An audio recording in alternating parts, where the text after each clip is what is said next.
Hello. Hello, good morning. Hello, good morning. Am I audible to everybody? I hope everybody can hear me. Good morning. Yes, but I need to know that people can hear me. I'm not sure. Dr. Abdullah, can you hear me?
Shalom.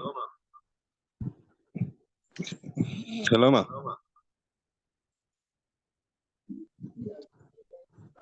Hello? But we can't hear you now. We can't hear you now. But I guess you can hear us now. Good morning. Good morning, ma. We can't hear you now.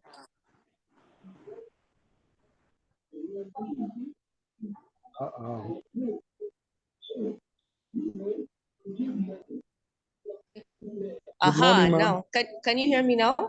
Yes, we can hear you. Oh, good. All right, that's excellent. I hope you all had a nice night and we're looking forward to our program today. So I will just quickly go through the itinerary for today. We have two sessions. We have the morning session, and thereafter we'll have a short break, and then we'll have the afternoon session. We have in the itinerary, we have 1, 2, 3, 4, 5 things to go through in the morning session. The first will be a pre-course test. Right now, the link for the pre-course test will be sent to the WhatsApp group, so all the participants can have access to it. You have 10 minutes for the pre-course test. This will help us to know how much you've learned, or you see the improvement that you've made after the program. Shortly after the pre-course test, we'll go through the first lecture on transducers, image optimization, knobology, and machine maintenance. So without further ado, I think everybody can go through to the WhatsApp group to get access to the link for the pre-course test. The pre-course test starts at 9:05, and by 9:15, we should be done with that so we can commence with the first lecture. So I think it's best during the lectures, if you have an earpiece, kindly use the earpiece. I think it would be better for the audio. All right. You can go to check the WhatsApp group now for the link, please, and start the pre-course test. It's 9:05 already. Thank you.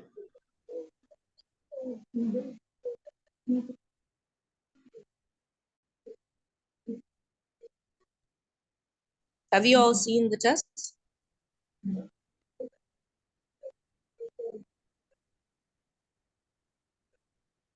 Dr. Ali, Maina Zubairu, have you seen the test?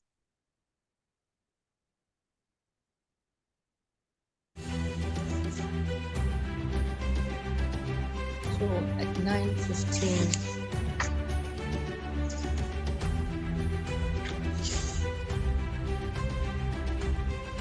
Am I one up when I say magana? Okay. Then magana za su ci ne? It's the link is not active. The link is not active. The link is actually active. Please take a look at it. Yes, ma'am, we can access the test and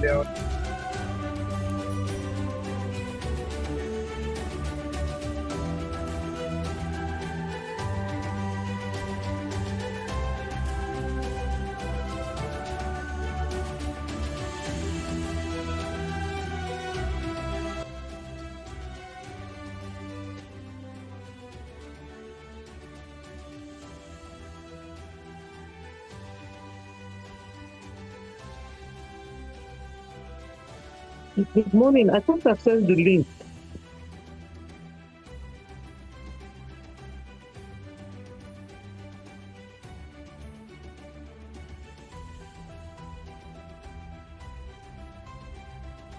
Sorry, please. Who is it that said they can't access the link?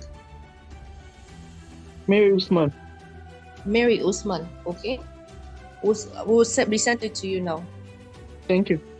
You're welcome.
Is there anyone else who can't access the link so that we send it to them privately?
There are 3 more minutes left for the test.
There's 1 more minute left for the test before we move on to the first lecture.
All right, it's 9:15 on the dot.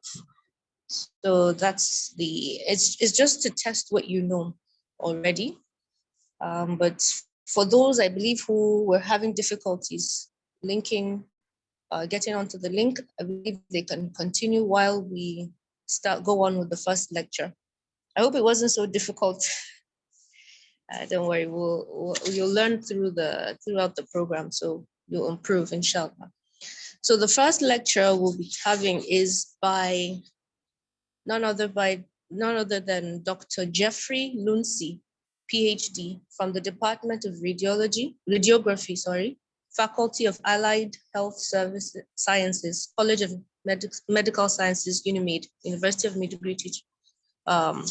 He will be taking us on transducers, image optimization, knobology, and machine maintenance. It will be a lecture that's about 20 minutes long, 25 minutes long. So let's pay close attention to gain the most from his lecture. Thank you. We'll start the video now. We'll start the lecture now. Hi everyone. Good morning, good afternoon, good evening from anywhere you're joining us from. I am Dr. Geoffrey Luncy, a lecturer with the Department of Medical Radiography, University of Maiduguri, and an honorary clinical radiographer with University of Maiduguri Teaching Hospital. I will be making a presentation under the lecture series of the ultrasound examination of the Adnexa based on the international ovarian tumor analysis under the following outline: knobology and image optimization, transducers, probe sterilization, and machine maintenance. By way of introduction, this lecture is going to be a rider, assuming that listeners have basic knowledge of ultrasound physics, and we'll be looking at knobology and image optimization, hoping that the basic understanding of the physics is already there. So, the study of the different knobs that are manipulated on the ultrasound machine to produce an optimum or ideal image of diagnostic quality is termed knobology. Several controls or functions are found on the ultrasound panel, and a basic understanding of these knobs and buttons and switches are very important in ultrasonography practice. So in this lecture, we'll be looking at some of these knobs or switches and how they are manipulated in order to optimize our images. Now the first image here displays the ultrasound, that's the keyboard of an ultrasound machine with other knobs, and also a complete display of the ultrasound equipment with the screen, the transducer, the keyboard, and the wheels. So the first knob or the first key we'll be looking at is the on and the off switch, which is the most important button on the ultrasound machine. The on and the off switch is actually derived from the binary numbering system, where we have 0 for off and 1 for on, and the combination of this 0 and 1 led to the universally acceptable symbol for the on and the off switch. And it's very important for every sonographer to understand this universally acceptable symbol, how it appears, and where if you notice or if you see it on any equipment, you will know this is your on and the off switch. After putting on your ultrasound machine, the next important switch you need to take note of is the probe selector switch. Now the probe selector switch helps you to select which probe you want to particularly use, and this is dependent on the type of examination you are going to be performing. And every machine has a way in which you can switch between probes or select the different probes. After selecting the probe, the next thing you need to also take note of is the application preset. This is the next knob you need to take note of for the switch. Now, after switching to the correct ultrasound probe, the next step is to select the correct application preset. Each transducer will have different list of application preset based on the frequency and the footprint. And for example, if you want to do an abdominal examination, after selecting the probe, you need to go to the application preset and select abdomen. Then the ultrasound screen will be displayed. Now, after selecting the probe and then selecting the application preset, another thing that needs to be adjusted is the depth, because the ultrasound depth setting is very important because it determines from how far you want your ultrasound machine to scan from. Now, when you look at the right side of the screen, you see dotted lines in centimeters, which shows the depth at which the ultrasound machine is scanning from. So, adjusting this depth actually improves the image, especially when it is reduced. When the depth is reduced, it improves the image resolution, and it helps to make measurement more accurate. A general rule is that the depth of that is the area of interest that is being scanned should take up to 80% of your screen.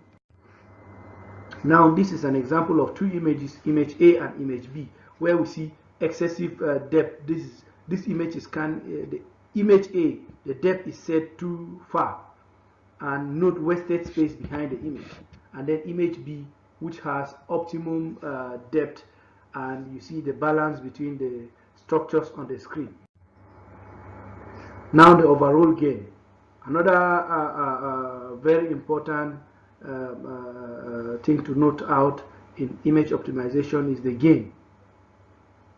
For you to gain an optimum image that is not too black or an image that is not too white, because the gain actually controls the brightness or the darkness of the image. So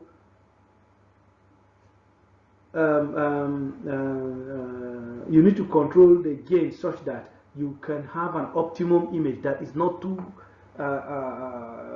dark or too white. So it increases or decreases the strength of the returning ultrasound signal that is visualized on the screen.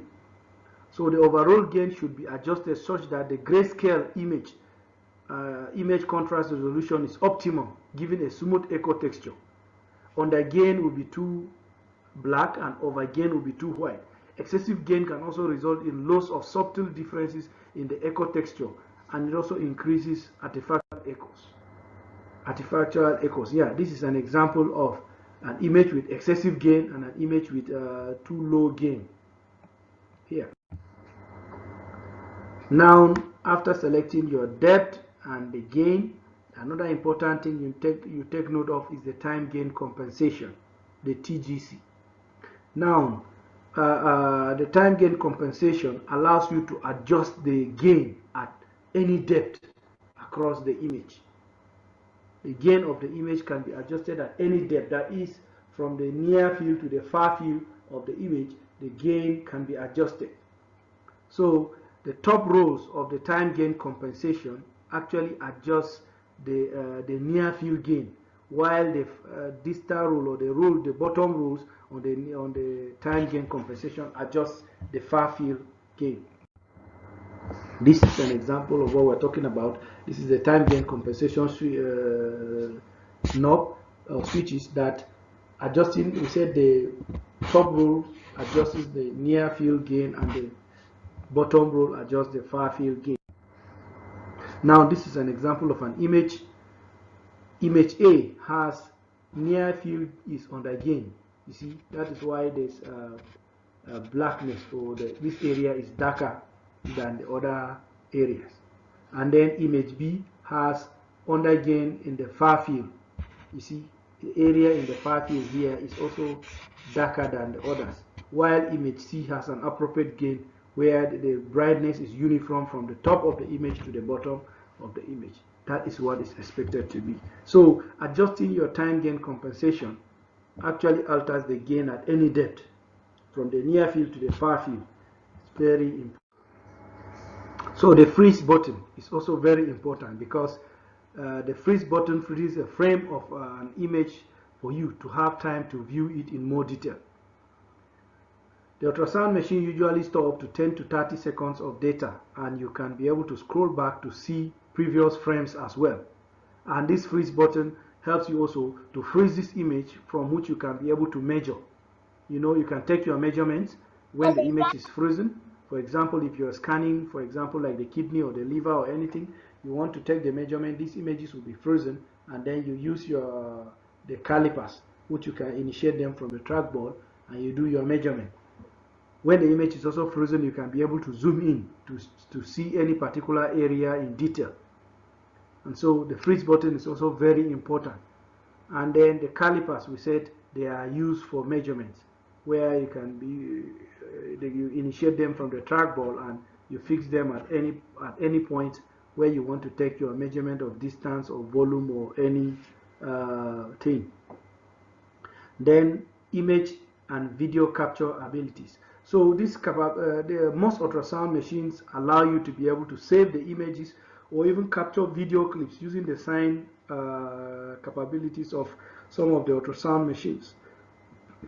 So in these machines, you are able to save a particular exams, a series of images of an examination, which can be used for archiving, or it can be used for teaching. and it can also be used for patient record. So it's very important that most of these capabilities of the ultrasound machine, or these switches or these functions, are well noted, and you know how to use them, so you can be able to save some of these images and use them for teaching or for patient records. Now let's look at the ultrasound probes, that is the transducer. This word probe or transducer, we use them interchangeably, but we say the transducer is any device that is able to convert energy from one form to another. In ultrasonography, transducers convert acoustic energy to electrical signal, and electrical signals back to acoustic energy. They function both as dictators and transmitters of ultrasonic wave. They serve as the mouth and the ear of the ultrasound machine because they generate the sound and they are able to also dictate the sound. So transducers exhibit a unique characteristic called the piezoelectric effect or electricity. We say the piezoelectric effect is a phenomenon where crystal materials are able to generate an internal electric field when they are subjected to mechanical stress or strain. So when a voltage is applied across one of its ends, it causes a rearrangement in its dipole, and this causes dimensional changes. It's also known as piezoelectricity.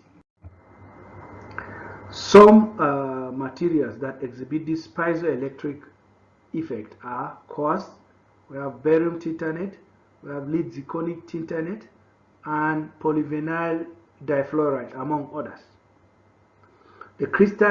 This crystal remains polarized until they are heated to a very high temperature called the Curie temperature.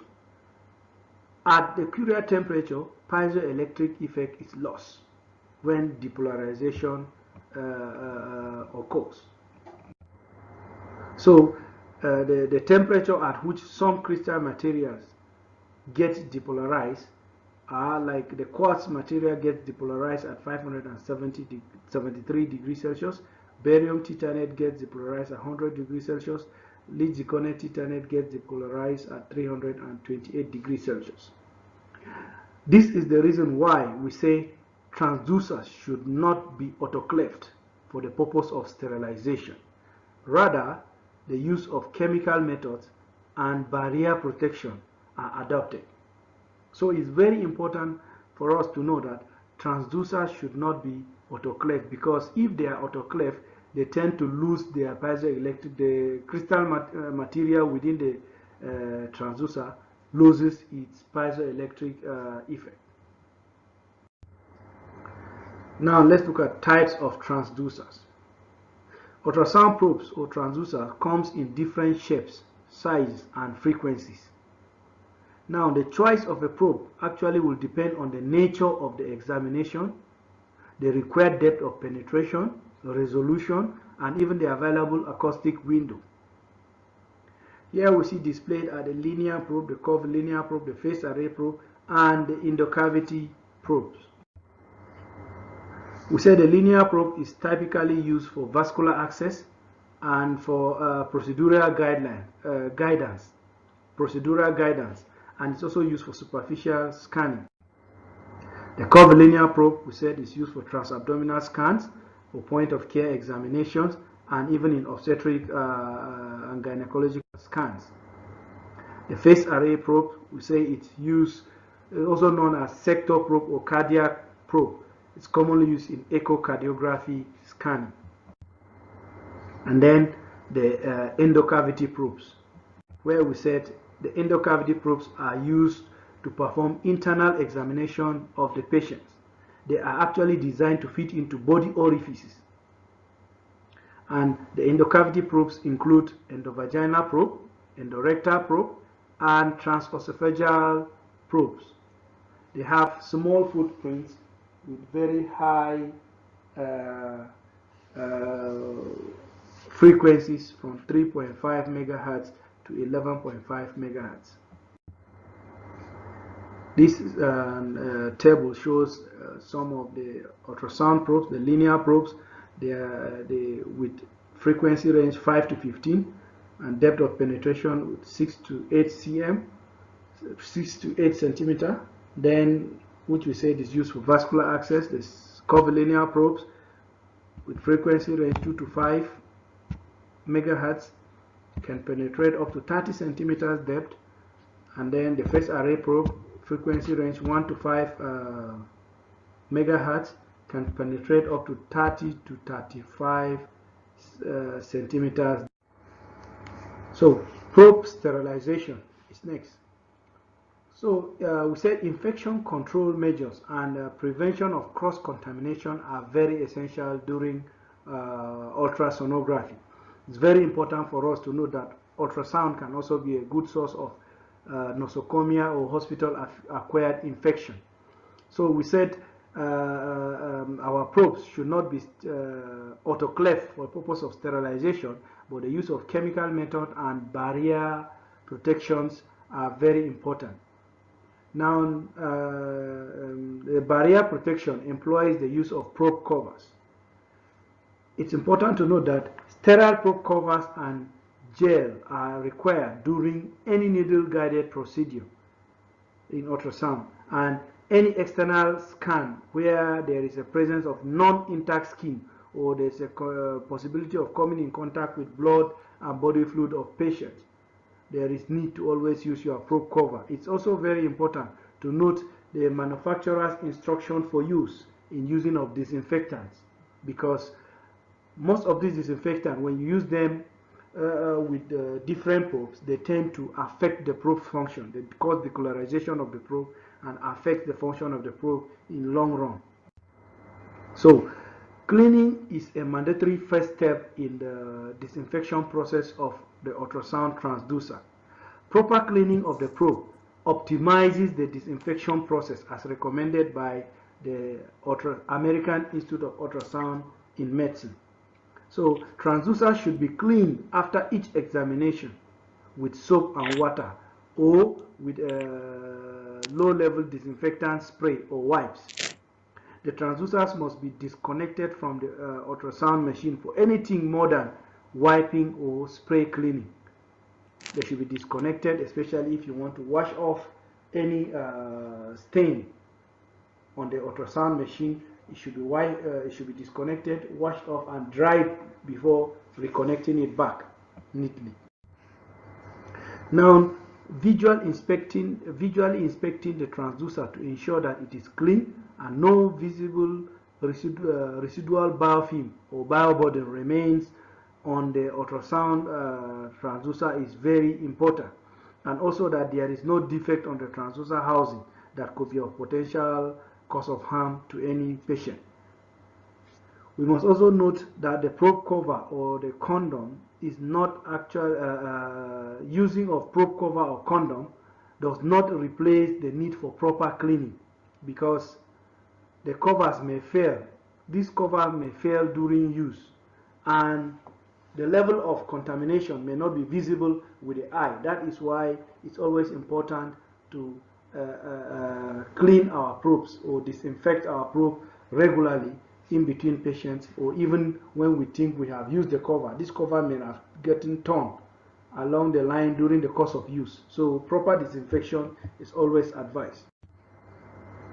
Now the Spalding classification is used to determine the type of reprocessing or sterilization needed for the ultrasound probe, where if we are going critical, this involves going intravascularly or into sterile tissues where the risk is high. The probe should be sterilized. And then in semi-critical conditions where we are coming in contact with mucous membrane, non-intact skin of patients, for example during transvaginal or transrectal scan, a high-level disinfection is advised. And when we are doing our non-critical scan, in a non-critical condition, when we are scanning intact skins and the risk is low, and we say a low-level or intermediate disinfection is advised. So low-level disinfection should be carried out before and after all scan with disinfectant wipes, and we must note that this wipe must not be alcohol-based or Vicron-based wipes, because alcohol-based wipes have been found to affect the functioning of the probe and they cause decolorization of the probe easily. So it's advisable to note the manufacturer's instruction of use of disinfectant and not to use alcohol-based wipes on our probes.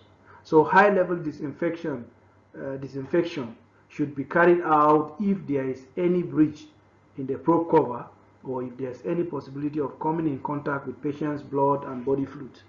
So there's always need to use high-level disinfectant in such cases. So let's look at some of this, some preventive maintenance of our ultrasound machine. To have your ultrasound machine perform to its peak and increase its uptime, a culture of a regular preventive maintenance is very crucial. To have our machine work at a peak and having a long uptime of use, it's very important for us to imbibe a regular culture of preventive equipment maintenance. So a trained sonographer or a sonologist or a medical physicist or a biomedical engineer or technician should perform this regular preventive maintenance on the ultrasound system. It must not be done by a quack. It must be a trained personnel. By cleaning the system air filters and internal electronics, you check for signs of potential problems and confirm accuracy of images. You can keep your ultrasound system running more efficiently and lasting longer. Avoid fluid spillage on the ultrasound machine or console.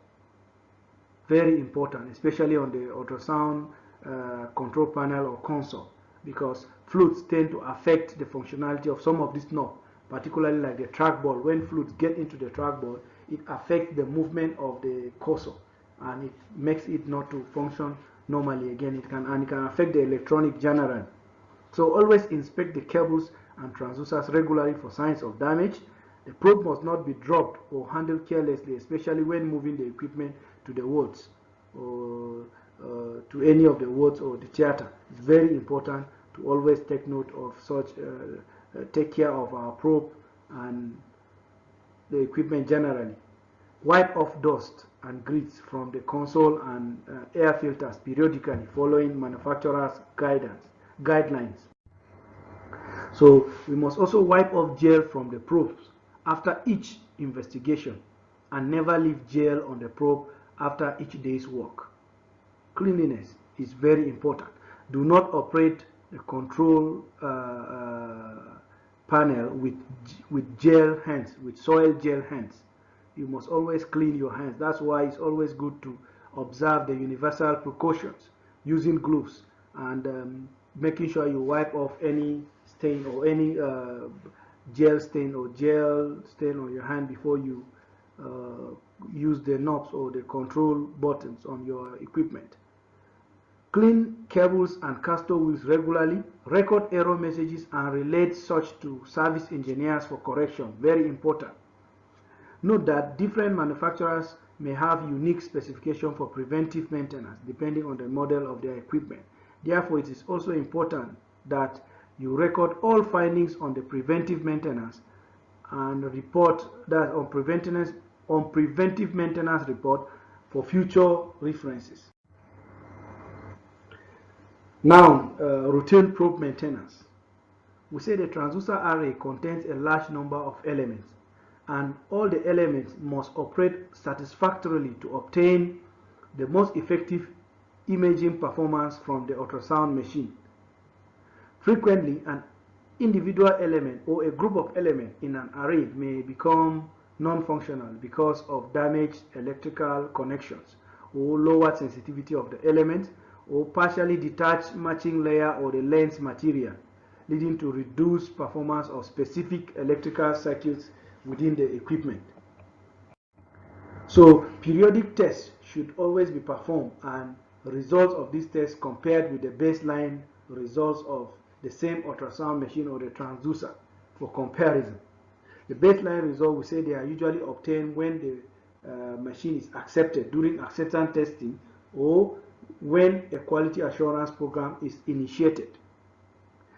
Records are maintained of the baseline and periodic test results, and all these tests should be performed using tissue equivalent phantoms like the RMI 413A or its equivalent.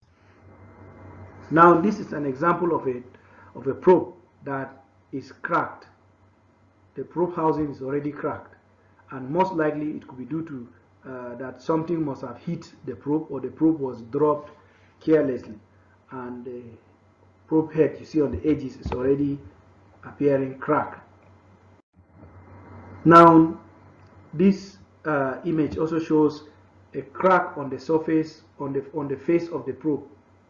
This crack creates noise on the screen, and as a result of a missing connection or lines in the image, it could also result from dropping of the probe on the floor, or wear and tear of the wires, or a cut of the wire by a sharp object such as a scalpel. So this can also affect our image as well. Also, this is an image showing a defect on the screen of our monitor or of the ultrasound monitor, showing an area of defect that reflects damage or a weak signal from a crystal. So either this probe was dropped or on the floor, or the probe was hit by any object. It can affect any of the element could have dropped out and causing a dead spot on the screen. Now this is also an image showing an ultrasound cable that is already cracked or torn here. Possibly it was overrun by the ultrasound wheels. So transducer cables are also susceptible to damage, often from kinking or being overrun by ultrasound wheels. So always ensure that the transducers are returned to their placeholder or the holders, and then the cables are also unwound and hung back on their provided hooks. This can because this damage can cause noise on the image due to missing connection or some missing or some line. So we said another type of artifact here we see is noise on the screen or an area of missing connection on the screen, causing this artifact that's appearing here. And this is possibly due to the strain relief being broken, or it is bent. It's bent.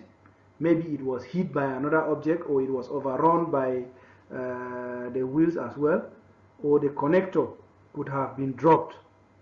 These artifacts tend to appear on the screen. Also, there are some physical inspection we could do on our we could do to check the probe if our probe is working normally. Now, one of these physical inspection we need to look out for is the probe connector. The probe connector is where you connect your probe into the ultrasound machine. It's very, very important. When examining the probe connector, look for bends, for bent or broken or missing pins, which usually occur in the process of either plugging in the probe connector or removing it out. When the hook is not removed, is not relieved before removing the connector or plugging it in, it tends to result in missing pins or broken pins or bended pins. Commonly for novice, when they are trying to plug in these pins, they tend to sometimes turn it the wrong way. Instead of turning it in such a way that it fits in without any friction or hindrance, some of them turn it the wrong way and trying to fix it in against resistance and trying to force it in. By so doing, some of the pins or connection gets bent and some of them gets broken. And that's how you see some of them forcing it in and it breaks, which is not good. It results in artifacts on the screen as well. So housing screws can also get missing due to regular usage. causing gaps on the housing.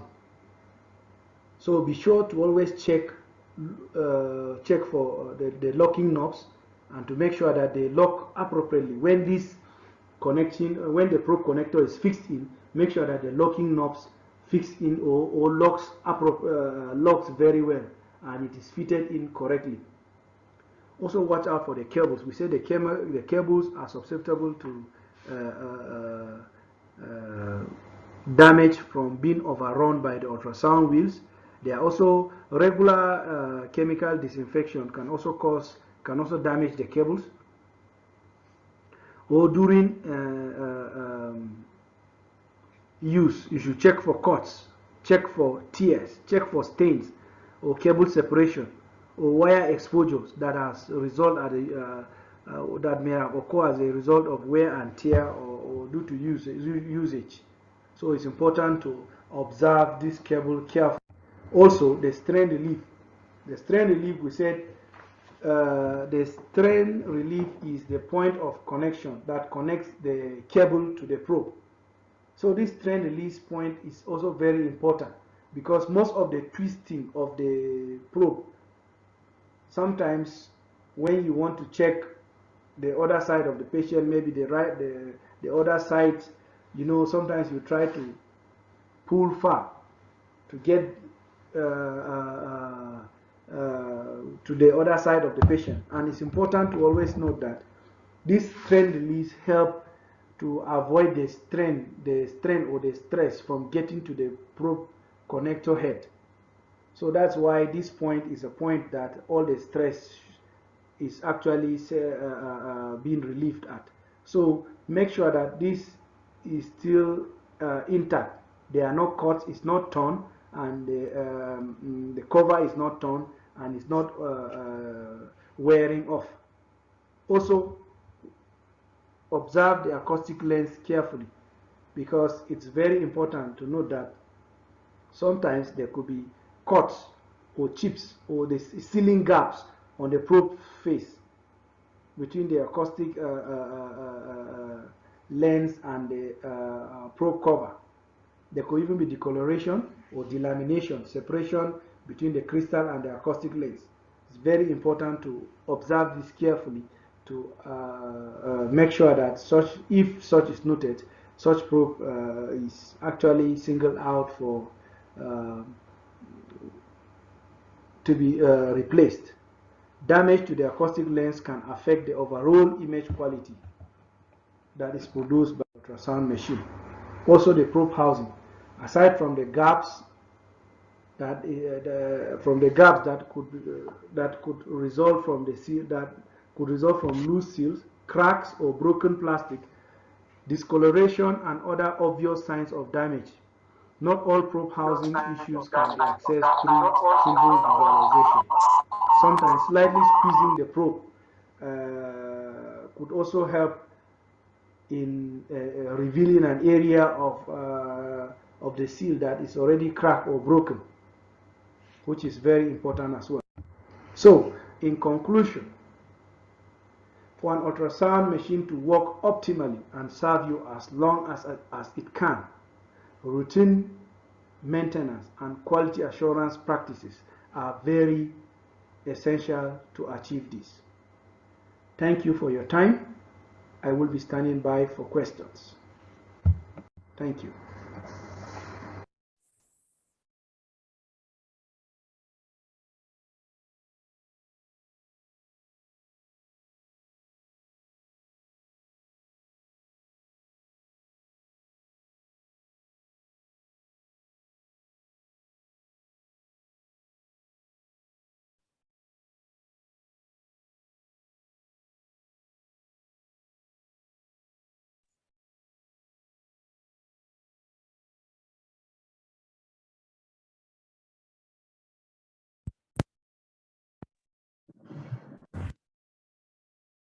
Hello.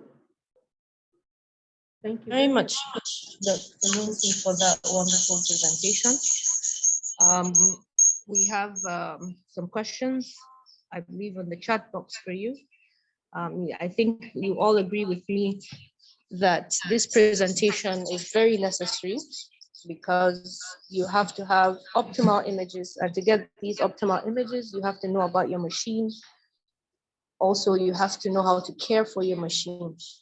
So if there's anyone that has a question, they can indicate by raising your hand in the reactions box. However, Dr. Lucy, there is a question for you in the chat box. Hello, Dr. Lucy, you can unmute yourself and use the video. Okay, good morning, ma'am. Good morning. Okay. That was such a wonderful presentation. Thank you. Thank you, ma'am. Yes. Okay, the question is I'm just trying to pick up the question. Which is, yes, it's a question by Chukwuka Nwaboke. He asked, how can video clips be captured? And is it possible on all ultrasound scan machines? All right.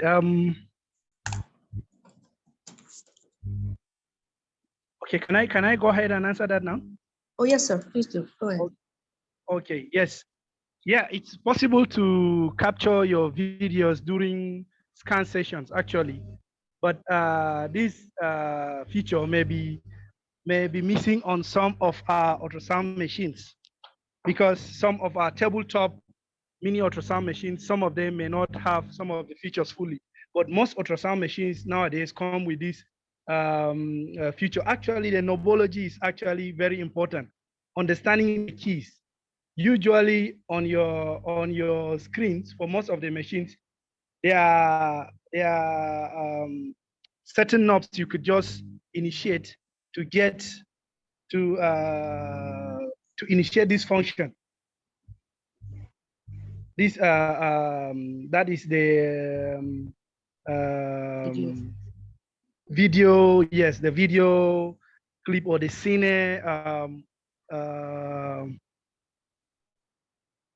capabilities of the machine, of the ultrasound machine.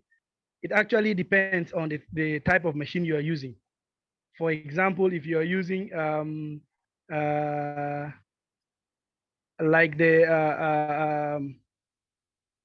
most of the GE equipment have this capability. I'm sorry to use that companies, but particularly, but most of the ultrasound machines have that capability. If you are having an ultrasound that has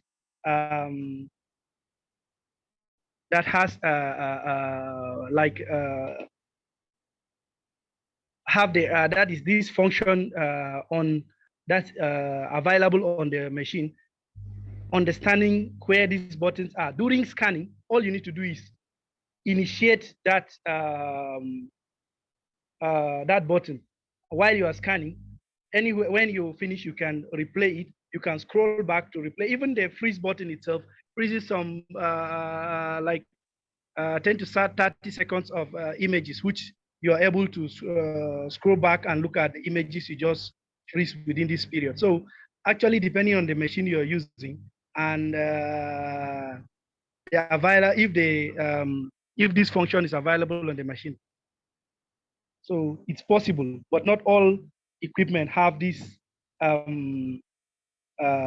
functions available. Hello, please. Hello. Oh, thank you very much, Dr. Lucy. Now, I don't know if there's any other question.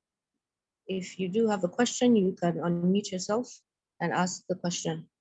However, in the chat, I don't think that's the only question I've seen so far.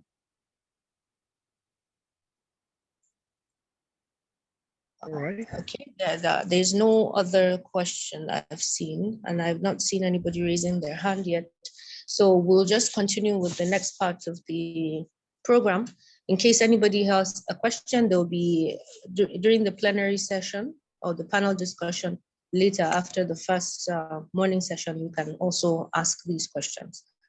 So let's not waste further time. We'll go to the next presentation, which will be on principles of Doppler by Dr. Abubakar Farate. Dr. Abubakar Farate is a consultant radiologist at the Department of Radiology, Faculty of Clinical Sciences, University of Maiduguri Teaching Hospital. So we'll have his lecture, which is just about 30 minutes long. So let's pay close attention. Thank you.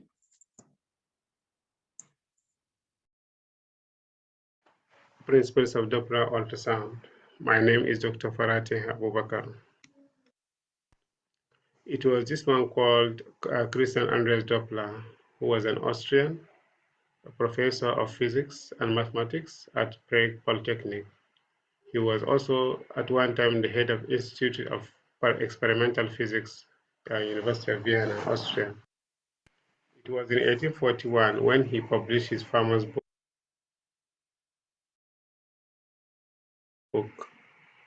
titled On the Colored Light of Binary Stars and Some Other Stars of the Heaven, in which he postulated that the observed frequency changes if either the source or the observer is moving. This phenomenon would later become what is called the Doppler effect. Doppler effect, therefore, is a change in frequency of a wave for an observer moving relative to the source of the wave. The popular example here is a vehicle sounding a siren when it approaches or passes by and receives from an observer. The received frequency would be higher during the time of approach, would be identical at an instant of passing by, and lower during recession. So this is exemplified by this diagram. So here we have observer A and then observer B, and in between we have the ambulance sounding a siren.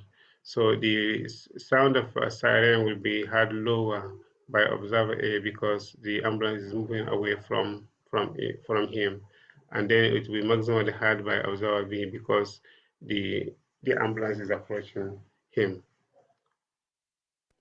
So this same principle is applied in medical Doppler ultrasound. When a high-frequency sound beam meets a moving structure, such as blood flow in a vessel, the reflected sound returns at a different frequency. This change in frequency, which is also referred to as the frequency shift, is proportional to the velocity of the moving object. So Doppler frequency shift, therefore, is the difference between the received and the transmitted frequencies. So Doppler frequency shift is calculated using this formula. Doppler frequency shift, which is equal to transmitted frequency minus the received frequency, which is also equal to 2 multiplied by the transmitted frequency multiplied by the velocity multiplied by the cosine angle divided by speed of sound in soft tissue, where c is the speed of sound in soft tissue, v is the flow velocity, cos is cosine, theta is the angle between direction of flow and the axis of the ultrasound beam. Ft and Fr is the transmitted and received frequencies, respectively. During Doppler ultrasound, the frequency is increased if the flow is towards the ultrasound transducer and is decreased if the flow is away from the ultrasound transducer. So the flow towards the transducer is often color-coded red and blue if it is away from the transducer. So this does not mean that the red represents the artery or blue represents the vein. It could be either, depending on the direction of flow. So this effect can be understood better if the frequency of the returning wave is converted to an audible sound signal. So this is an example explaining the relationship between the color coding and then the direction representing direction of flow, either towards or away from the ultrasound probe. So on this side here, the color red means that the blood flow is towards this ultrasound probe. And as the blood flows away from the probe, the color changes suddenly to blue, which means it is going away from. So this is the mnemonic, just to remember, but blue away, red towards. There are factors that affect Doppler shift. So these factors are, we have the, when you have the Doppler shift increases with increasing source velocity, and it also increases when the frequency of the transducer increases. So another factor that actually affects the Doppler shift is the Doppler angle. It is said to be maximum when the angle is 0 degrees and is minimal or minimum when the angle is 90 degrees. By measuring the frequency shift, Doppler ultrasound can be used to determine any or all of the following: the speed of blood flow, the direction of blood flow, the flow quality, either laminar or turbulent. Doppler angle. Doppler angle is the angle between the direction of ultrasound beam and blood flow in a vessel. The larger the angle, the greater the error. So ideally, it should be 0, but this is not practically possible. The smallest angle possible is preferred, usually between 30 degrees and 60 degrees. That's an ideal angle. So use of angle greater than 60 degrees leads to greater error in velocity sampling. So when angle is at 90 degrees, there is complete loss of flow, which means the Doppler signal is lost at an angle 90 degrees. So this diagram represents the relationship between ultrasound probe angle of inclination, and the velocity. So at this, when the angle is 90 degrees, perpendicular to the sound beam, is perpendicular to the vessel. So the angle is 0, and at this stage, the velocity is maximum. And when the angle is around maybe 60 or less than 60 degrees, the velocity is average.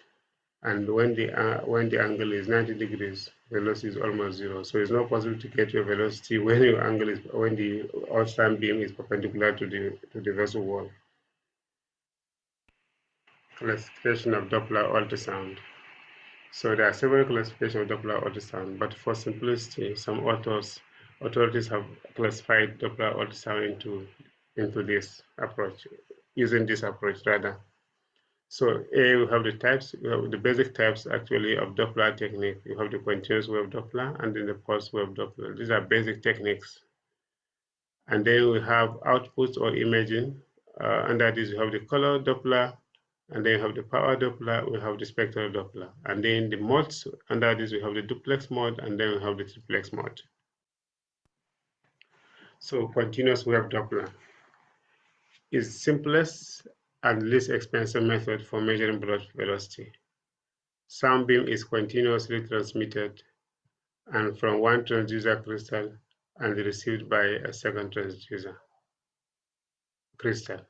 So both transducer crystals actually encased in one housing. So you just have a single device, and then one receives and then one is transmitting.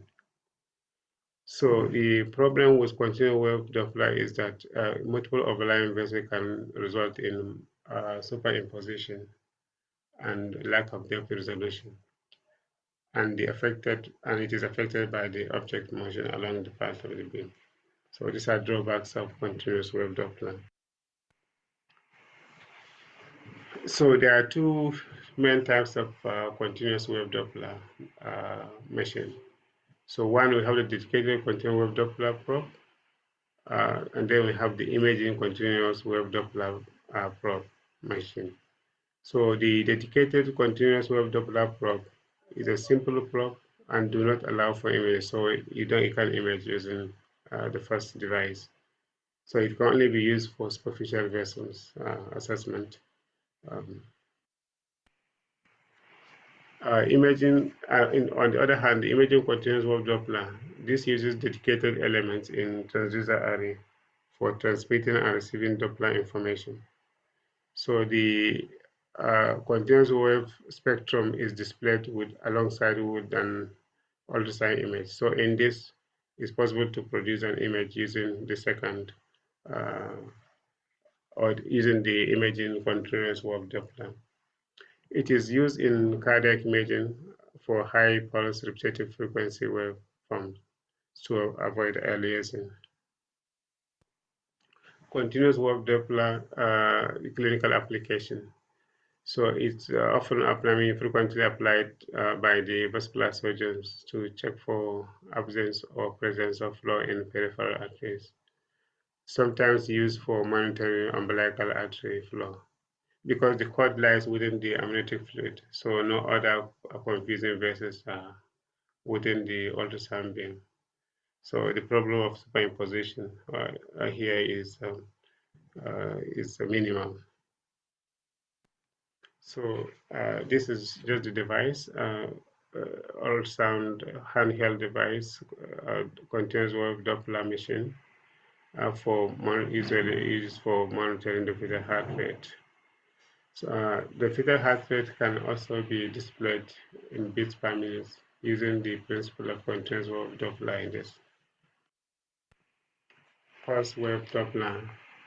A Doppler sound beam is sent and received or pulsed over a short period of time.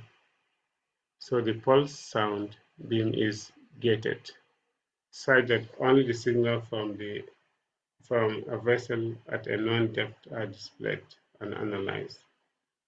So the size of the gate controls the volume of waveform data that is received. So this method is used to detect the presence of blood flow in a selected vessel at a given depth when there are several vessels within the ultrasonic beam. So you select which vessel you want to target using the pulse wave Doppler. So what are the color Doppler? Color Doppler provides a two-dimensional visual display of moving blood in the vessels, which is superimposed on the conventional grayscale image. So you have the conventional grayscale image, and then on top of it, you have the color flow displaying the flow of blood within the vessel.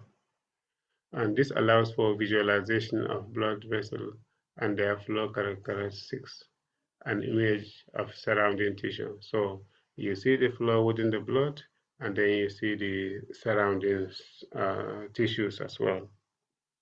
Color flow Doppler simultaneously interrogates multiple sample volumes along an array of scan lines. So, information regarding the flow velocity and direction is arbitrarily color-coded in color Doppler and rendered onto a grayscale image. So flow that travels, as we have explained previously, flow that travels away from the transducer is depicted in blue, and the flow that is traveling toward the transducer is depicted in red. So a turbulent flow shows a kind of mosaic pattern. So color flow Doppler is used frequently to semi-quantify the overall flow, global flow to a region of interest. So what are advantages of color Doppler? It provides limited disadvantages. It provides a limited amount of information over a large region. It has poor temporal resolution. It cannot determine the exact velocity of a vessel, but can determine the range. What of power Doppler? This is a technique that uses the amplitude of Doppler signal to detect moving matter. It is independent of velocity and direction of flow, so there is no possibility of signal aliasing. It is independent of angle, allowing detection of smaller velocities than color Doppler, facilitating examinations in certain technically challenging clinical settings. It has high sensitivity to low flow than color Doppler. This is an advantage. It is particularly important or used when examining superficial structures like thyroid, the testes, renal graft, and subcutaneous tissue. These are low resistance flow areas. So power Doppler actually improves visualization, detection of vessels within these structures, organs listed. It may be used to look for tumor vessels, to evaluate tiny low flow vessels and detect subtle ischemic areas in these areas. So this is just how power Doppler looks, and then the effect of the direction of flow on the power Doppler. So the top image here is the color flow and power Doppler at the bottom image, the same phantom under the same condition. So the direction of flow towards and away from the transducer are seen in color flow Doppler. So you have the blue and then the red color, whereas in power Doppler, the color is just one. So the direction of flow doesn't have any influence on power Doppler, and so also the Doppler angle has no influence on the power Doppler. So this is just an example of power Doppler when you see everything is uniformly red. So there is no other colors. It's just a single color, which means that it doesn't give you information on the direction of flow. So the direction of flow doesn't have influence on power Doppler scan approach or technique. So disadvantage of power Doppler, it does not provide velocity of flow or blood flow. So it does not provide direction of flow, which I've previously explained. But however, newer machines actually provide direction of flow anyway. Very motion sensitive, so poor temporal resolution. So because it's very sensitive to motion, and then you have, over time, you have distortion of image. So it's not suitable for rapid scan along vessels. So advantage is that it's sensitive to low flow and no aliasing artifact. Spectral Doppler. This refers to ultrasound modalities which yield graphical representation of flow velocities over time. It provides quantitative assessment of blood flow and examines the flow at one site, detailed analysis of distribution of blood flow, and examines flow waveform, allows calculation of velocity and other indices, provides more detailed information about a small region. So this is just the spectral Doppler showing the Doppler spectrum. Is that of typical of uterine artery, transabdominal, uterine artery transabdominal scan. You have the duplex mode. This combination of B mode, imaging, and pulse Doppler data acquisition. This operates in the imaging mode and creates a real-time image. The appropriate size Doppler gate is positioned over the vessel of interest for evaluation of blood velocity and at an angle with respect to the interrogating ultrasound beam. When switched to Doppler mode, the scanner electronics determines the proper timing to extract data only from within the user-defined gate area or sample volume. So errors can occur in the flow volume. So when the vessel axis may not lie totally within the scan plane, or the vessel might be curved, or flow might be altered from the perceived direction, or inappropriate Doppler angle or gate or sample area. So these are possible sources of errors in duplex mode ultrasonography. Advantage of duplex Doppler, a selection of site and sample volume for Doppler. So you can select the site and then the sample volume for Doppler interrogation analysis. So no overlap of information from other vessel structure. So measurement of vessel angle in 2 to 3 seconds. So disadvantages are the angle restriction if same transducer for imaging and Doppler. And then, of course, when the flow information from one side in the image. So you can do a triplex mode. This combines the three methods, the B scale or grayscale mode, the color Doppler, and then the spectral. So that makes up the triplex. Thank you very much for listening.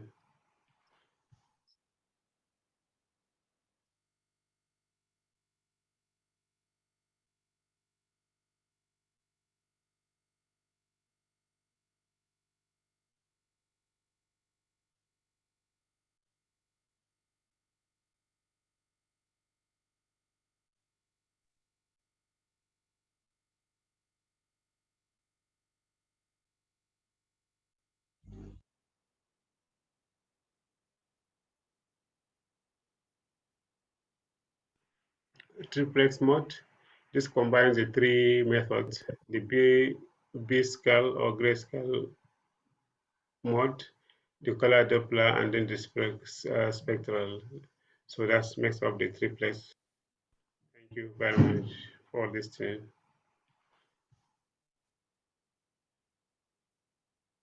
All right. Thank you very much, Dr. Ferrati. We really appreciate that lecture. And we'll give time now for some questions. If there are people who have questions regarding Doppler imaging. I'm going through the chats now to see if there's any question. If anybody does have a question, kindly raise your hand in the reactions box.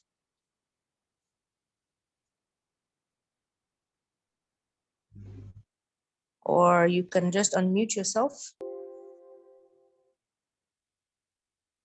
Dr. Ferrati, you can also unmute yourself. You can also, Yes. yeah, okay, excellent. No questions? So well, let me ask the questions now.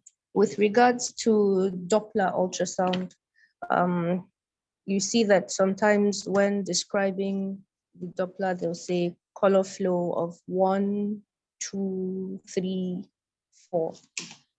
How do they classify those? What do you see that will tell you it's color flow of 1 or color flow of 2 or 3 or 4? Because I know when you're scanning the Adnexa, maybe for ovarian masses, you can use that to help you determine or to decide whether it's more of a malignant or whether it's more of a benign tumor. So. Oh, okay, thank you. Good morning.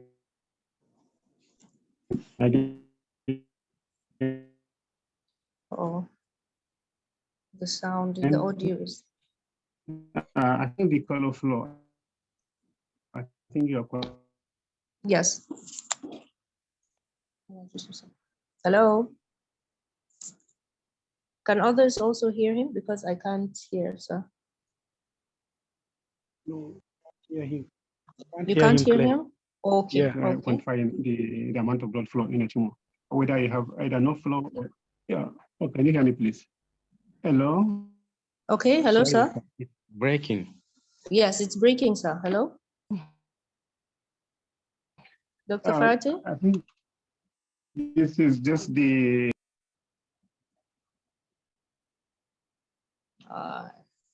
I think maybe his network is, because it says Dr. Ferrati has left. Yes, Dr. Asta, maybe we will take the questions during the panel session. Okay, all right. So Yes. maybe, I think maybe there's some network issue, so we'll take the question later. So if there are no other questions to be asked, we'll move on to the next presentation. And the next presentation will be by Dr. Janet Akimoladu. She's a consultant radiologist from the Department of Radiology, University of Ilorin. And she will be taking us through the techniques. University of Ibadan. Oh, sorry, University of Ibadan. I'm sorry, ma. She will be taking us through the techniques for routine gynae imaging using transabdominal ultrasound scan. You're welcome, ma. So we'll start. You can go ahead with your presentation. Thank you very much.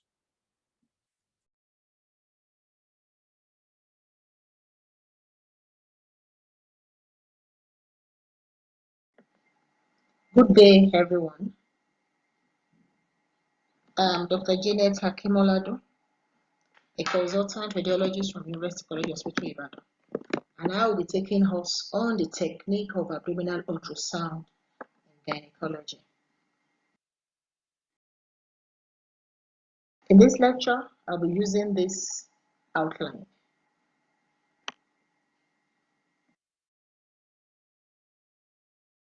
Transabdominal ultrasound is usually the first-line imaging modality for gynecological pathologies. When a patient presents in the gynae clinic or the gynae emergency with gynecological pathologies, the transabdominal ultrasound is usually the first imaging modality that the doctor request for. This is usually done before transvaginal ultrasound. We all know that transvaginal ultrasound is actually the ideal route when you want to appreciate the pathology in a gynae patient. But before any transvaginal ultrasound, it is required that a transabdominal ultrasound be done. This is because it has a very wide field of view, and it helps to define the full extent of pelvic organs, especially when there are large masses or when there is fluid collection. It provides an overview of both normal structures and pathological structures before you proceed to a transvaginal ultrasound, and is a modality of choice in patients with intact hymen. The indication for transabdominal ultrasound are actually the same for transvaginal ultrasound. Some of the indications include pelvic pain, early sciasis, that you want to use to localize the pregnancy, to rule out ectopic pregnancy. In patients with dysmenorrhea, with menorrhagia, you want to find out what the cause is. You want to rule out uterine fibroids, patient with bleeding, prepubertal bleeding, postmenopausal bleeding, patient with pelvic infections. They want to localize IUCD, screening for malignancy, and actually there are many more indications.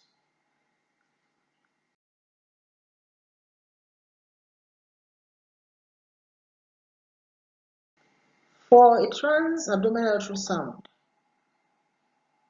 patient requires to have a full bladder. This is because the full bladder helps to push the uterus out of the pelvis, away from the acoustic shadows that are usually caused by the pelvic bone. Then it provides an acoustic window for the visualization of the pelvic organs. This is because all pelvic structures, the bowel loops, the uterus, they all have similar echogenicities. So the urinary bladder helps to visualize and actually to appreciate the uterus and the other pelvic organs separately. And it displaces the bowel loops superiorly, preventing the bowel gas from scattering the ultrasound beam. This usually degrades the images. Actually, there's a school of thought actually that if a transabdominal ultrasound is to be done before a transvaginal ultrasound, that there is no need for a full bladder. But this is actually with expertise. But we should know that for you to have a full view on transabdominal ultrasound, a patient needs a full bladder.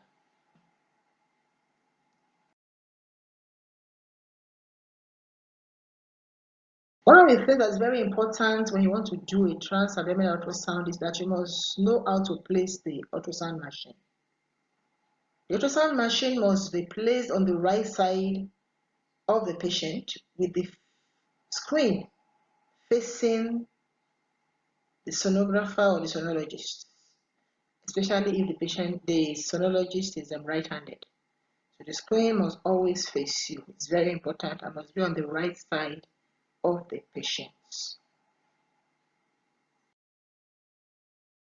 In order to have good images on transabdominal ultrasound, a high-resolution ultrasound machine with Doppler facilities is required. And the ideal probe for a transabdominal ultrasound scan is a multi-frequency curvilinear probe with some frequency that could be as low as 2 megahertz or most times does not exceed 5 megahertz. And we should know that the lower the frequency, the better penetration. But the resolution actually decreases with depth. A curvilinear probe also gives a large view for scanning when compared with transvaginal ultrasound.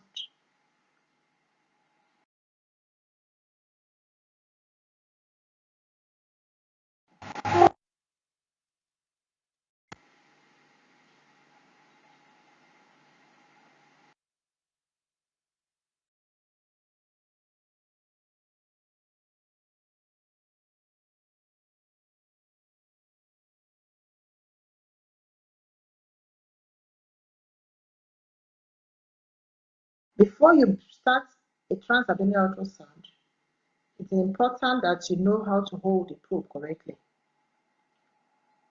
Because if the probe is turned upside down, all the images, all the structures in the abdomen will actually be turned upside down. So it's very important. So you must ensure that the transducer, the indicator on the probe, actually points towards the patient's head. This is very important. The indicator must point towards the patient's head when it's in the longitudinal plane. And then to get the longitudinal view, the probe must be placed immediately above the symphysis pubis. This is very important. Place the probe in the midline above the symphysis pubis. This is a schematic image showing what we expect to see. I'll be able to appreciate this is a probe. You can see the indicator pointing towards the cranium. So the ultrasound probe, just you can see it above the symphysis pubis, the indicator pointing cranially. And what do you expect to see? You see the bladder on the left side of the screen, and the fundus should be seen on the right side of the screen. This is very important, because if the probe is placed on the other way, that is, if the indicator is placed facing down, the bladder will be seen on the right side. And once you are seeing the bladder on the right side, once you should know that the probe is actually placed wrongly. Thank you.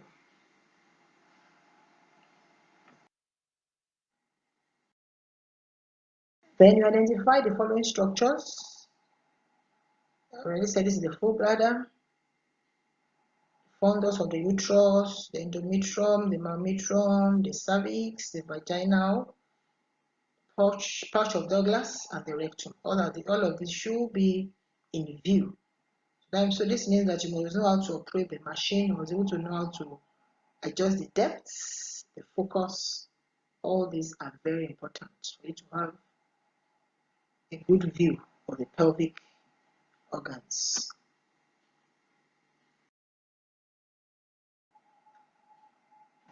In order to get a transverse plane, the probe must be rotated anti-clockwise. This is very important. Anti-clockwise with the indicator pointing to the patient's right side. If this is turned clockwise, all the images, the structures on the right will be seen on the left on the screen, and this can confuse. Because there's an ectopic pregnancy on the right and the probe is turned the wrong way, the ectopic pregnancy on the right will appear as it is on the left on the screen, and this can mislead the gynecologist. So it's always important to know how to hold the probe. The probe must always be rotated anti-clockwise with the indicator pointing to the patient's right. It's very important. This is another schematic image just showing what I just described. indicator is a red line, red color, point towards the patient's right. And what do you see? This is the bladder, anterior, and we have the uterus, which appears circular, and then the endometrial stripe is seen in the middle.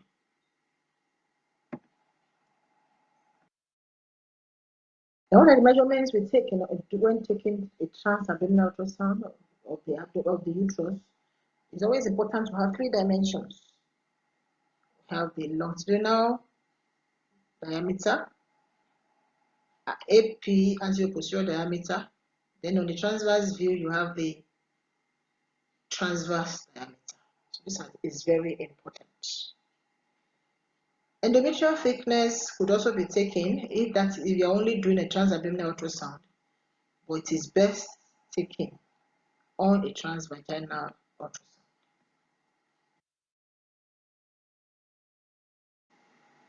In order to view the ovaries, it is always also important to have a full bladder, although transvaginal ultrasound is still the best route for imaging the ovaries.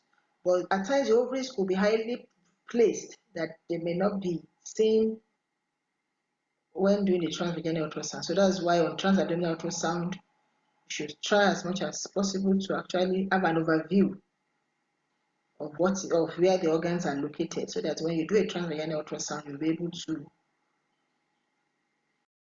know if the ovary is highly placed or not. So how do you localize the ovaries? With the probe in a transverse position, the probe you slide the probe to the side that you want to image. With the right, you slide the probe with the indicator still pointing to the patient's right, you slide it to the right side. Then dip to visualize the right ovary. You can also slide up and down. And then if you get the transverse plane, you can also rotate 90 degrees. Then to get the left, you slide similarly with the indicator still pointing towards the right. So you slide to the left, and then you dip in to be able to visualize the left ovary.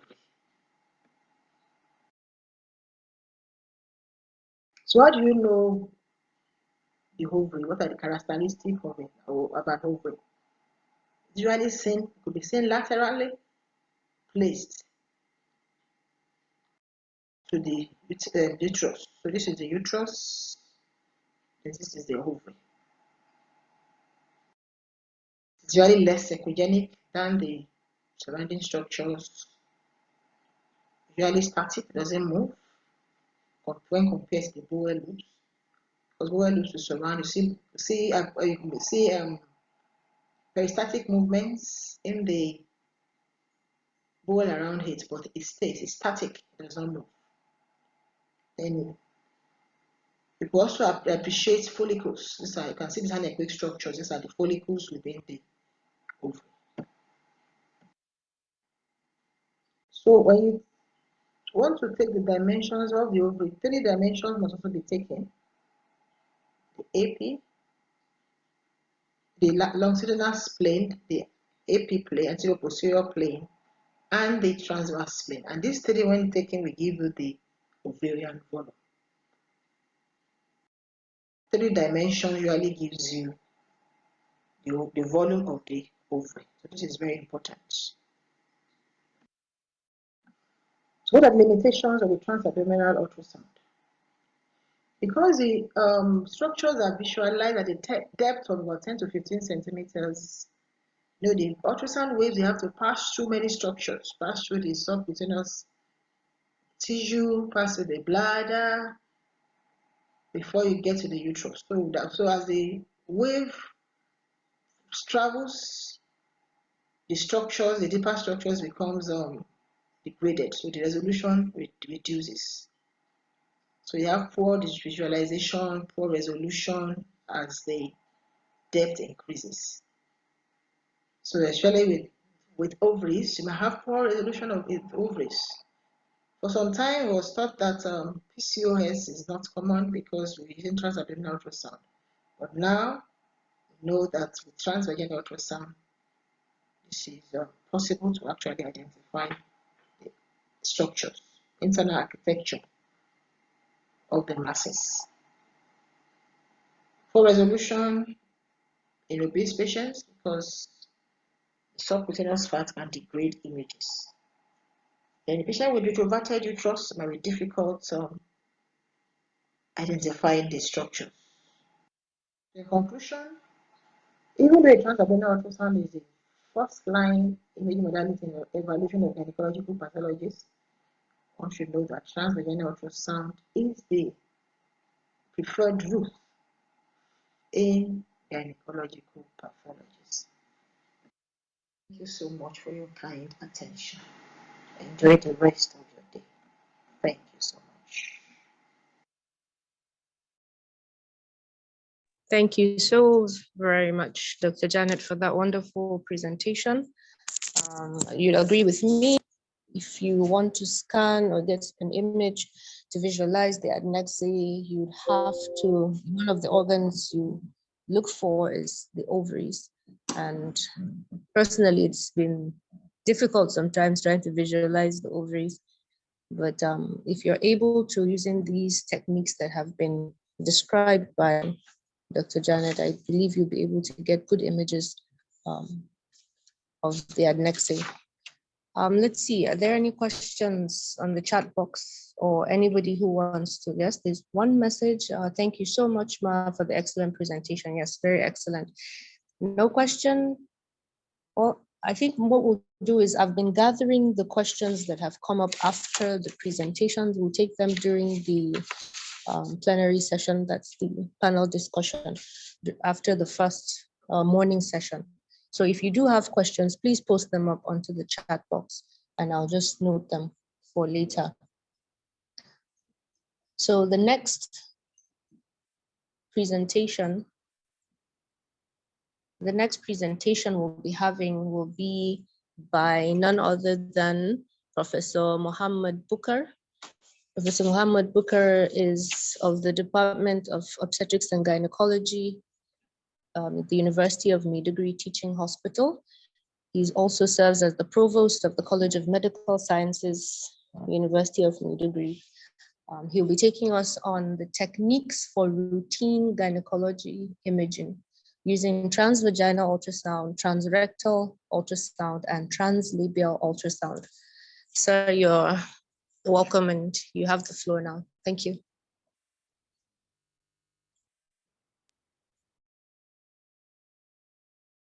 This presentation will address techniques for routine gynecology imaging 2, which include transvaginal scan, transrectal, and translabial.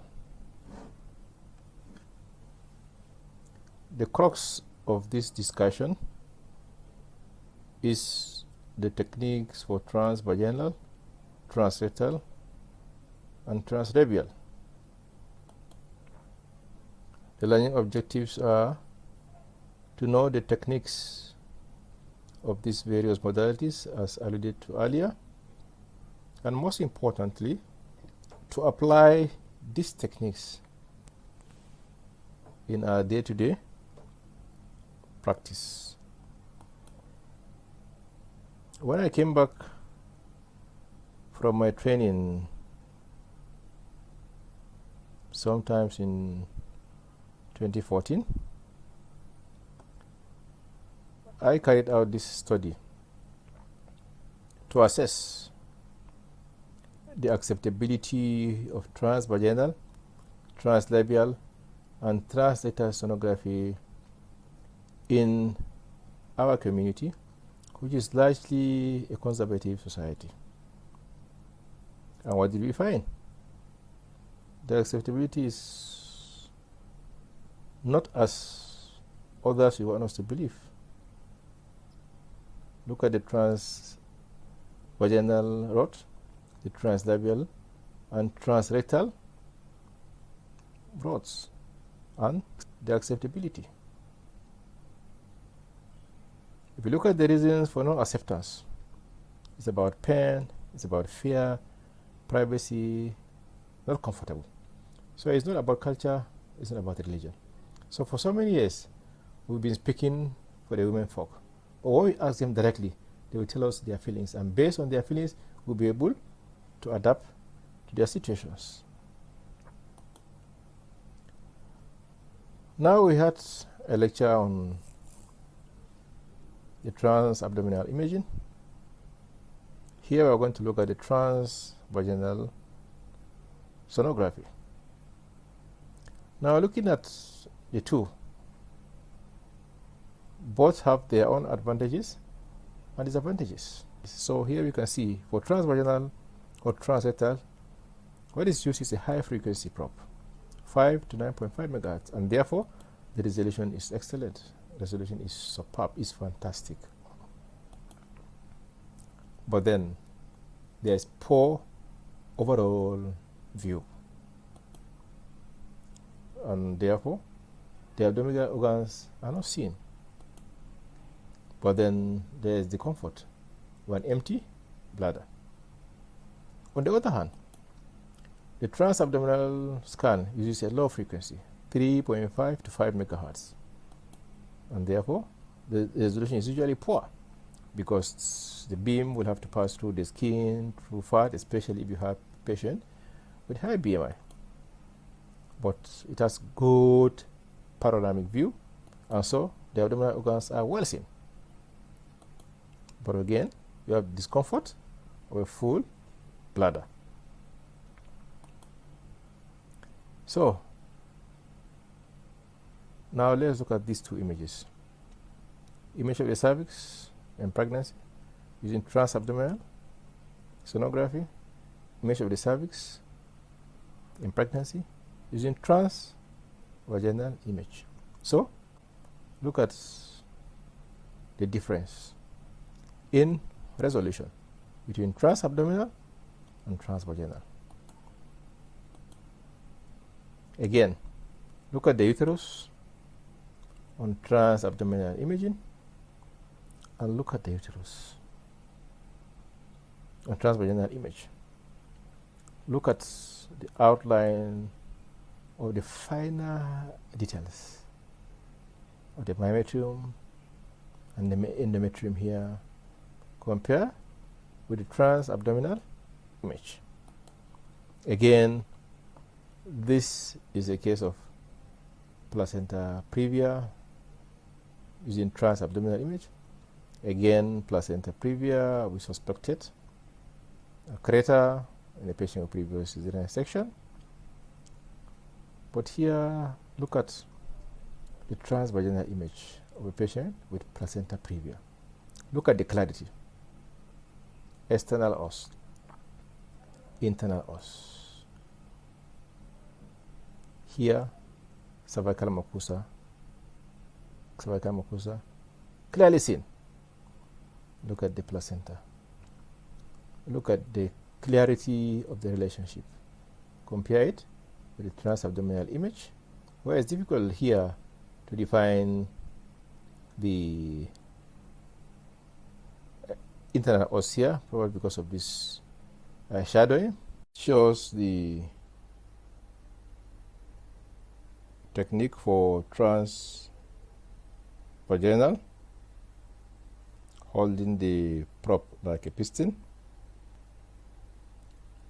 Translabial using transvaginal prop, and translabial using curvilinear prop. This is the position I prefer for my transvaginal sonography, with the prop in the anterior fornix. When doing a transvaginal ultrasound, imagine the patient in upside down position. If the patient is in an upside position like this, well, this is the pubic symphysis, is here, and the bladder is anterior. The rectum is posterior. This is superior and this is inferior.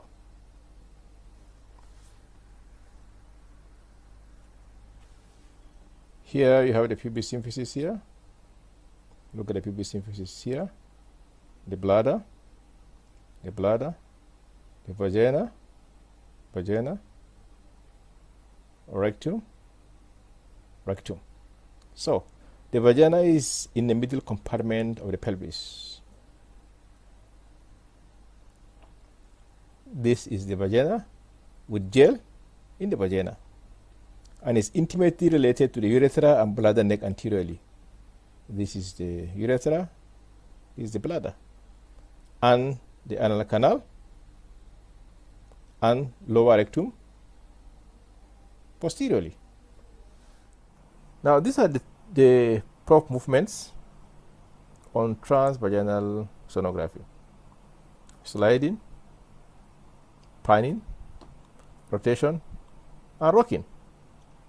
For sliding, the position of the marker is at 12 o'clock position. So you see this is the prop marker for this prop. So it's at 12 o'clock position. And what is the direction of movement in sliding? Is in and out. In and out. The second is panning. Again, the marker is at 12 o'clock position. And then you move from one corner to the other, as shown by this arrow. You move from this end to the other end to scan the whole uterus in longitudinal view. So only pan when the marker is at 12 o'clock position. When that is done, you rotate anti-clockwise. When you do that, the marker will now be at 9 o'clock position. So when you do that, you now rock. And how do you rock? Up and down, from the cervix to the fundus, from cervix to fundus, and only rock when the marker is at 9 o'clock position. Now this is a video demonstrating how to do a transvaginal sonography. So I've applied about 4 mils into the condom, dressed the prop, now reduce gently into the vagina. This is sliding in and out. Then with the marker at 12 o'clock position, you pan from left to right in the sagittal plane. And then you rotate anti-clockwise. The marker now is at 9 o'clock position, and therefore you rock down, up, from cervix to fundus, from cervix to fundus.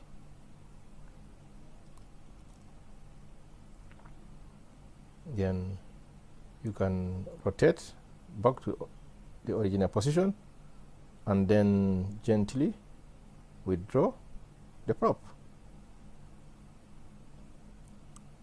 and dress the prop using baby wipe.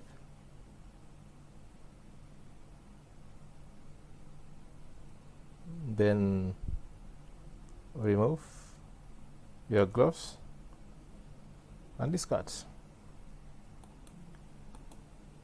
So let's look at the properties of transvaginal sonography. The indications are in early pregnancy, detection and evaluation, early pregnancy complications, measurement of cervical length in cases of cervical incompetence, for follicular surveillance, monitoring in assisted reproductive technology, diagnostic gynecology, and evaluation of ureteric involvement in endometriosis, cancer, etc. So what are the contraindications? Vago intacta.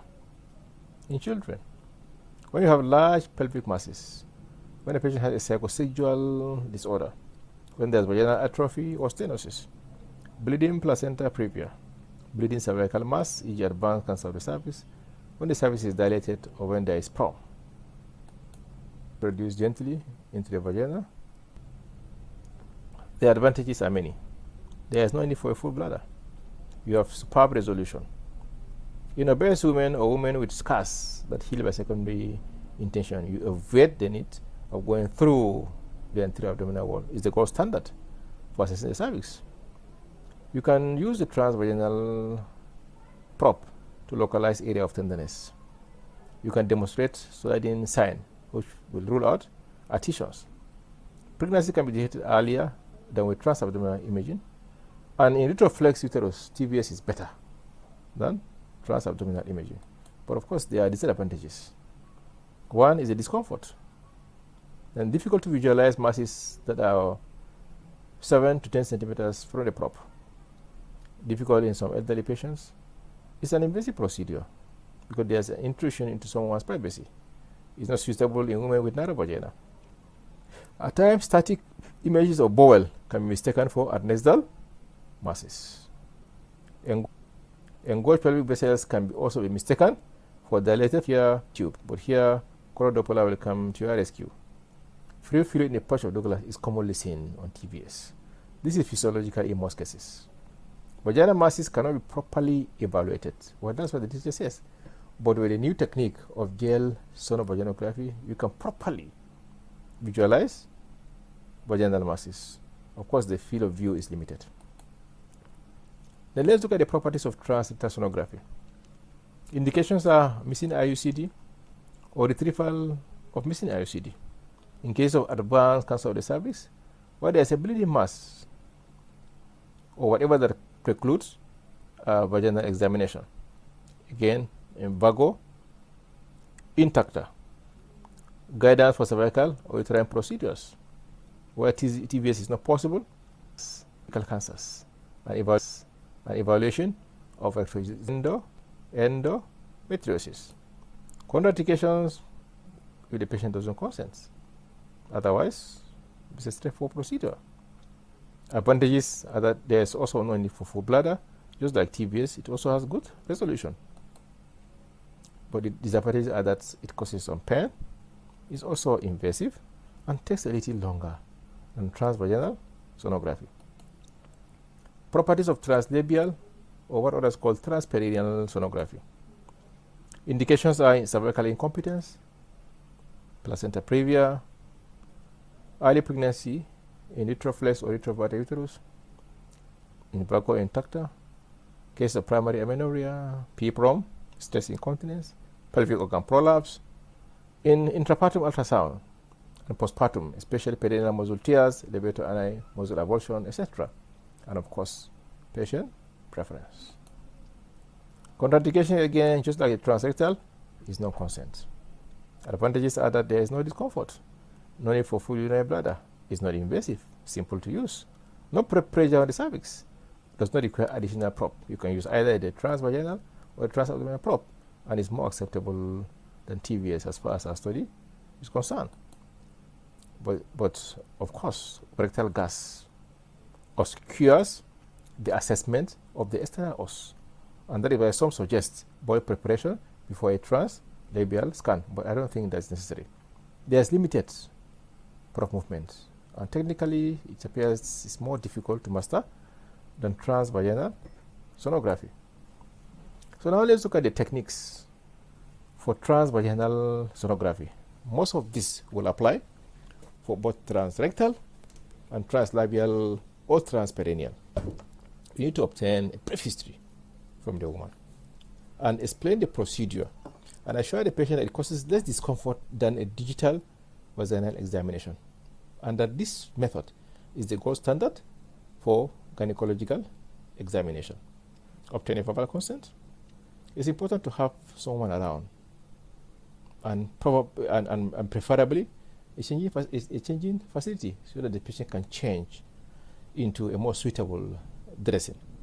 Then later empty her bladder But in some cases, fetal urine is important so that one can orientate his or her image, especially after hysterectomy or in postmenopausal women.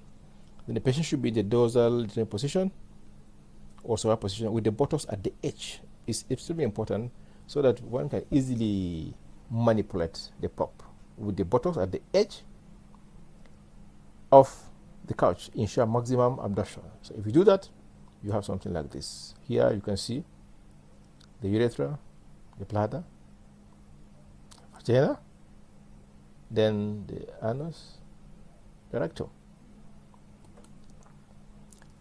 You need a sheet to cover the woman. You don't need a surgical glove or sterile glove. What you need is a disposable glove. Then clean and disinfect the prop in freeze mode, following standard guidelines. Commonly what we use here, you can also use surgical gloves or other commercially available prop covers. Then you can use lattice-free condoms. Ensure that you expel air from the tip of the condom. At times, warming the gel with commercial warming devices improves patient comfort. Apply the gel on the transducer tip, cover with the condom, and then apply on the outside. Avoid spermicidal gel if you are dealing with a case of infertility. Please show the patient the prop. Confirm that you are holding the prop correctly. When you are about to insert the prop, inform the patient that you are about to insert the prop. And if she wants to insert it herself, please go ahead and allow her to do that. Hold the prop like a piston, but don't shoot. Insert the prop longitudinally under real-time imaging and angle towards the rectum with the transducer marker at 12 o'clock position to obtain the surgical plane. Be gentle. Explain each procedure to the patient. Each of the steps, please explain to the patient. Maintain her dignity throughout the procedure. When the procedure is done, gently withdraw the transducer and ensure that the condom does not slip off the transducer. It will be wonderful to have a complimentary flat screen for the woman to view whatever that you are doing. Now, looking at the step-by-step approach to transvaginal imaging. 1, we need to orientate. Why is your bladder? Is it on this side or is it on the other side? When your footprint is up, you need to determine the position of the uterus, as in this case, and demonstrate the sliding sign. Number 2, assess the uterine and adnexa. Number 3, assess the lateral compartment. Number 4, the anterior compartment. Number 5, posterior compartment. And finally, free fluid in the pouch of Douglas. Now let's look at this. Here you can see free fluid already in the pouch of Douglas. This is the bladder. Now you can see the external os, the cervical canal, anterior wall of the cervix, posterior wall. You can see the cervical canal continues with the endometrium. So the orientation is, you have your bladder here, you have determined the position of the uterus, and this is demonstrating the sliding sign. You can see that the uterus is moving freely over the bowel.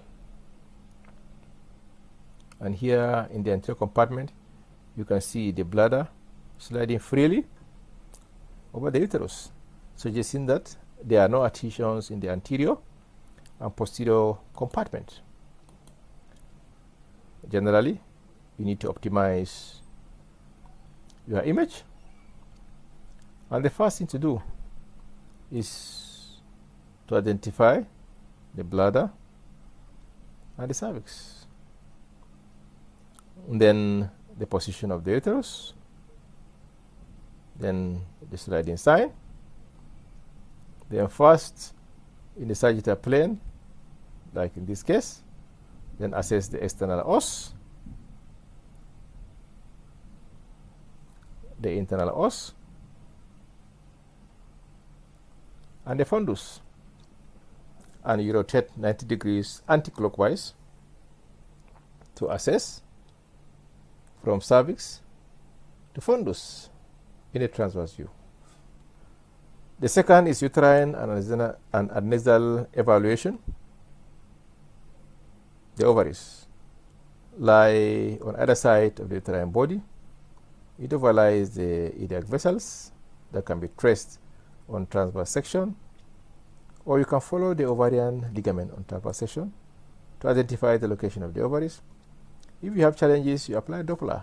You will see the ovarian vessels, especially on transverse section. And in postmenopausal women, where identifying the ovaries may be challenging, because what makes the ovaries identifiable are the follicles. And postmenopausally, the follicles are hardly seen.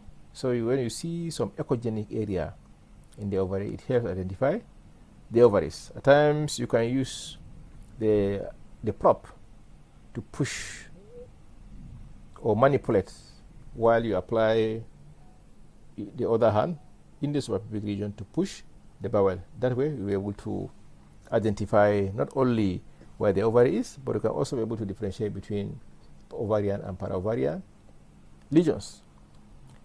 Now here, this is the ovary, as you can see, and then the cyst here is the iliac vessel. So you can see that this ovary is separate from this cyst. So this is a paraovarian cyst. Then here you can see me applying this maneuver, pushing the bowel with the left hand while you manipulate on using the transvaginal prop. So this is what I did. I asked the patient actually to apply pressure, not with my left hand, and then I pushed with the transvaginal prop. So look at clearly, look at what is called the splitting sign. So this is split away from this ovary. So this is called splitting sign. So you can see the bowel movement on applying prop pressure. Then again, you can use Doppler to trace the uterovarian vessels. Here you can see this is the internal iliac. But here you can see the ovary, and just below the ovary you can see the uterovarian vessel. Lateral compartments. The lateral compartment is about assessing the iliac vessels and the surrounding area for especially lymphadenopathy. This was a case of cancer of the cervix. This is a transabdominal image. You can see the common iliac, the external iliac, the internal iliac, and you can see somewhere here a lymph node. So on transvaginal ultrasound, you can see this is the internal iliac, and this is the ovary overlying the internal iliac. And on color Doppler, you can see the color uptake of the internal iliac, the lateral compartment. Again, here you can see the iliac vessels, lateral compartment. Look at the internal iliac, lateral compartment. So you check for lymph nodes along the internal iliac. There is none here. Again, if you look at, this second case, this is the internal iliac. Now compare the relationship between this and this. Here you can see this is the ovary. This is the internal iliac, and you see that the ovary freely slides over the internal iliac. You see that? Freely. Now compare with this. You see that? This ovary is stuck to the internal iliac. So there's adhesion in the lateral compartment. This was a case of endometriosis. It's extremely important for the surgeons to note this, otherwise there will be increased intraoperative and postoperative morbidity. Anterior compartments, usually the bladder and the ureter, as can be seen here. And this is the case of advanced CA cervix. You can see the distal ureter dilated in some areas and aperistatic. So carcinomatous involvement of the ureter. Again, look at the movement of the anterior compartment here. Look at the bladder here sliding freely over the uterus. You see that? This suggests that there are no adhesions. Now compare with this case of advanced CA cervix. This is the bladder, not the thickened bladder wall here. And then look at the bulky and irregular cervix. And look at, there is no movement here. So the bladder is not sliding over the uterus here. It's not sliding. Look at here. So infiltration of the anterior compartment. Here you can see some of the layers. You can see the serosa of the bladder, the muscle layer, and the mucosa. The submucosa is not clearly seen here. Here you can see the bowel lumen. Here you can see the mus muscularis, a preferred site for endometriosis. The posterior compartment. Here, not the axial uterus, sandwiched by this huge multilocular solid tumor. So note that this is a frozen pelvis. No sliding sign posteriorly and no sliding sign also anteriorly.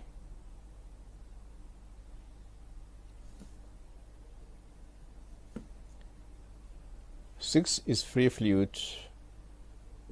in the pouch of Douglas.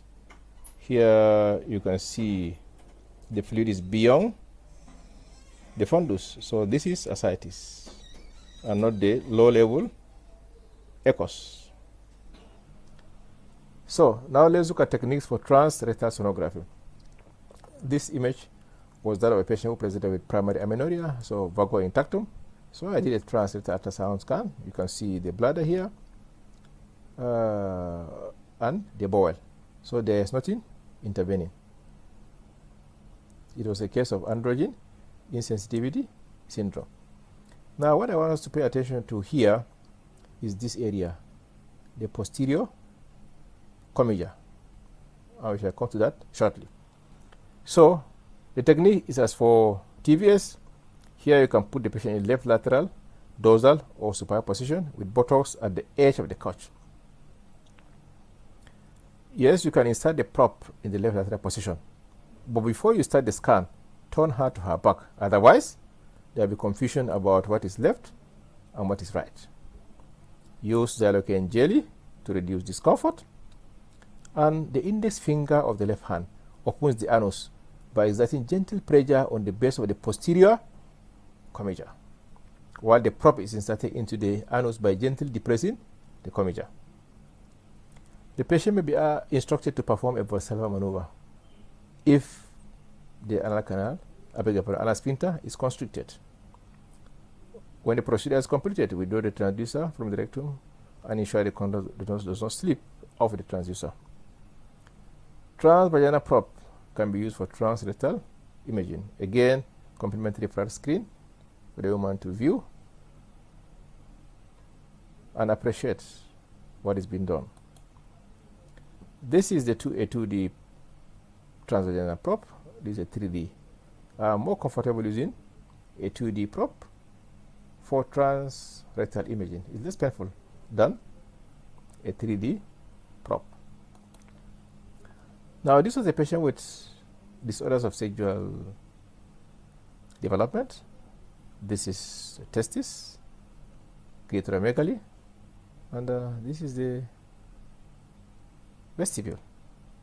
So we did a transrectal because vago intacto. So you can see that the uterus is appears small, not the endometrium, and not the multiple follicles. But I could see only one ovary. I didn't see the other ovary. So this is transrectal imaging. You can see the vagina here. So as a case of disorder of sexual development, race as a male. Technique for translabial or transperineal sonography as for TVS. At times, bowel preparation may reduce the gas in the rectum, which interferes with assessment of the external os. One can use either a curvilinear prop or an endocavitary prop, but the endocavitary prop is preferred. I use female condom actually for the curvilinear prop for translabial, and of course I use male condom for the endocavitary prop.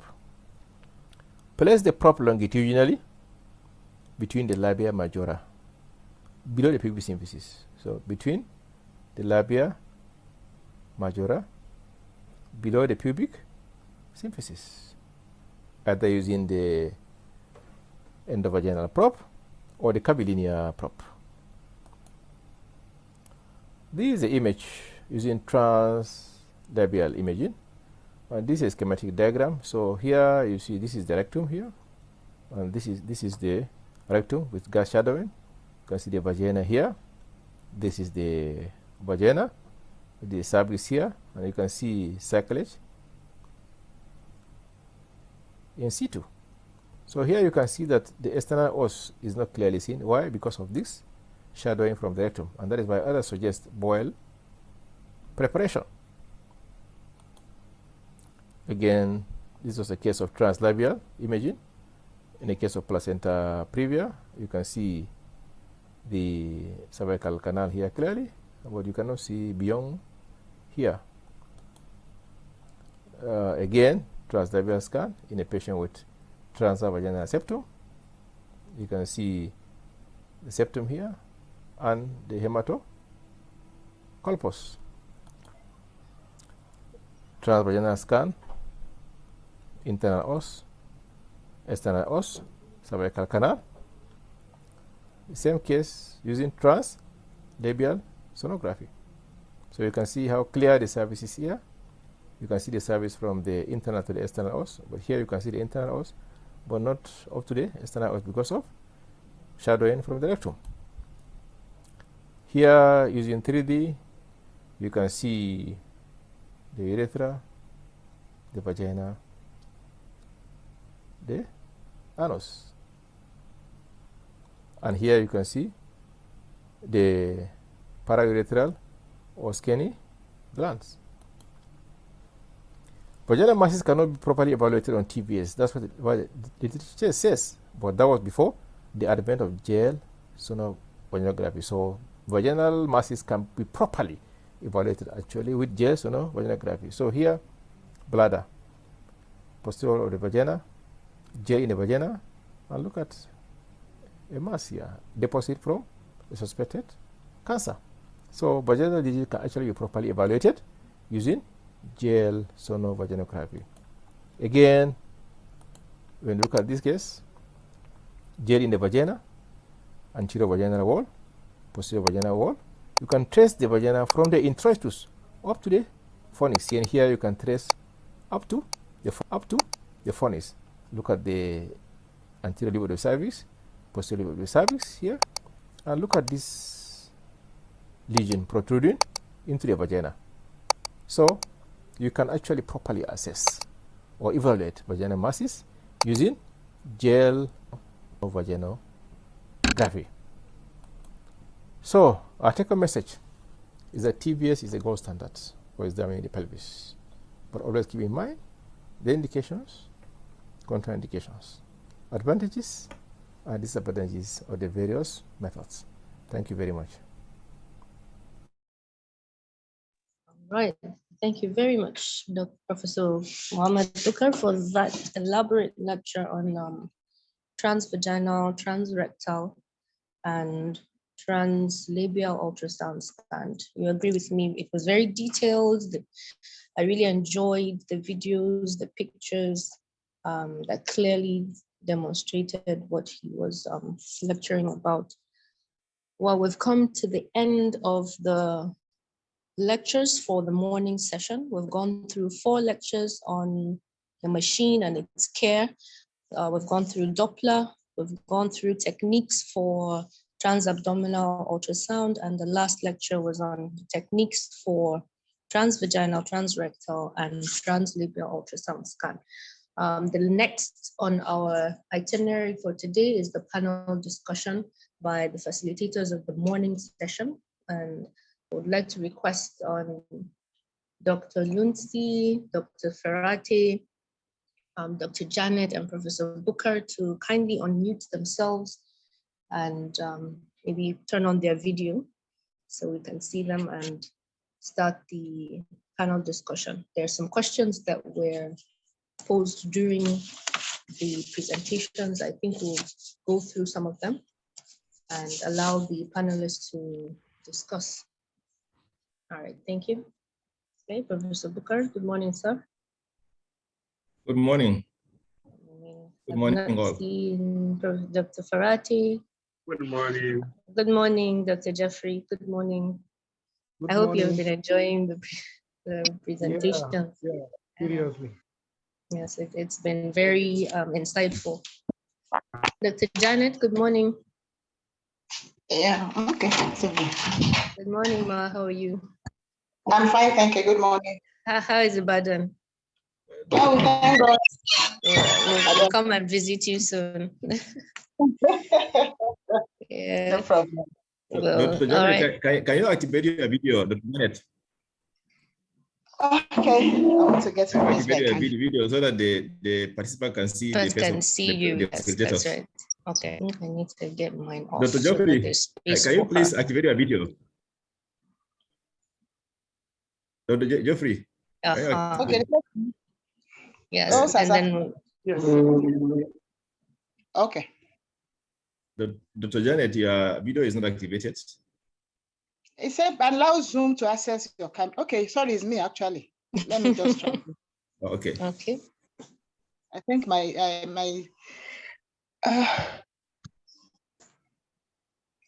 now while she's troubleshooting, we'll let's learn to thank you once again to the panelists for the wonderful presentations. During the course of the presentations, I think Dr. Jeffrey answered a question that was posed to him. I think so we're through with that.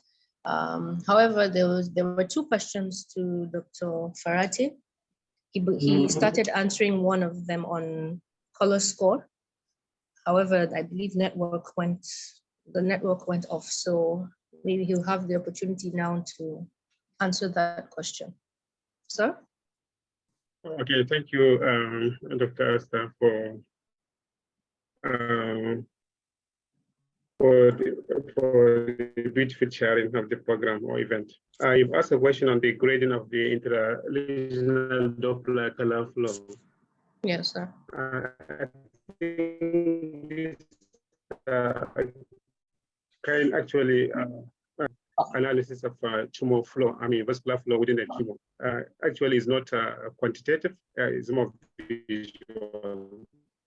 And it is graded into 1 to 4. 1 for no flow in a vessel, in a tumor. And then secondly, the score 2 is the minimal flow. Score 3 will have moderate flow. And then score 4 is high vascular flow.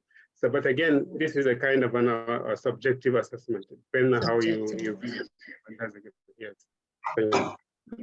So I believe, sir, it's with practice that you get to really appreciate the different grading. Yes, what would one would see as a minimal could be modeled by so that's the problem drawbacks of this. It's not actually quantified, so it's more of a visual subjective assessment. All right, sir. All right, thank you, sir. You also had another question from Dr. Zara Ngabura.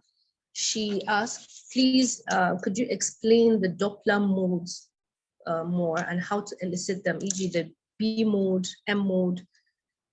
Could you shed more light on those? The Doppler mode, the B mode is nothing other than just a grayscale. The normal,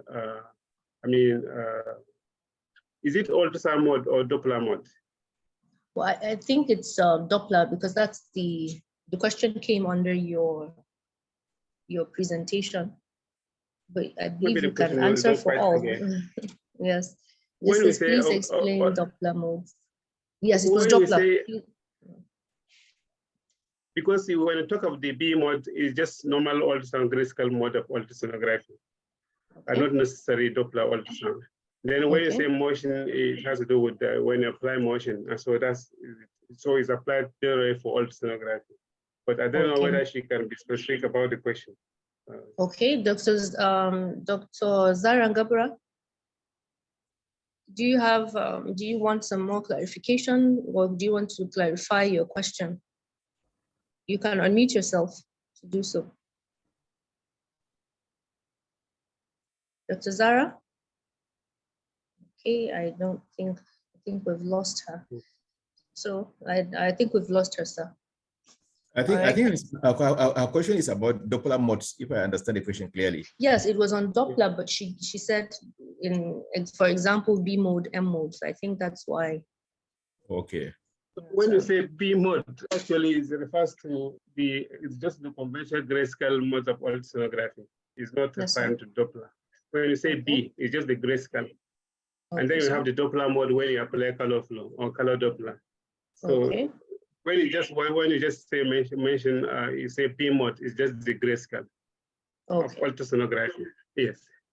So I don't know whether she is specific to, maybe she wants me to talk about specific, the modes of Doppler ultrasonography. So it's something that I can go over again.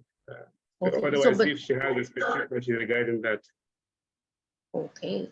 So, but I think maybe you should go over the modes of the Doppler, since the modes for the Doppler ultrasound, just briefly. I said the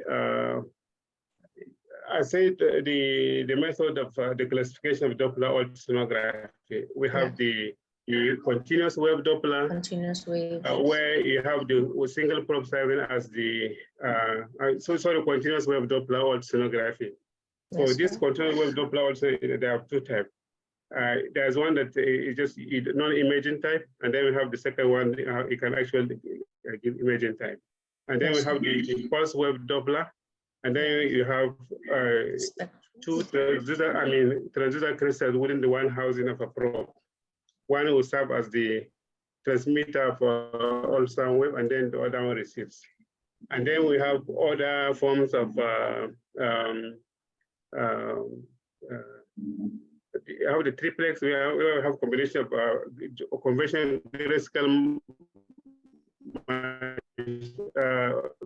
grayscale imaging, and then we have Doppler, and then with spectral, that's triplex mode. And then we have the duplex mode, we have the B mode, and then the Doppler mode. So I don't know, I think that's basically what I mentioned regarding No, thank you, sir, for that explanation. I think those were the two questions for you. And for Dr. Janet Ma, I haven't seen her yet on the screen. Yeah, I'm very sorry. I think my phone, I don't understand. It's saying my device is not allowing with me to show my video. I don't know. No problem. You had a question in the chat box that said, how can we visualize the tubes on transabdominal ultrasound scan? Okay. Tubes are not usually visualized if they are normal. Normal tubes are not usually visualized. We see tubes when they are pathologic, maybe it's filled with fluid. That is when you see it. And when you are seeing a tube, if a luteal tube, that means most times it is pathologic on transabdominal ultrasound. Although on transvaginal ultrasound, a normal one could be seen within the free fluid. But on transabdominal ultrasound, we don't see it routinely, unless it's pathologic. All right. I hope Dr. Ethos Okori, I hope you heard the explanation, right? So those were the questions that were posed actually during the presentation. So, sir, Professor Booker, over to you. Hello. Hello, sir. The moderator, is it you are frozen, or is it my network? No, I'm not frozen actually. Okay, so it's not okay. a frozen, no frozen pelvis. So let me contribute on some of these questions. Yes, sir. As the Dr. Fayette actually pointed out, this color Doppler grading or staging is based on the IOTA consensus. of 1 to 4, and it's purely subjective. And that is why you see that some of the earlier IOTA models use the color scoring method. But the ultimate prediction model now, which is Adnexa, does not have color. Why? Because of this subjectivity. So the color scoring is actually subjective. Someone's color score of 2, maybe another person's color score of 3. And if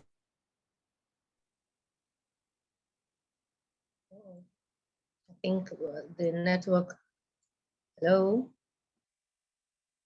So we've lost you. Oh, network.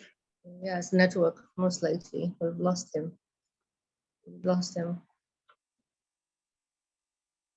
All right, no problem. All right, we'll just move on. Dr. Jeffrey, do you have anything to add? Well, thank you so much, Ma, for a wonderful session. Nothing much, just to appreciate the organizers and everybody for this great privilege to be part of this wonderful presentation. Thank you so much. It's nice having you too. So you're back. We lost you actually. I think the network is still faulty from his end. from my ears, can you hear me now? Yes. Now we can hear you. Yes. Now we can hear you. Can you hear me? Yes, we can hear you now. We can hear you now, sir. Well, still, you can hear me? Yes, we can. Okay, fine. Yes. I said the color scoring is actually subjective. And that is why in the ultimate prediction model now, by IOTA, which is the Adnexa model, color score is not included. But color score is included in the previous prediction models. When you say color score of 1, intuitively, what we think is it should start with 0. But IOTA in its wisdom started with 1. So when you say color score of 1, means there is no color at all.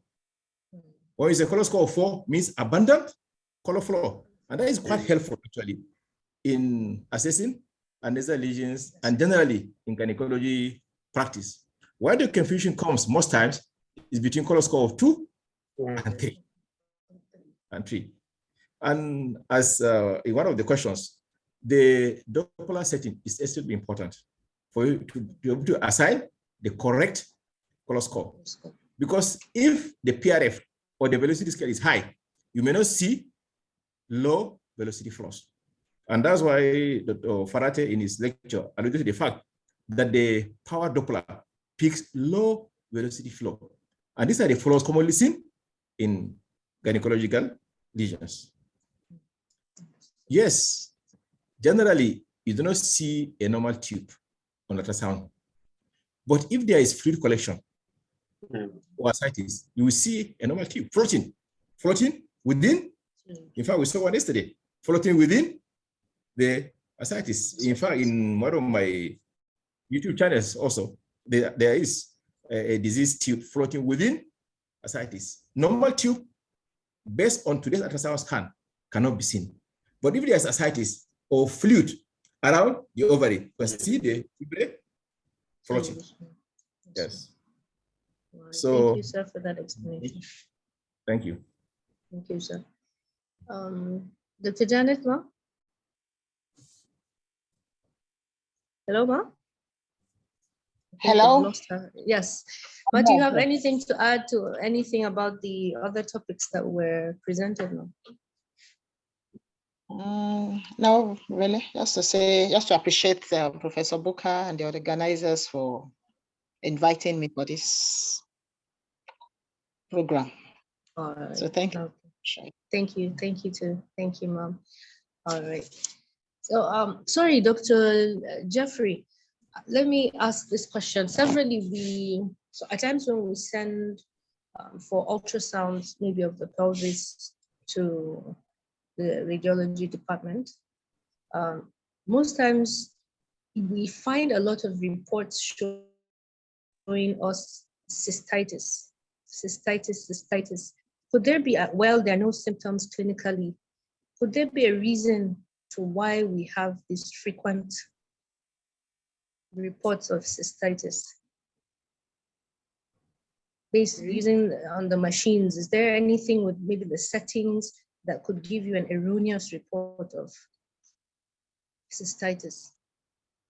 Yes, ma'am. Very important, because just like what we said, image optimization is very important, and understanding your probe orientation, just like what one of the presenters was talking about.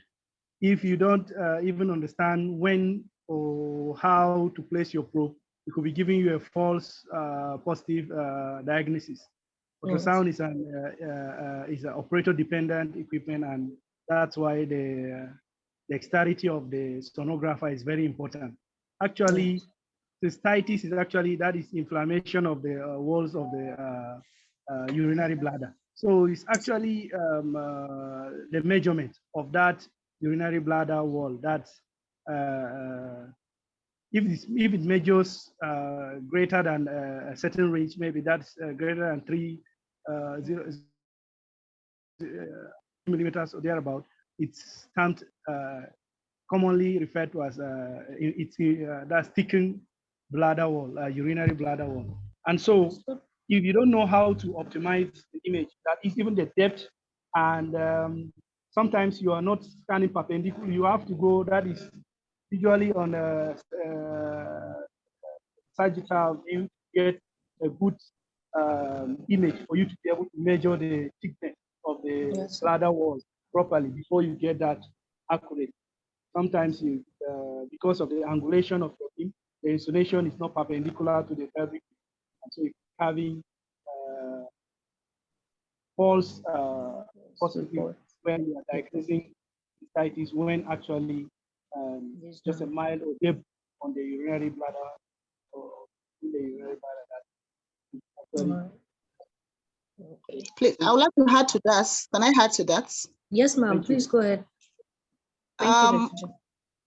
Yeah, the issue, this cystitis, it depends on whether the bladder is full or not. Yes, ma'am. As Dr. Farate said, the normal, if the bladder is very full, the bladder wall thickness shouldn't be more than like 3 millimeters.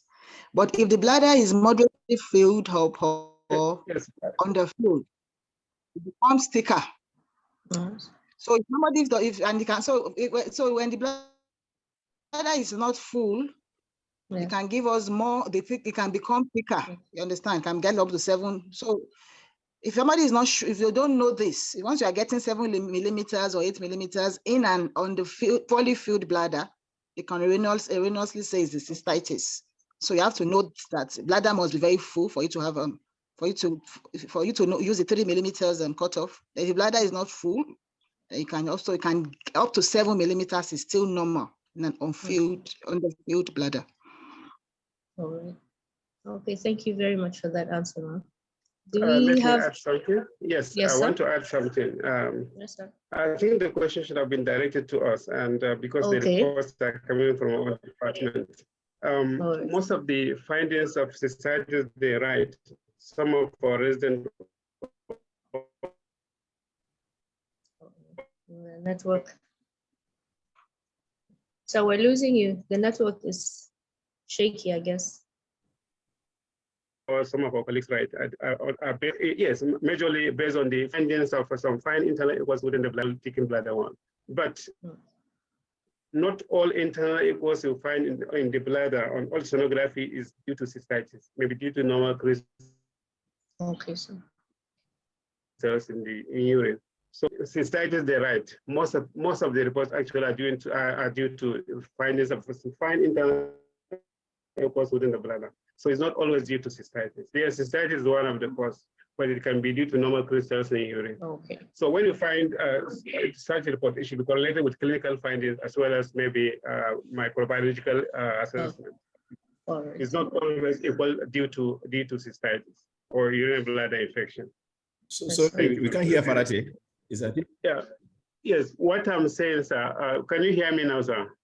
We can hear you now. Hello, sir. I can. You hear me, sir? So most of the reports, they actually coming out of the department are due to findings of internal echoes within the bladder. Finding internal echoes in the bladder. So the findings of finding internal echoes that patient has cystitis or has inflammation of the bladder, it may be due to normal crystals. So correlation with clinical and then microbiological assessment is important. Sir. That's what I'm saying. Okay. Hello? Yes, sir. Yes, sir, Yeah, we've I got think you, sir. it's clear. Yes. Sorry. Yes, Oh, okay, yes. So, yes. Yes. So what the moderator. report? Yes, sir. Moderator, So I think let me the make one a comment on this. Okay, sir. Yes, you see, one of the things that we need to do always when a patient presents to us for ultrasound is to take a brief history. Yes, it's extremely important to obtain a brief and focused history. That will guide us. That's number one. Yes. Number two, the knobology. The knobology is extremely important, especially the gain setting. If the gain setting is high, you will see echoes within the bladder, and you mistakenly diagnose that as cystitis. But by the time you reduce the gain to optimal, you see that there are no echoes. So optimization is extremely important in this case. In addition, to focus history taking. Yes. Yes. Thank you. Thank you, sir, for that. I'm still going back to our participants. I don't know if there's anybody that has any questions to ask.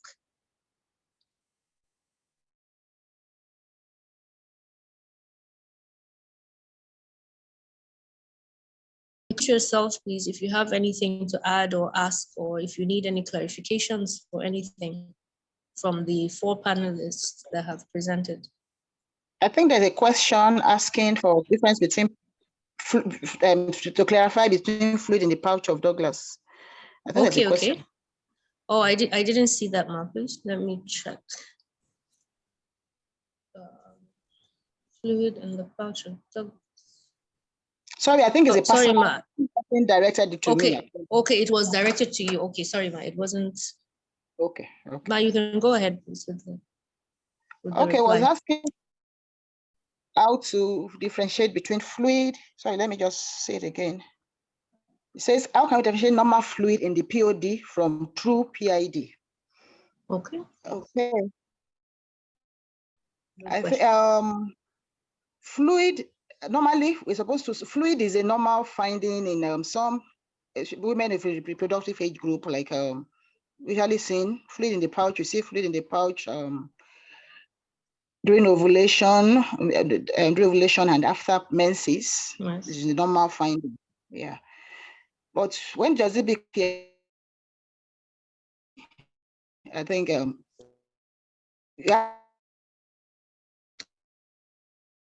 Have to mess. If the thickness of the fluid is more than 2.5 cm, then there's then it's not normal. Normal fluid in the pouch, fluid in the pouch is normal when it's less than 2.5 cm thick. That's 25 millimeters thick. And then the fluid usually clear echoes within the fluid, or you are seeing or you are seeing is this septations, then you should be worried that could is this it's likely, so this is not normal. Then that now depends on the presentation of the patient. But normal fluid usually clear, then the thickness should be less than 2.5 millimeters. 2.5 centimeters. Yeah. Okay. All right. Thank you very much. Thank Yes, you very much for that. I think somebody has raised their hand. Moderator, can I make a comment on this, please? Also. Yes, sir. Please go ahead. Yes, I can see Dr. Okay. Halima Farouk, yes, yeah, you see, one of the challenges of transvaginal scan is that you see a lot of cases of fluid in the pouch of Douglas because of the superb resolution.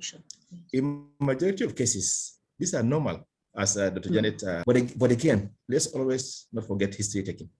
It's extremely important to obtain a brief history from the patient and correlate with the ultrasound scan findings. Normal fluid is usually clear debris within an apparently normal fluid in the pouch of Douglas. Yes. Secondly, you can also have retrograde menses. And in the old literature, it says about 35% you can have retrograde menses. Yes. And remember, menses is blood, and blood is not clear. So if you see blood there, and then you see some debris within, so will that be PID? No, you go back to the history of the patient.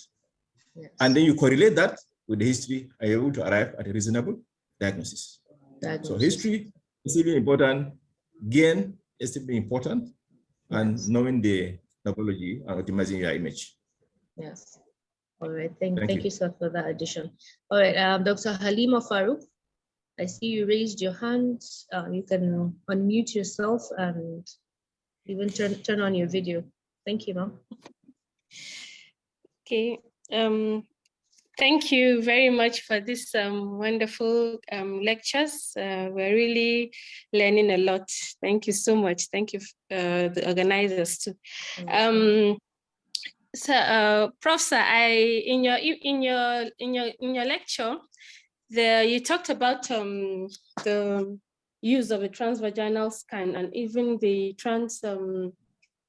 transrectal scan in assessing, the possibility of adhesions within the pelvis, which can help the surgeons. So I remember I just wanted to see whether, this imaging modality, could it even, because from what I saw, the videos you showed, there's a lot of clarity and distinction between these layers, between the bladder onto the cervix. And this is especially important for those going for things like radical hysterectomy for cervical cancer. So, and unfortunately, I think even the classification does not really take into cognizance of this space. And this space is really very important in, early stage cancers where you have to do something like a radical hysterectomy. Sometimes you might need to even abandon this procedure when you get to that level and you see you cannot go ahead because of the involvement of this space. And I don't know, so Farate is here, the MRIs compared to this modality, I think this seems to have a better,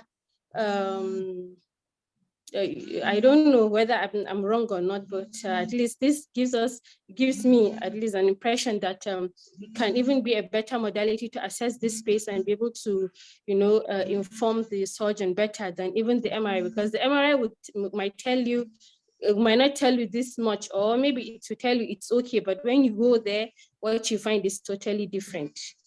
So I don't know if they can shed light on that, whether the MRI is still superior in assessing this. Is my network, moderator? I can't hear clearly. Is it my network? No, I think it's your network, sir, because we are hearing her loud and clear. Okay. Yes, hear her loud and clear. Yes. Yeah.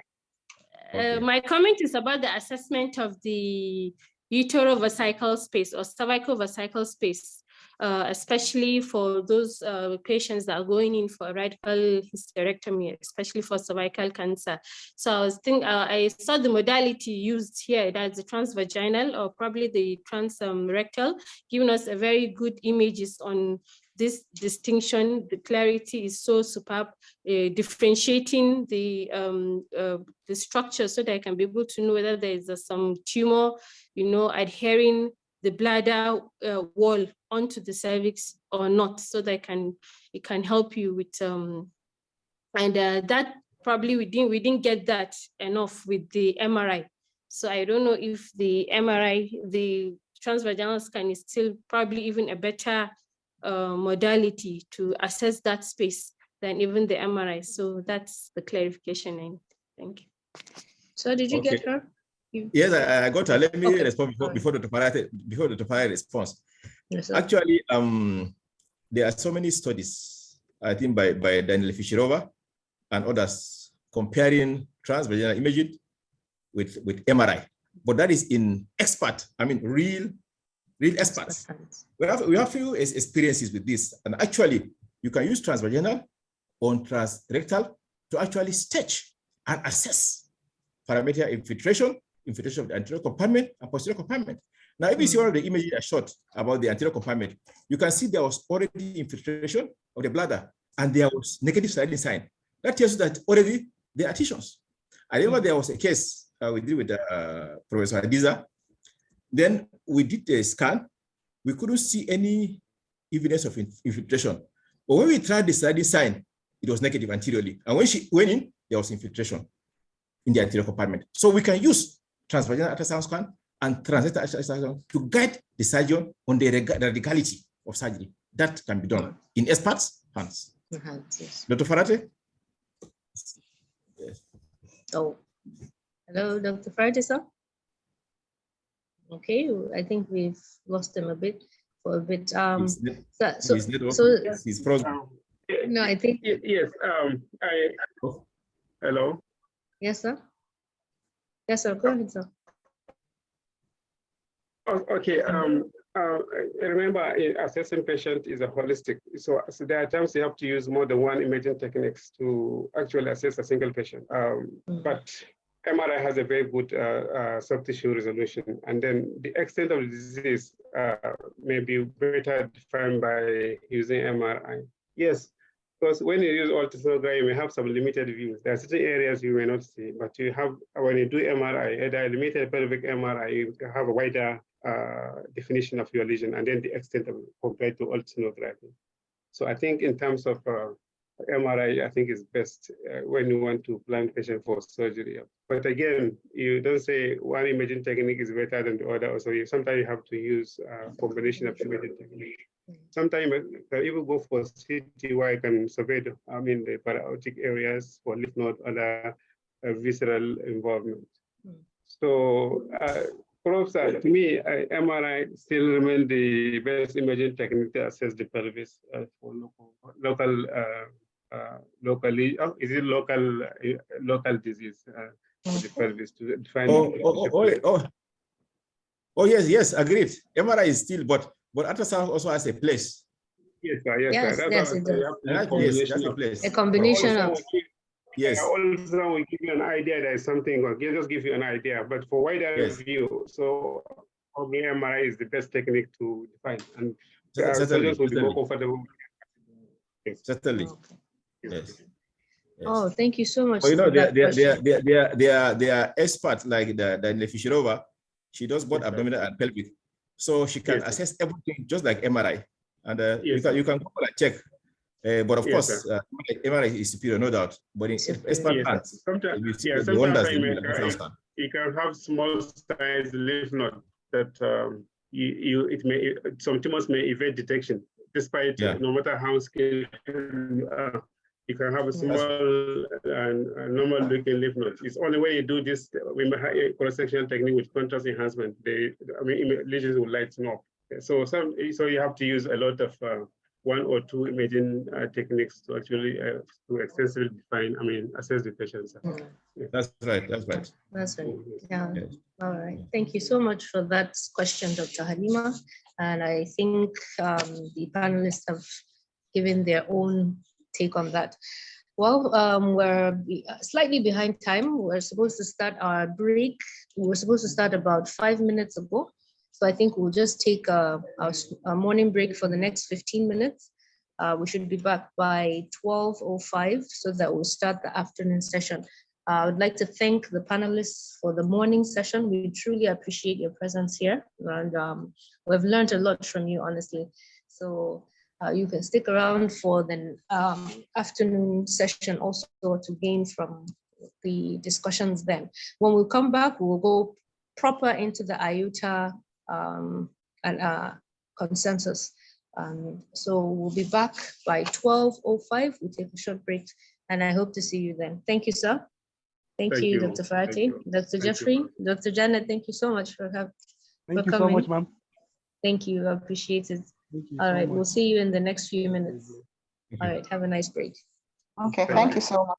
Bye. Thank you, ma'am. Bye-bye. Thank you.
Hello, hello.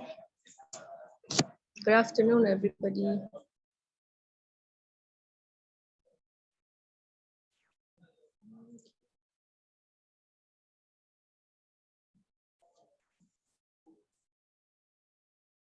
So it's time for us to start again, to commence the afternoon session.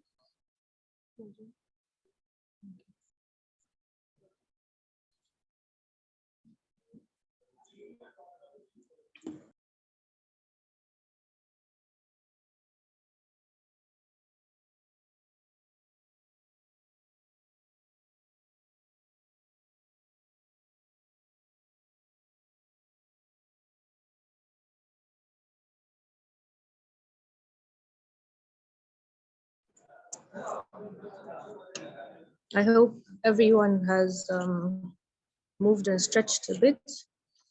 So let's not take too much time. I think we can commence with the afternoon session. The first lecture that we'll have in the afternoon is on IOTA terms, definitions, and measurements. This lecture will be taken by Professor Mohammed Bukar, and it's expected to last maybe 15-20 minutes. Once again, if there's anyone who has questions, kindly post it onto the chat and we'll address it either after the presentation or at the end of the 4 lectures slated for the afternoon session. So, sorry, 5 lectures for the afternoon session. So without further ado, I think we'll start with the first lecture.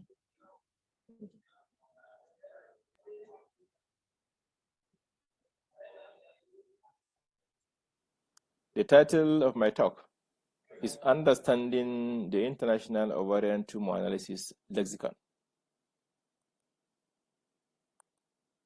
The learning objectives for this lecture are 1, to know the IOTA lexicon, and 2, to apply the IOTA lexicon in our day-to-day clinical practice. Greetings from Borno State, the home of emerging peace. All images for this presentation were of patients managed in 2 hospitals in Maiduguri, the capital of Borno State. Today, researchers are encouraged to use standard terminology. In gynecology, there are so many consensus statements, from idea to MUSA, from MUSA to IOTA. But for the purpose of this lecture, we are going to focus on the IOTA consensus statements. This landmark paper, published over 2 decades ago, gave birth to the terms, definitions, and measurements to describe the sonography features of Adnexa tumors. It was a consensus opinion from the International Ovarian Tumor Analysis Group. We are all aware that TVS is the recommended method for diagnosis of adnexal masses. When we talk about the adnexa, we are not only making reference to the ovary, because the tubes are also part of the adnexa. The paratubal cysts, paravarian cysts are all part of the adnexa. If a serosal fibroid grows and assumes the position of an adnexa, it becomes an adnexal lesion, as we can see in this patient who was 70 weeks pregnant, presented with lower abdominal pain, and was discovered to have a pedunculated uterine fibroid that assumed the position of an adnexa and presented like an adnexal lesion. The accuracy of ultrasound scan likely depends on 3 variables. 1 is the equipment. How good is the equipment available to the operator? Is the operator experienced or is a novice? Is the patient morbidly obese or a patient with normal BMI? These 3 factors largely determines the accuracy of ultrasound scan diagnosis. Now let's look at definitions. Adnexal lesion is defined as ultrasound assessment inconsistent with normal physiological function. For example, persistent unilocular cysts. A persistent unilocular cyst is not consistent with normal histology, so it is an adnexal lesion.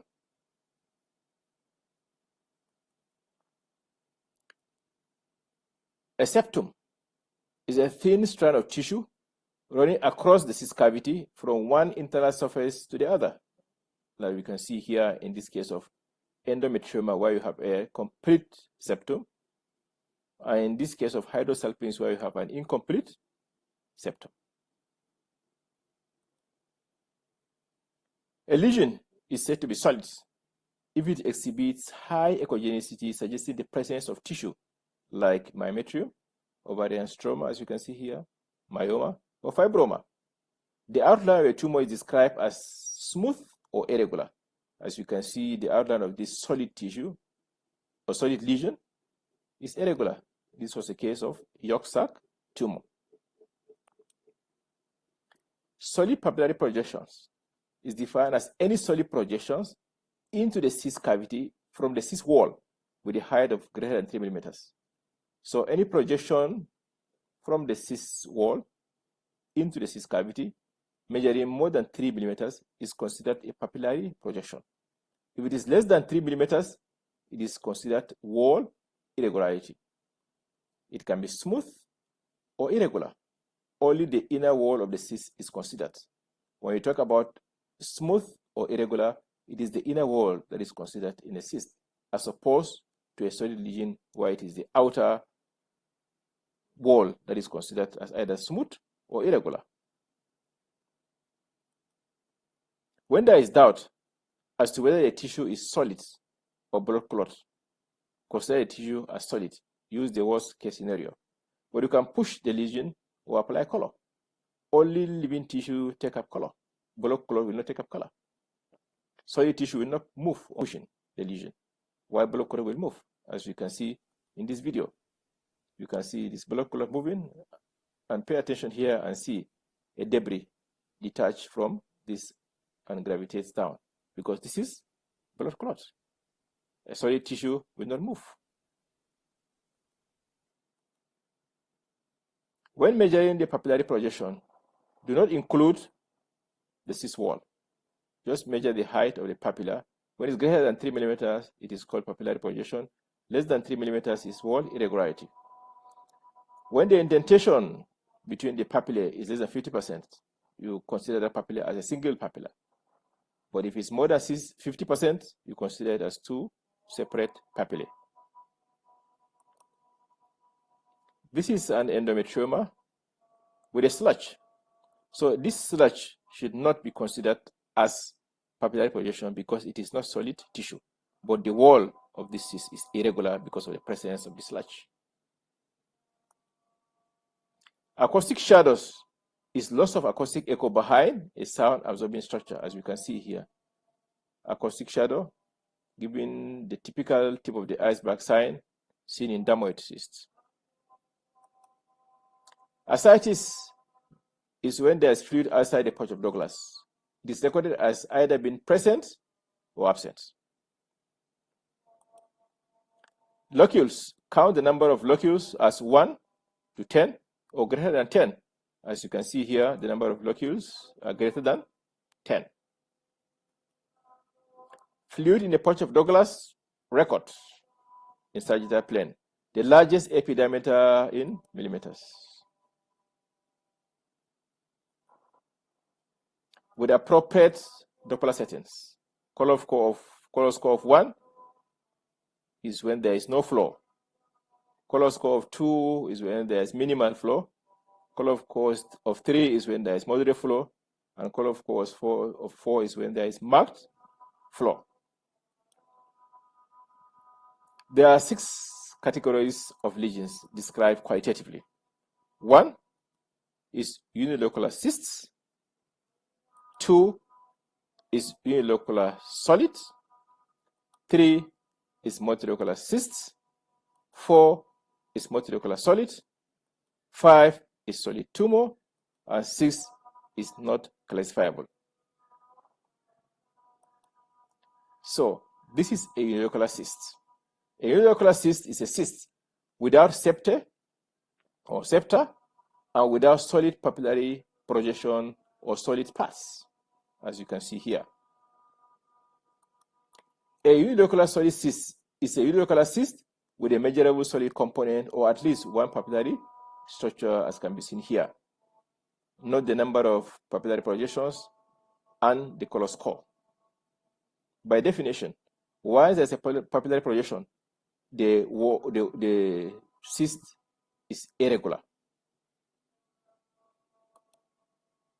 A multilocular cyst is a cyst with at least one septum, but no measurable solid component of papillary projection.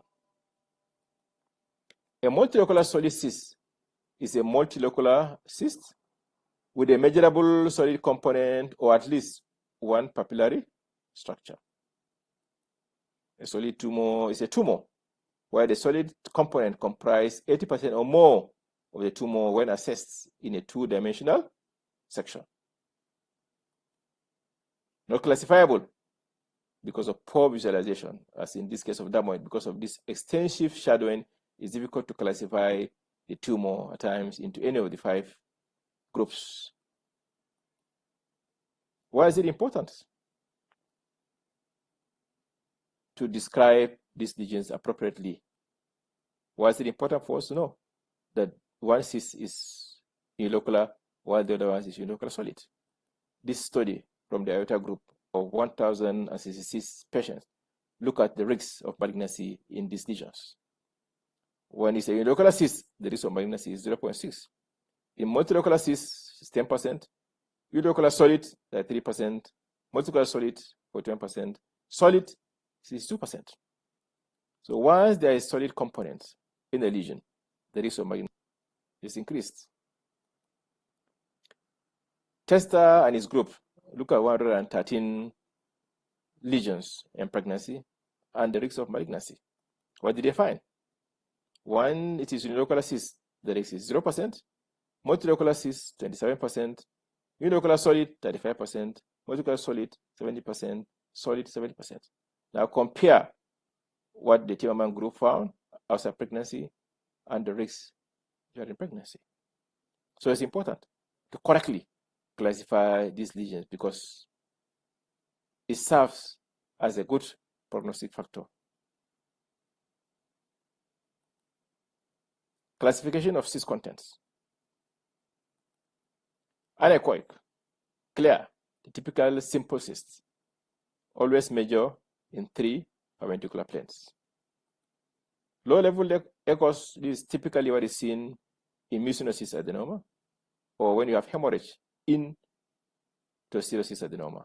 When you apply pressure, the content will stream, not so with the ground glass appearance, typically seen in about 50% of endometriomas. This is thick, so when you apply pressure, it will not stream in most cases. Corpus echogenicity is typical of hemorrhagic cysts. Mesechogenicity, typical of dermoids. Now let's look at some tips and tricks. This is a sludge in an endometrioma. This is a complete septum in an endometrioma. This is a papillary projection. So this should not be confused for a sludge. If there is any doubt, apply color. Papillary projection will take up color, while sludge will not take up color. This is a multilocular cyst with asymmetric wall thickening, which is a feature of chronic torsion, as can be seen here. It's superficially confirmed, it's mucinous cyst adenoma. Now, if one confuses this for a multilocular solid tumor, look at the risk of malignancy if it's outside pregnancy and in pregnancy. So it's important not to confuse this wall thickening to a solid lesion because it is not. So this is a multilocular cyst, not a multilocular solid lesion. These are flash artifacts in a mucinous cyst adenoma. So if it is confused with color score, then the diagnosis will be missed, and that has some consequences on the management. So let us not confuse color artifact or color flow. This is a hemorrhagic cyst There's no flow, and there will be no flow within the content because hemorrhage is not live tissue, but you can see flow within the cyst wall. And IOTA also describe the flow not only within the cyst, but also the cyst wall and septa, as you can see, within the septa, cyst walls, or solid areas. So this hemorrhagic cyst, yes, but the color flow is 2 because there is color flow in the wall of the cyst, but not within the substance. These are different contents of hemorrhagic cysts. In the early stages, hemorrhagic cysts are usually solid and can be confusing for a solid lesion. But remember the appearance of solid lesions like myoma, fibroma, ovarian stroma, and the myometrium. This is retractile clot. This is fresh hemorrhage. This is reticular pattern of hemorrhagic cyst. This is corpus hemorrhagicum, confused initially for a solid lesion. These are retractile clots. This patient conceived spontaneously, came in the first trimester with twin pregnancy and ovarian hyperstimulation syndrome. My interest here is to look at the hemorrhagic cyst within the thecal uterine cyst and the changes that happen over 2 weeks. Now, so look at the hemorrhagic cyst, multiple hemorrhages within the thecal uterine cyst. 2 weeks later, look at the change, the diminution in size of the hemorrhage.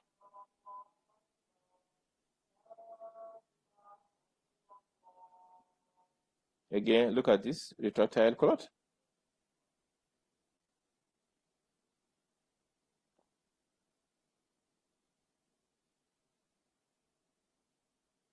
And look at the diminution in size and compare this and the one that was seen 2 weeks earlier. Look at the difference. So this is changing pattern of hemorrhagic cyst. Corpus luteum can have different appearances. Here you have an all corpus luteum. Look at the appearance. Another all corpus luteum. This fresh corpora lutea. The Rokitansky nodule in a dermoid cyst is not a solid lesion, and as such, it should not be reported as a solid lesion. At times, because of extensive shadowing from dermoid cysts, it may be difficult to get the correct measurement of the lesion. By pushing the lesion using the prop, the whole mass will move in unison, and that way it will be easier to have the correct measurement of the lesion. Occasionally, one may have a normal ovary within which some echogenic spots may be seen. This is dermoid within the substance of the ovary, as you can see in this patient. At surgery, after bisecting the ovary, you can see this dermoid, which was seen as echogenic ring here within the substance of the ovary. A hydrosalpinx is not a multilocular cyst because the septa are incomplete, so it is a unilocular cyst. If there's any doubt and the papillary projection is more than 3 millimeters in the hydrosalpinx, if you are not sure, consider that as a papillary projection. But if you are sure, as in this case, there's no point because it is not a papillary projection because it is not considered as a solid lesion. A solid tumor may contain papillary projections into a small cyst or a solid tumor. As you can see, this is a solid tumor. You can see an irregular cyst within which you can see a papillary projection. So a solid tumor may contain papillary projections into a small cyst of the solid tumor. Do not confuse a tossed edematous ovary with a solid mass. Here you can see the typical description of a solid lesion. It looks like ovarian stroma, fibroma, fibroid, or the myometrium. So if we compare this with these lesions, you realize that this is not solid tissue. So this is edema of a tossed ovary. And to me, it is counterintuitive to make a diagnosis of a tossed ovary with a normal size ovary, because that betrays the pathophysiology of ovarian torsion. At times, you can have two corporeal lutea existing in the same ovary, as you can see. So, before you classify any mass, you have to look at it from all angles, not just looking at one aspect of the lesion to make a diagnosis. For instance, if you look at this image, if you make a diagnosis based on this, you are likely to be wrong because you've not seen the full picture. But when you have a full picture of this, you can now say exactly what kind of lesion you are dealing with. And that way, you will guide the management of the patient and reduce both morbidity and mortality. So our take-home message is that knowledge of IOTA and lexicon is essential in proper characterization of distal lesions, which has a bearing on the management of these cases. Thank you very much for listening. All right, thank you very much, Professor Bukar, for that wonderful lecture on the IOTA terms, definitions, and measurements. I believe a lot of the pre-tests, I saw some pre-test questions that were answered in this lecture. So I hope people took note. Thank you so much, sir. We'll just check if there are any questions. If there are no questions, we'll move on to the next lecture. The next lecture will be taken by Professor Aliu Labaran of the Department of Obstetrics and Gynecology, the College of Health Sciences, Bayero University, Kano. He'll be taking us on IOTA simple descriptors. So I believe there are some questions here also on the test, so we'll pay close attention and we can get these in the lectures. So we'll have the next lecture starting now. So thank you so much, Professor Aliu Labaran.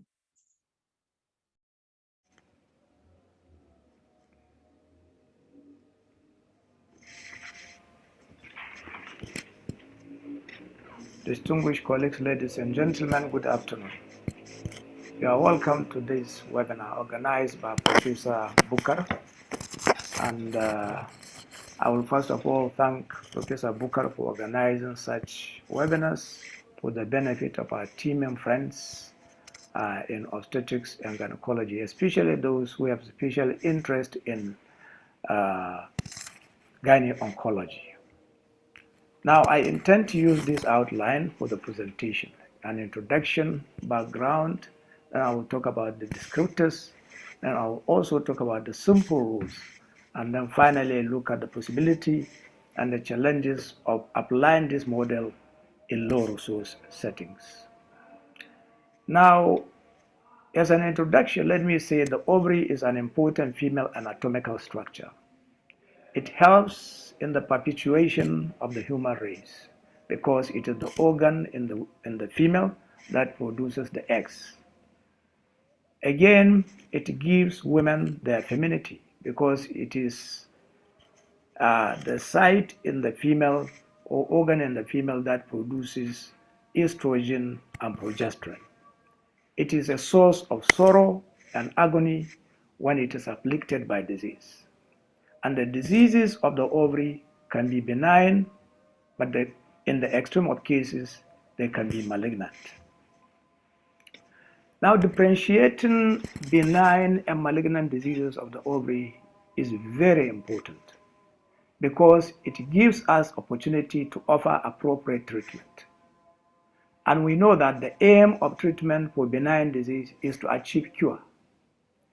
For malignant disease, on the other hand, the aim is to improve the quality of life and improve survival of those affected by the disease.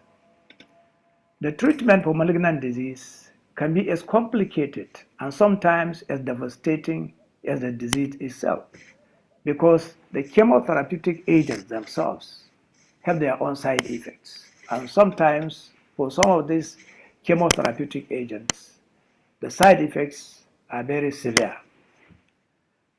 And in treating ovarian disease, consideration must be given to the type of disease, the age of the patient, the reproductive needs of the patient, and the side effect profile of the treatment, and the overall quality of life of those affected.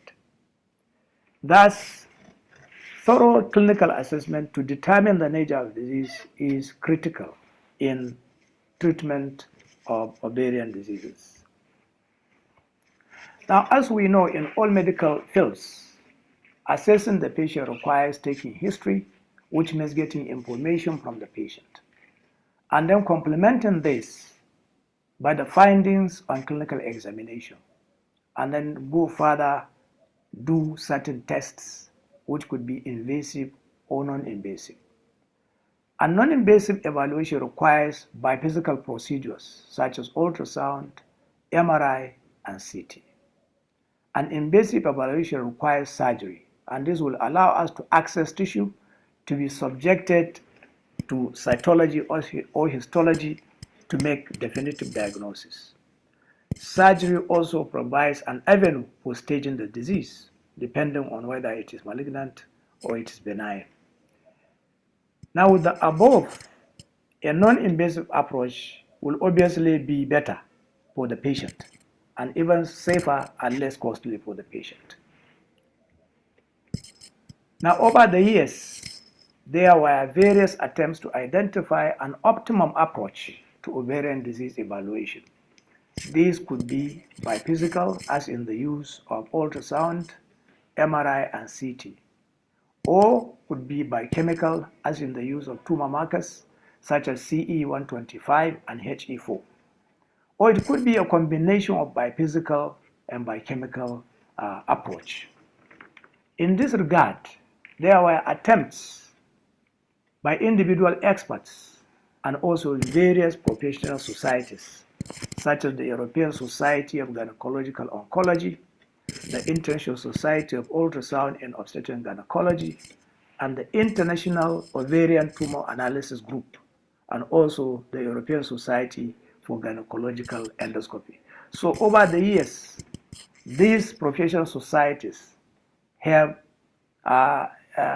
developed models which could be used in the evaluation of ovarian lesions.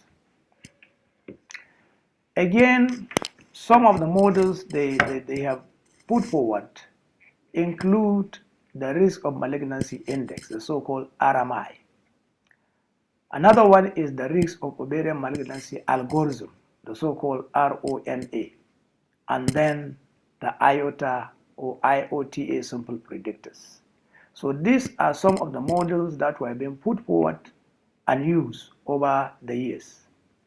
Now, each of these models has been applied and their sensitivity and specificity has been assessed.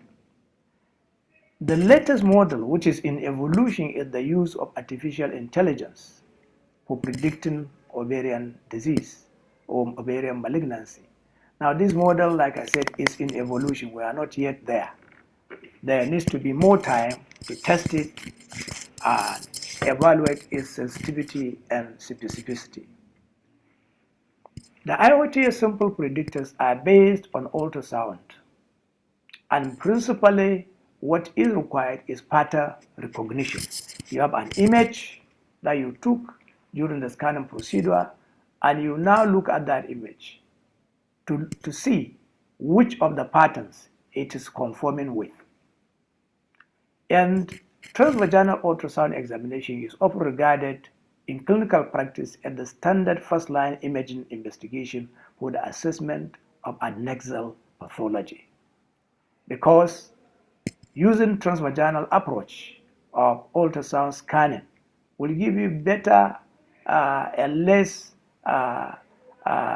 problem, because there is proximity of the probe to the lesion in question compared to transabdominal approach. However, there are instances when you use transvaginal ultrasound and complement it with transabdominal ultrasound. But principally, it is better to use transvaginal ultrasound for evaluation of adnexal diseases.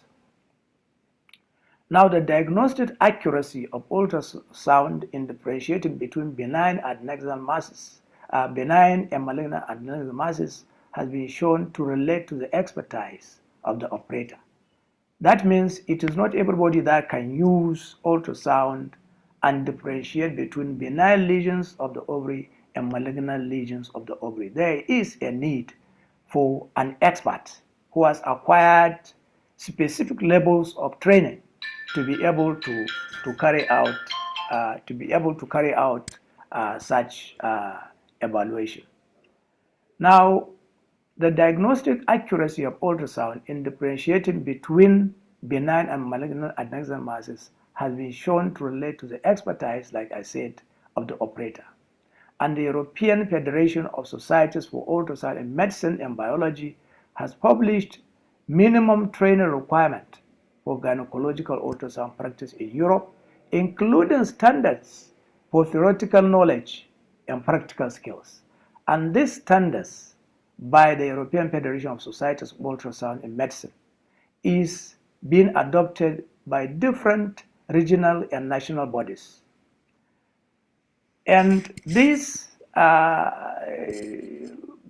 system of the European Federation identifies 3 levels of training: level 1, level 2, and level 3.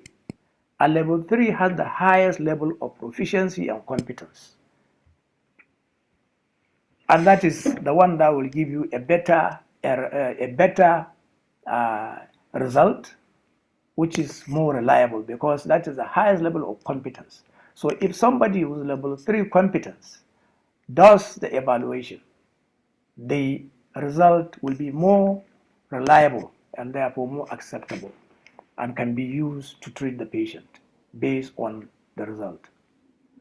Now, as many ovarian masses can be recognized relatively easily, the IOTA group proposed 4 simple descriptors of the features that are typical of common benign lesions. 2 features suggestive of malignancy, which can give an instant diagnosis and reflect the pattern recognition that is key part of ultrasound in the evaluation of adnexal lesions. The IOTA simple rules have been also integrated into several national clinical guidelines for the evaluation and management of adnexal masses.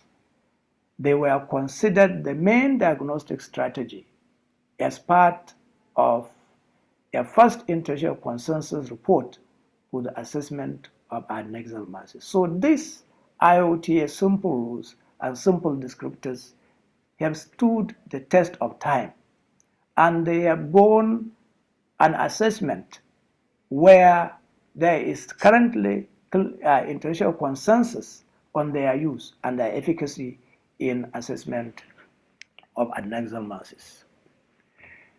Now let's look more closely on the IOTA simple rules, which today have become popular.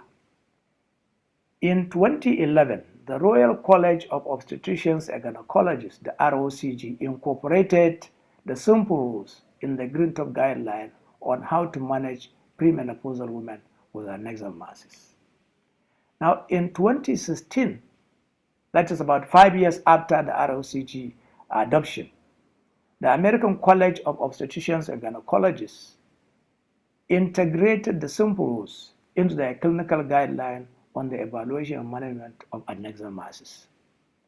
And just a year after, in 2017, the simple rules were considered as the main diagnostic strategy for the assessment of adnexal masses in the first international consensus report.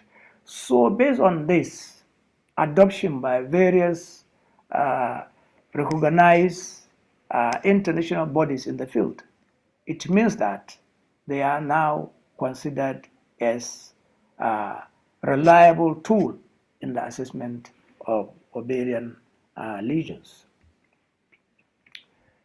Now, the IOTA group proposed 4 easy descriptors describing 4 typical features of common benign lesions and 2 easy descriptors suggestive of malignancy. And lesions that cannot be classified using the easy descriptors can be assessed using other methods, such as using the simple rules. And the simple rules are based on 5 ultrasound features suggesting a benign lesion, which is categorized as B features, and 5 features that suggest a malignant lesion or considered as M features. So in the simple rules, there are B features which depicts or suggest benign disease, and the M features which suggest malignant disease. If at least one of the B features is present without any M feature, the lesion is classified as benign. On the other hand, if at least one M feature is present without any B feature, the lesion is classified as being malignant. Now, if both B and M features are present or no features are present, the lesion is considered as not classifiable. Now again, let's consider more closely the descriptors. The benign descriptors, which are called BD, B for benign, D for descriptor, are classified as 1 to 4, into 1 to 4. And the malignant descriptors, or the so-called MD, M for malignant, D for descriptors, are just 2, 1 and 2. Now, let's look at this. If you look at BD1, BD1 is a unilocular tumor with ground glass echogenicity in premenopausal women, and this is suggestive of endometriosis. Now, BD2 is also a unilocular tumor with mixed echogenicity and acoustic shadows in premenopausal women, and this is suggestive of benign cystic teratoma. Now, BD3 is the next and is also a unilocular tumor with regular walls and a maximum diameter of the lesion being less than 10 centimeters.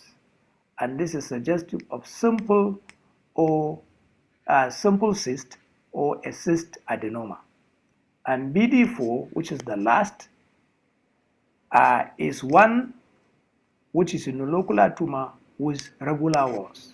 So these are the 4 categories based on the simple descriptors for benign disease. Now, on the other hand, for the malignant disease, I mentioned earlier that there is MD1 and MD2. So MD1 is a tumor with ascites and at least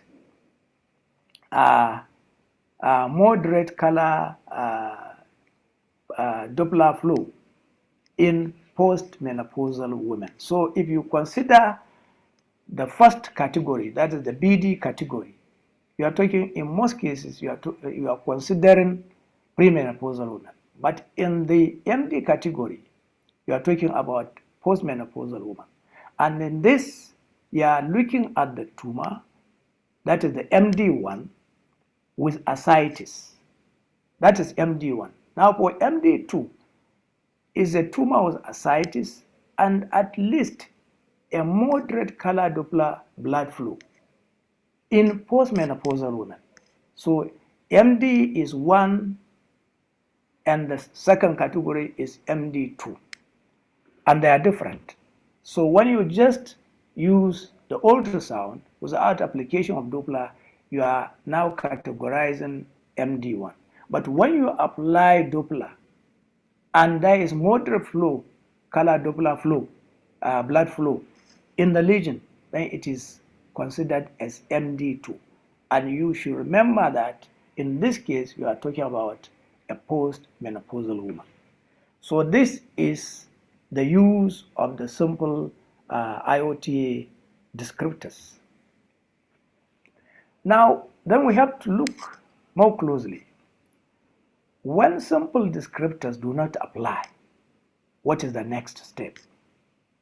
Now, if the mass is not instantly recognizable based on the simple descriptors, and simple descriptors, that means do not apply, then the next step is to apply the simple rules. So what I'm saying here is, when you apply simple descriptors, and yet you cannot instantly categorize the mass as either being benign or malignant, then you have to upscale your assessment. And what do you do in this case is to apply the simple rules. And let's see the simple rules. Now, the simple rules, as mentioned earlier, are categorized into 1 to 5 for benign features and 1 to 5 for malignant features. Now, let's look at them. B1 is benign unilocular lesion. B2 is a lesion, is a solid lesion, is a lesion that has both a solid component and cystic component, with the largest diameter being less than 7 millimeter, and that is B2, and you can see it in the image. Now B3, all these other features are there, but then in addition you have acoustic shadows, and that is B3. B4 is a smooth multilocular tumor with the largest diameter being less than 10 centimeters or 100 millimeters. And B5 is a lesion with no blood flow and has a color score of 1. And color scoring is categorized as 1 to 4. If somebody wants to pursue that further, you can refer to the literature and get the actual scoring for the color flow. So B5, in this case, in B5, there is no color flow, and that is color score of 1. Now, let's look at the other extreme, that is the M. M1 is an irregular solid tumor. M2 is such a tumor with presence of ascites. And M3 is when you have such a tumor with at least 4 papillary projections or structures in the mass. That is M3. Now M4 is irregular multilocular solid tumor with the largest diameter equal to or less than 10 centimeters. And M5 is a lesion with very strong color flow. So this is how the simple rules are. So what I said earlier is that when in the first instance you apply the simple descriptors, and yet you cannot make an instant categorization of whether it is a benign lesion or a malignant lesion. So that means simple rules do not apply. So like I said, you have to go higher and apply simple rules. And with the simple rules, in most cases, you will be able to categorize whether the lesion is benign or it is malignant. Now, let me say this is like a summary of rules. Rule number 1, if one or more M features are present, in the absence of B features, the mass is classified as malignant. This is very important to understand. Now, rule 2, if one or more B features are present in the absence of M features, the mass is classified as benign. Rule 3, if both M features and B features are present, or if no B or M features are present, the result is inconclusive, and a second stage test is recommended. But going further than this, that is the use of the simple descriptors and the use of simple rules, is beyond what I've been given to talk about. So if somebody is interested in going further, you can now look at the literature and get more information. Now, these simple descriptors and simple rules have been used over the years since they are put forward by the IOTA. And this is in the context, in most cases, of countries with enough resources, resource-rich countries. But here we are, in our region, our region is considered as low resource region. So can we now apply this despite our region being low resource? That is what we are going to discuss now. Application of the simple descriptors and simple rules require expertise in Gynae ultrasound with a minimum of level 2 competence. And this is important. Now, people trained to level 2 competence are hard to come by in low resource setting. So this is one of the challenges. Now, when you have these people with training, with minimum of level 2 training, then you have to grapple with another problem, that is appropriate ultrasound equipment.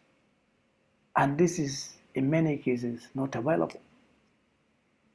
Now, if you have ultrasound machines with Doppler, now again, you need not only an ultrasound machine, but you need ultrasound machine that has Doppler facilities. And this also is not readily available in our environment. So you are dealing with three problems. Number one is you need trained manpower, at least level 2 competence. Then you need appropriate ultrasound equipment.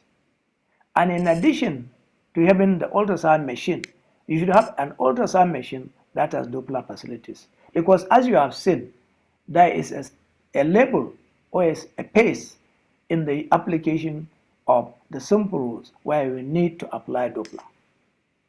So if you have an ultrasound machine that doesn't have Doppler facility, then you cannot be able to effectively apply the simple descriptors and the simple rules.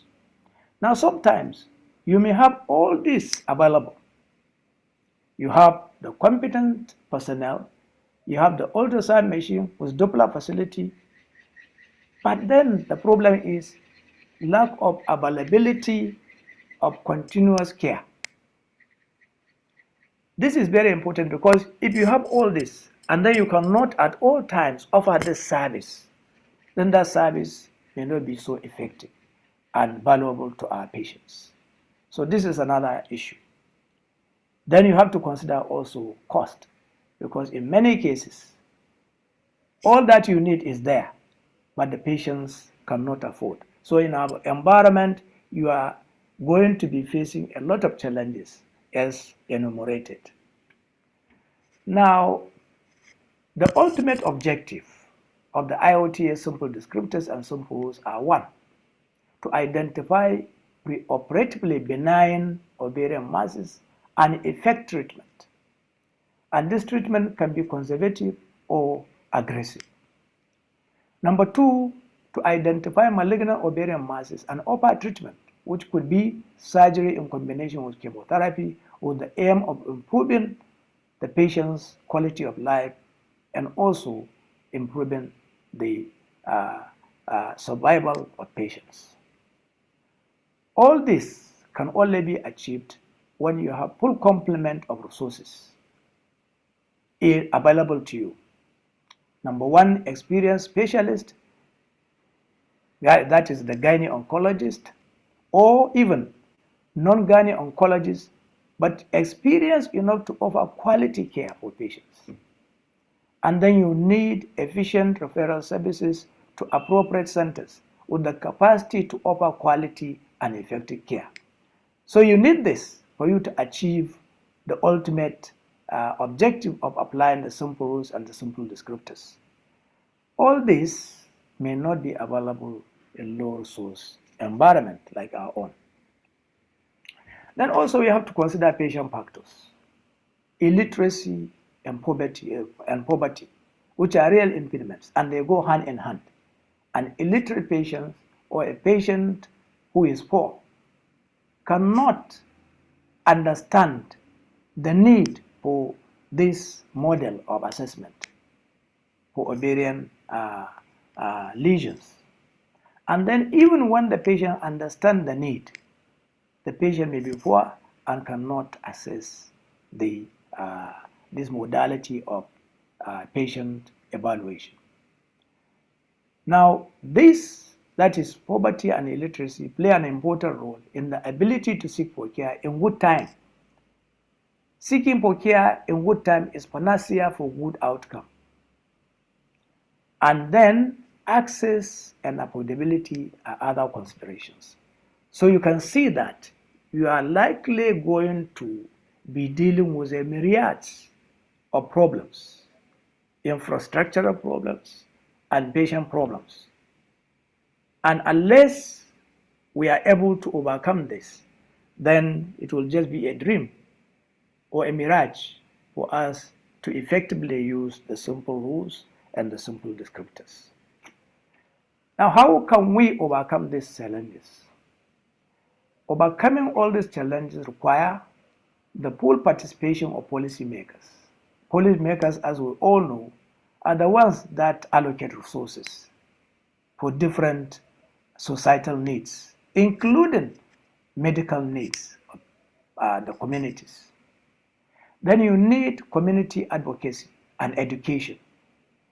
That you need to educate the community on the disease and also on the need for its evaluation and early assessment, which will provide better outcome for patients.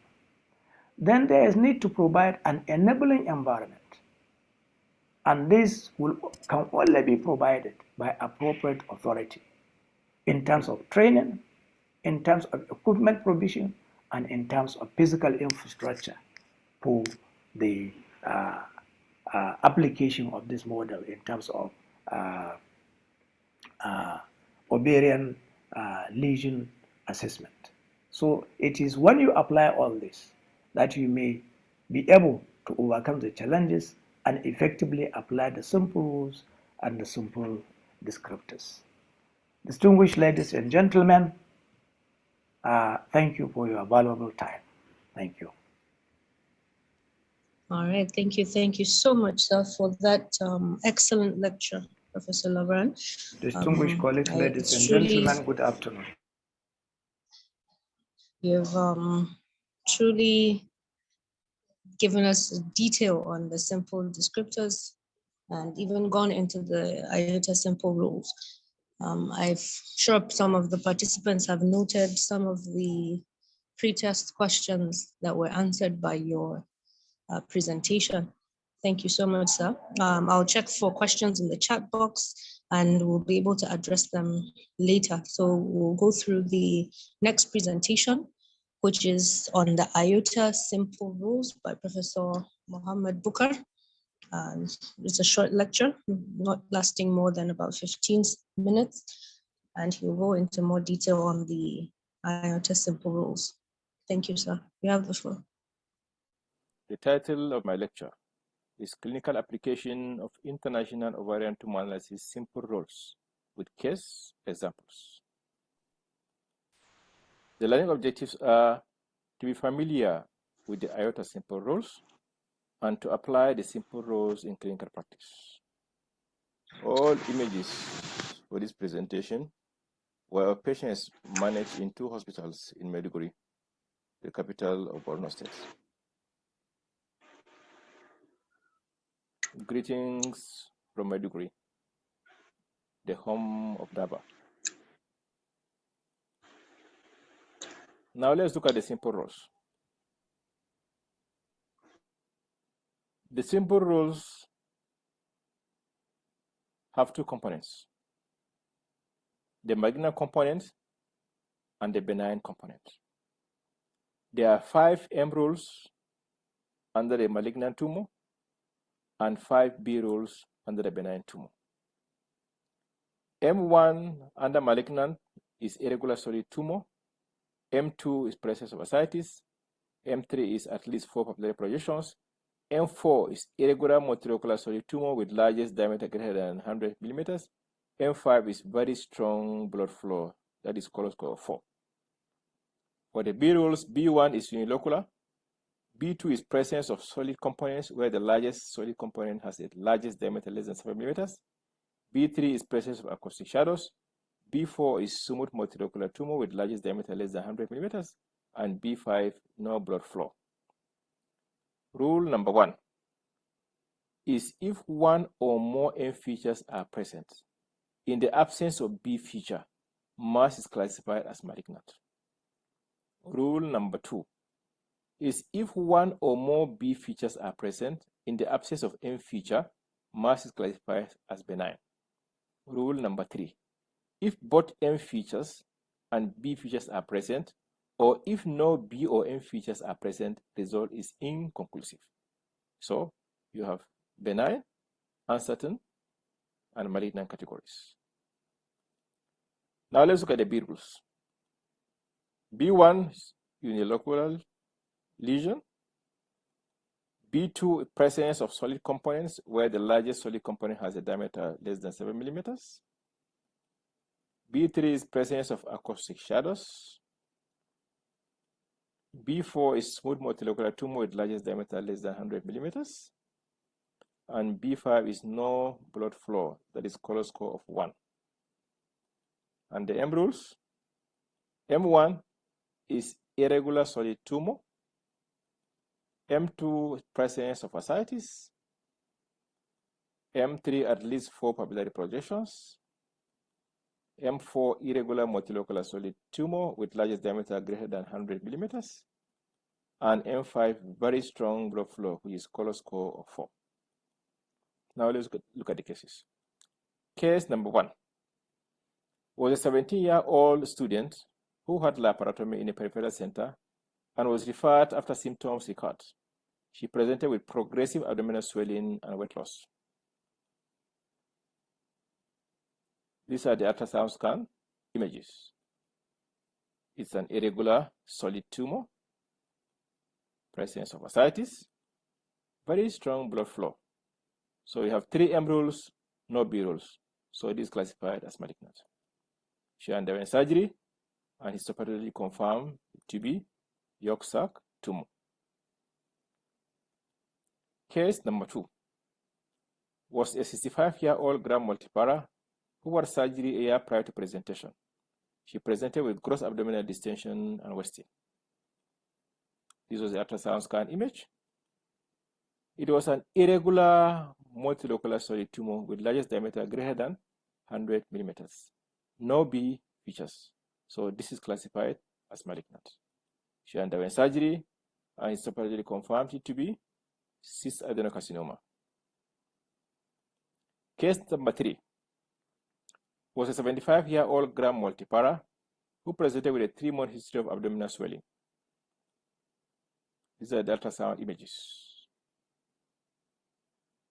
It is not an irregular solid tumor, no ascites, no papillary projections.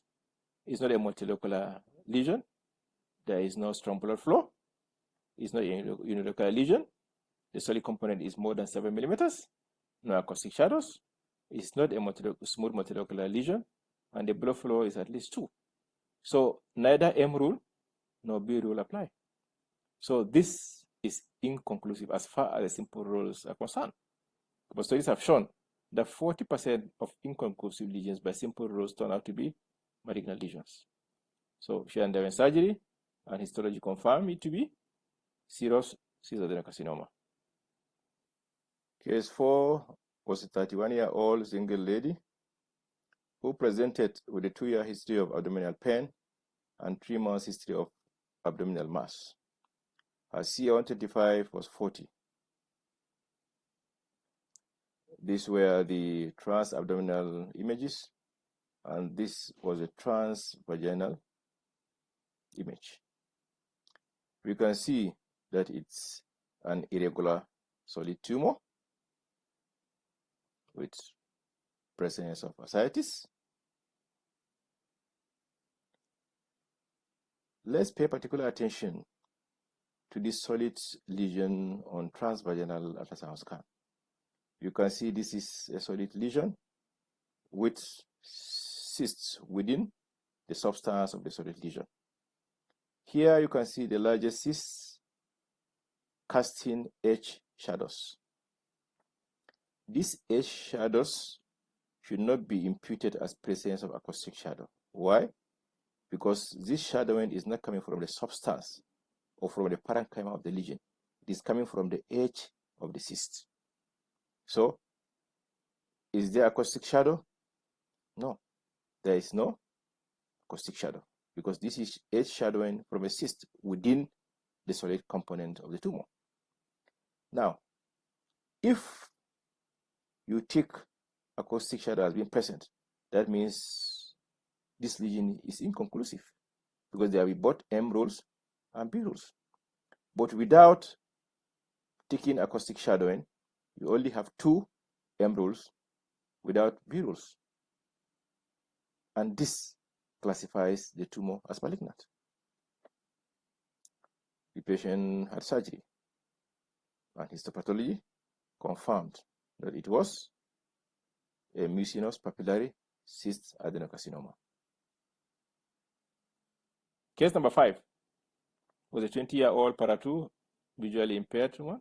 She presented with pain and abdominal mass. This was an irregular solid tumor. So we have 1 M rule, no B rules. So M is a malignant lesion. She had surgery, and histopathology showed us that this scilla duval bodies, and so it's a yolk sac tumor. Case number 6 was a 50-year-old gram multipara who presented with abdominal swelling of 1 year and abdominal pain of 4 months. By subjective assessments, this is typical Swiss appearance of granulosa cell tumor, but the only feature was very strong blood flow, no B features, so it's classified as malignant. She underwent surgery, and histopathology confirmed that it was adult granulosa cell tumor. Case number 7 was a 60-year-old gram multipara who was 10 years postmenopausal. She presented with a 5-month history of abnormal uterine bleeding. She was a non-diabetic and transfused 4 units due to the heavy postmenopausal bleeding.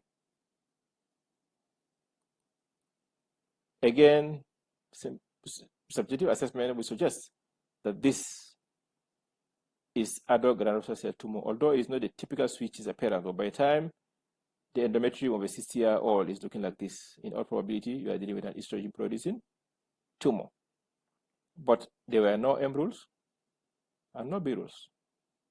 So this lesion was inconclusive.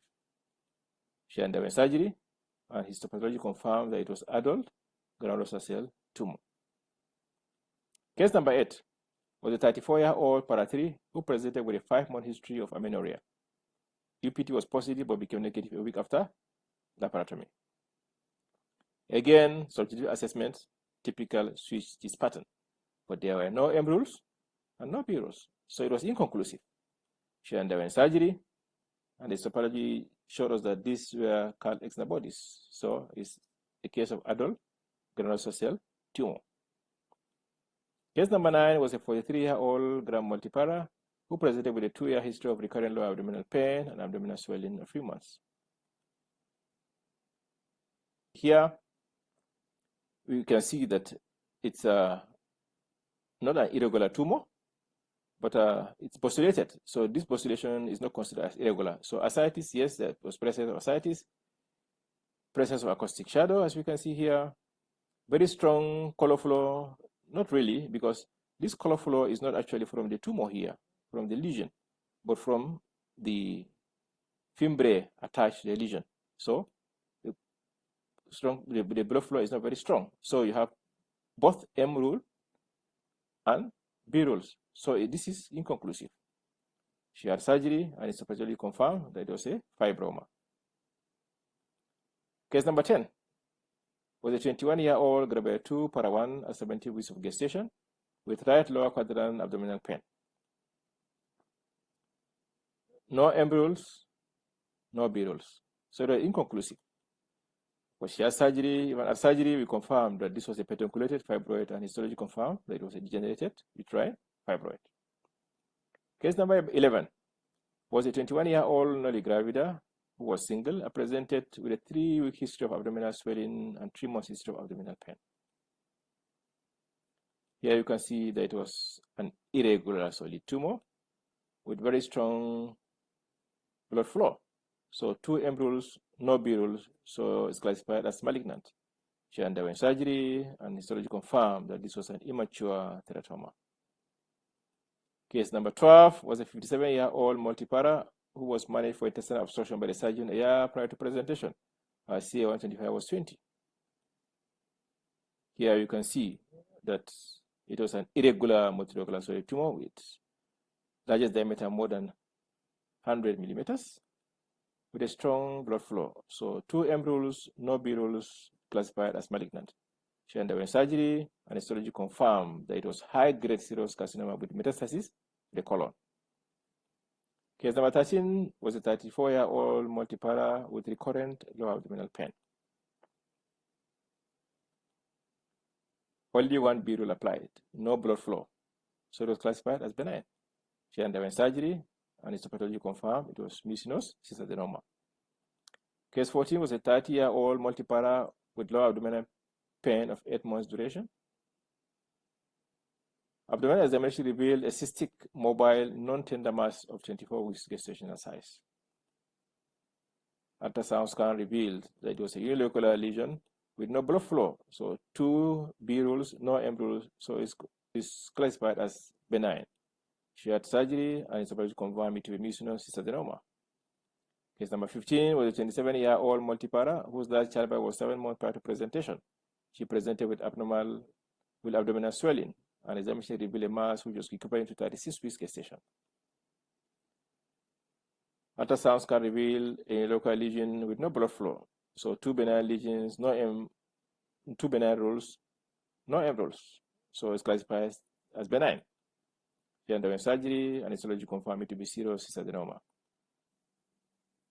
Case 16 was a 30-year-old para 2 who presented with a 5-month history of abdominal swelling, vomiting, epigastric pain, and weight loss. Ultrasound scan revealed that this is an irregular solid tumor with ascites and a very strong blood flow. So 3 M rules, no B rules, classified as malignant.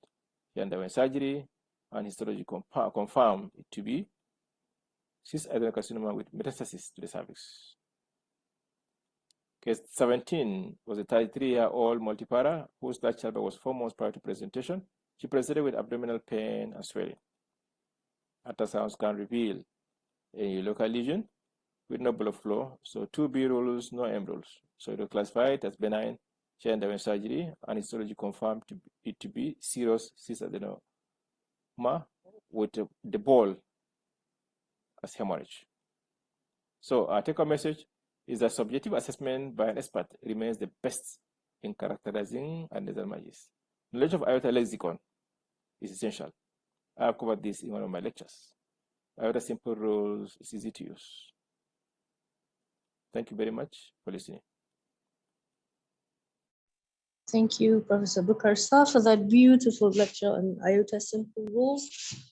I think I agree with Professor Labaran when he said you need some level of proficiency to be able to use these simple descriptors and simple rules.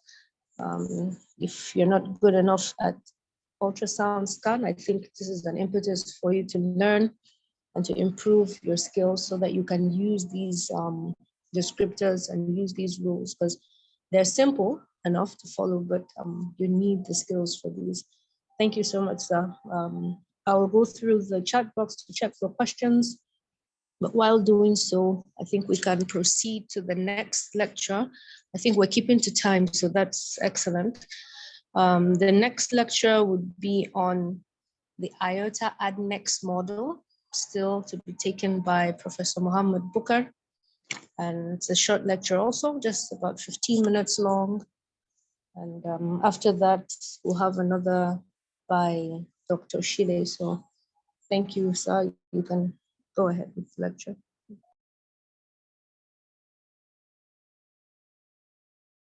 The title of my lecture is Clinical Application of International Ovarian Tumor Analysis Adnexa Model with Case Examples. The learning objectives are to be acquainted with the IOTA Adnexa model, and to apply this model in clinical practice. All images for this presentation were patients managed in 2 hospitals in Maiduguri, the capital of Borno State.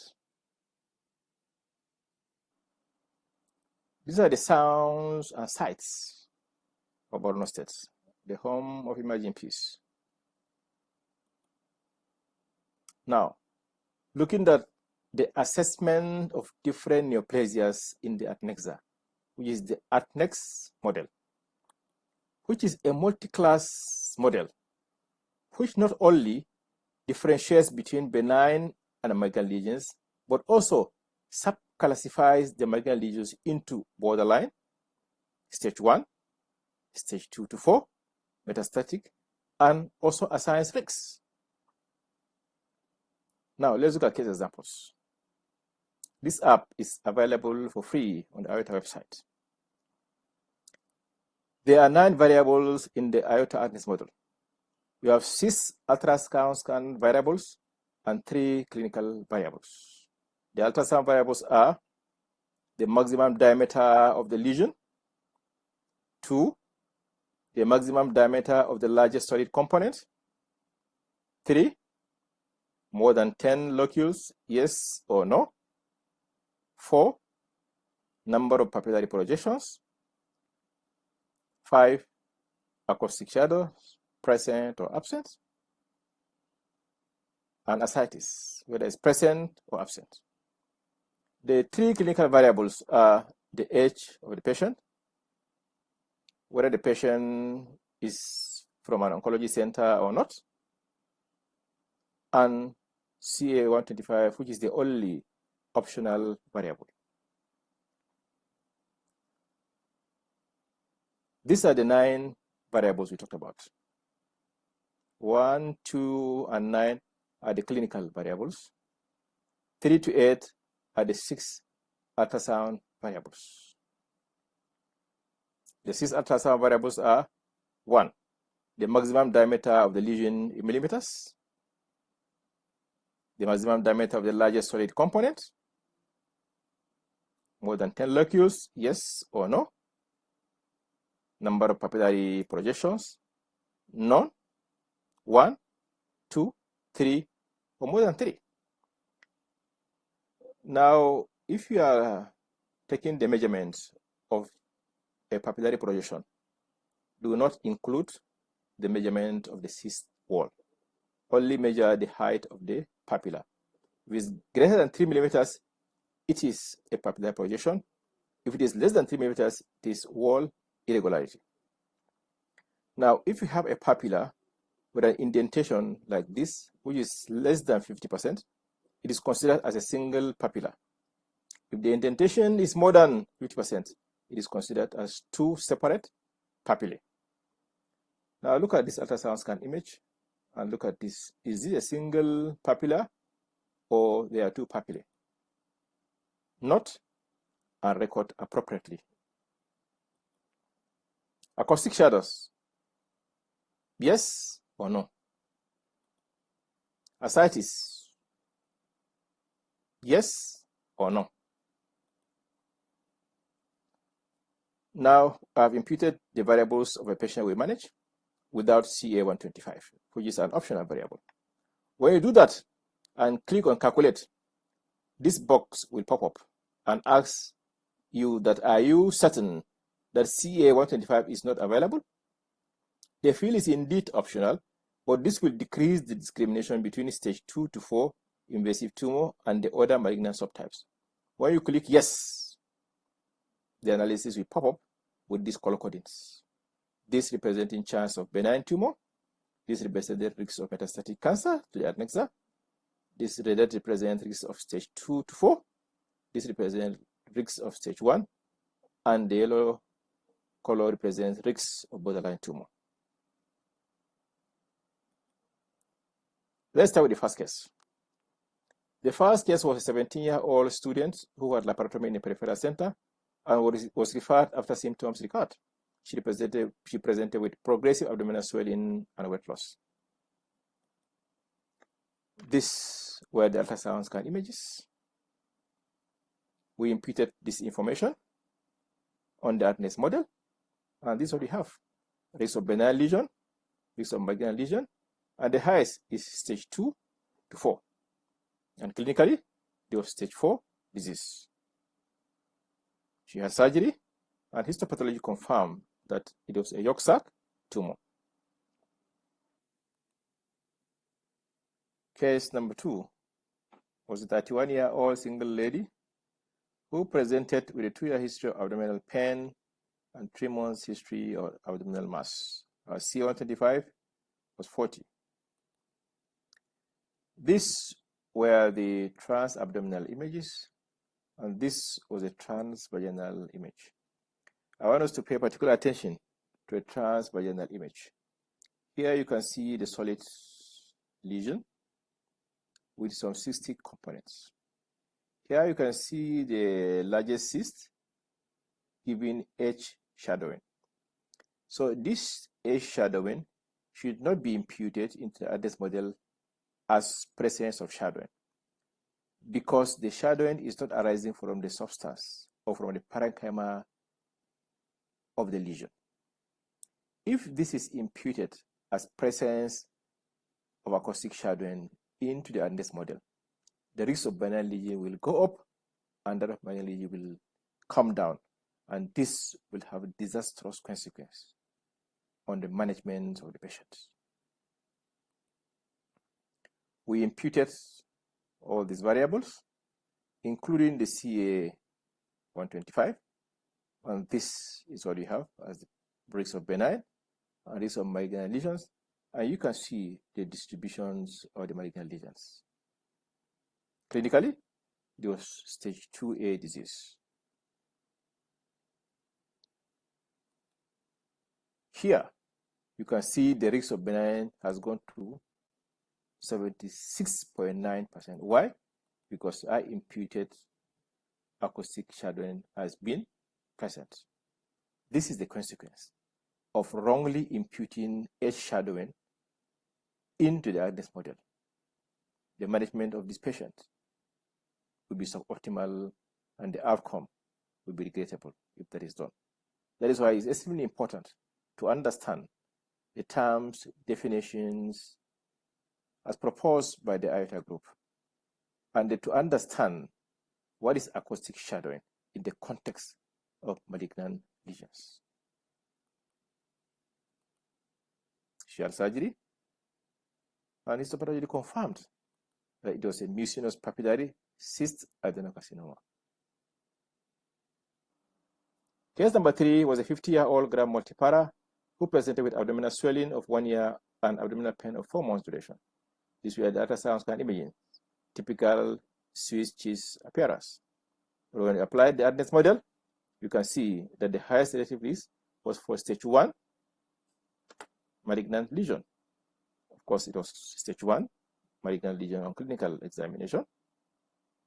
She had surgery, and the histopathology confirmed that it was adult granulosa cell tumor. Case number 4 was a 43-year-old gram multiparous woman who presented with a 2-year history of recurrent abdominal pain and abdominal swelling of a few months. These were the ultrasound scan images. We imputed this information on the Adnexa model. You can see the risk of benign lesion, risk of malignancy, and the highest was for stage 2 to 4. She had surgery, and this was a surgery, and histopathology confirmed that it was a fibroma. Case number 5 was a 57-year-old multipara who was managed for intestinal obstruction by the surgeon a year prior to presentation. Her CA125 was 20. These were her ultrasound images. We imputed this information, and you can see the risk of benign lesion, risk of malignancy, and the highest risk was for stage 1 disease. She had surgery, and histopathology confirmed that what she had was high-grade serous carcinoma with metastasis in the colon. Case number 6 was a 30-year-old para-2 who presented with a 5-month history of abdominal swelling, vomiting, epigastric pain, and weight loss. These were the ultrasound scan findings. When we imputed this information on the Adnexa model, the highest risk was for malignancy, and the highest subgroup was stage 2 to 4. and it was stage 4 disease by clinical staging. She had surgery, and histopathology confirmed that it was cystoid carcinoma with metastasis to the cervix. Case number 7 was a 20-year-old para-2 visually impaired woman. She presented with abdominal pain and abdominal mass. These were her ultrasound scan images. We imputed all this information. You can see the risk of benign lesion, the risk of malignant lesion, and the highest was stage 1 disease. Clinical assessment was stage 4 disease.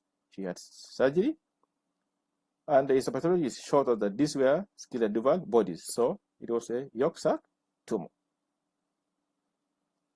Case number 8 was a 60-year-old gram multipara who was 10 years postmenopausal, presented with a 5-month history of abnormal uterine bleeding, non-diabetic, but she was transfused 4 units because of the abnormal uterine bleeding. These were the ultrasound scan images. On subjective assessment, this is granular cell tumor, especially with disappearance of the endometrium at the age of 60. We imputed all this information, and the risk was highest for stage 2 to 4 disease, but clinically, it was stage 1 disease. She had surgery, and histopathology confirmed that it was adult granular cell tumor. Case number 9, with 34-year-old para-3 who presented with a 5-month history of amenorrhea. UPT was positive but became negative a week after laparotomy. This were the ultrasound scan pictures, typical Swiss cheese appearance. We imputed all this information, and you can see the risk of a benign lesion here and the risk of malignant lesion. It was a stage 1 disease clinically. She had surgery, and the histopathologist showed that these were Karl Exner bodies. So it was a case of adult granular cell tumor. Case number 10 was a 70-year-old para-6 who was 30 years postmenopausal. She presented with a 3-week history of abdominal pain and swelling. Look at the CA125, 230. These were the ultrasound scan images. We imputed this information first with CA125 and the second without CA125. Now with CA125, look at the risks of benign lesion and the risk of malignancy. At the highest was for stage 2 to 4. Now look at the percentage here, 67.6% with CA125. The next slide is without CA125. So let's compare. You see that? This is without CA125. So this is the importance of CA125. When the CA125 is imputed, the area under the curve is 0.94.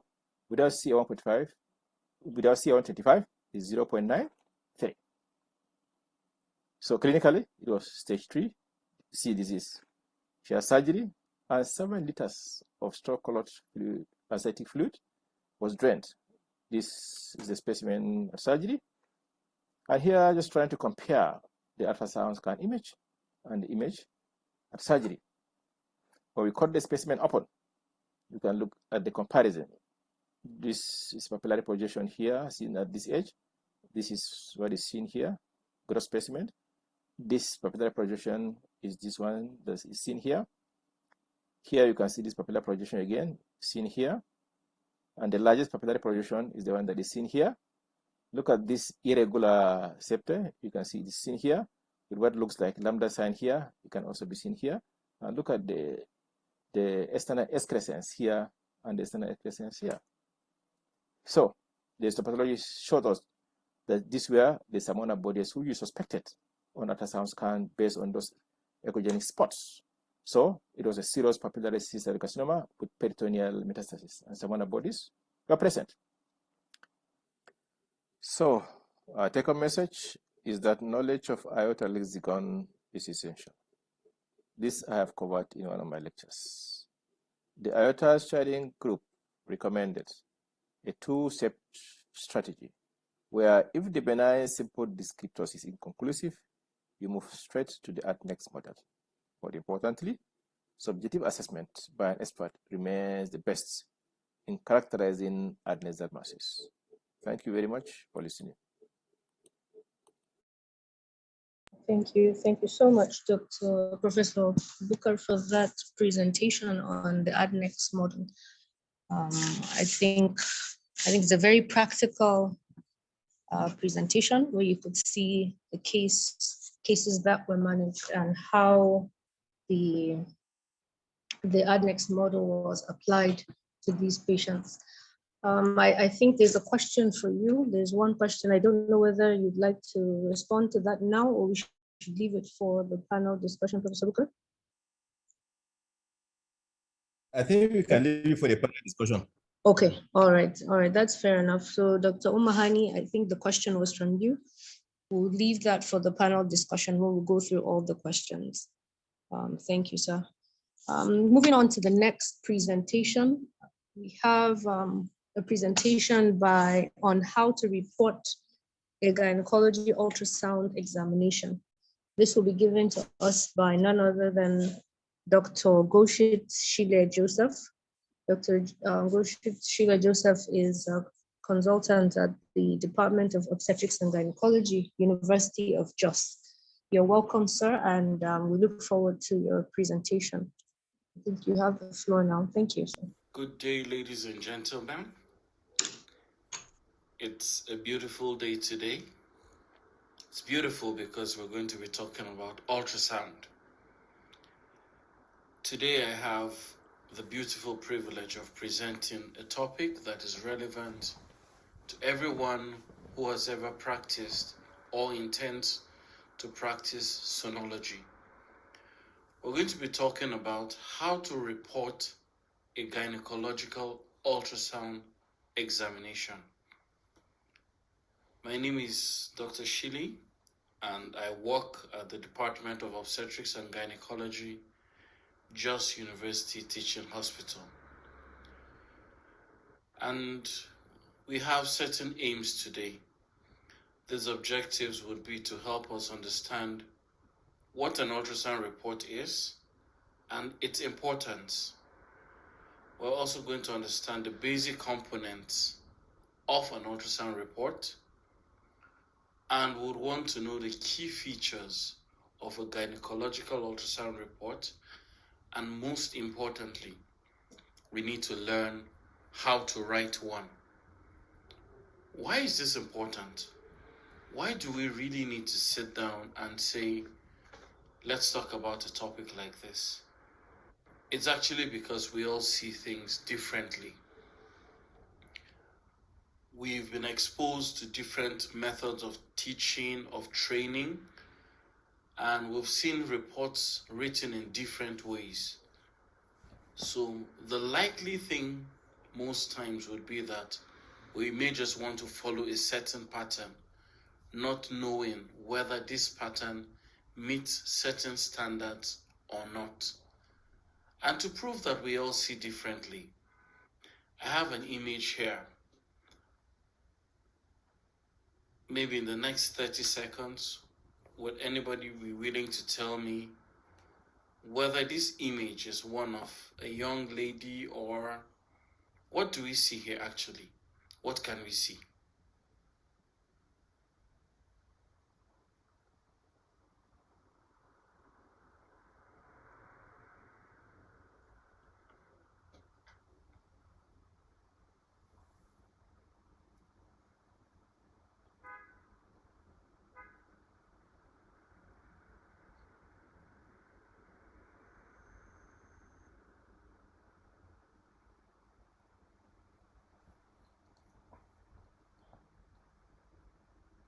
Okay, so looking at this image, someone may wonder and say, this may be the image potentially of a young lady, and someone else may say it's an older person. If you look over here, you could see that this actually is the face of a young lady. You could say this is her hair, this is her eye, the nose, this is the chin, her ear, and she's looking in the other direction. Another person may say this is an older woman, with this being the scarf, this being her nose, this being her eye, this being her mouth, and this may be a shawl. Whether the person had said, or whether we had said old or young, we would have been both correct. Again, when we look at this image, we can see two people having a heated argument. While this person is saying this is a number 6, this person is saying this is a number 9. And it's all about perspective. What we intend to do today is to remove the arguments of is this a 6 or is this a 9? Because we're going to be talking about certain standards that meet international best practices. Therefore, it's important to state that the key to a good ultrasound report is actually an excellent scan, carried out following standardized protocols. Standardization in itself improves clarity, it makes data retrieval from reports easier, and it also facilitates audit and research. So let's go to the meat of the matter. What really is an ultrasound report? The report is the primary means of communication between the sonologist and the referring clinician. It constitutes a clinical opinion and provides a specialist interpretation of images. The report should actually answer the clinical question warranting the scan, as well as provide dynamic information. So there are key words in this definition. It's a means of communication, and it's a clinical opinion, and actually provides specialist interpretation of images.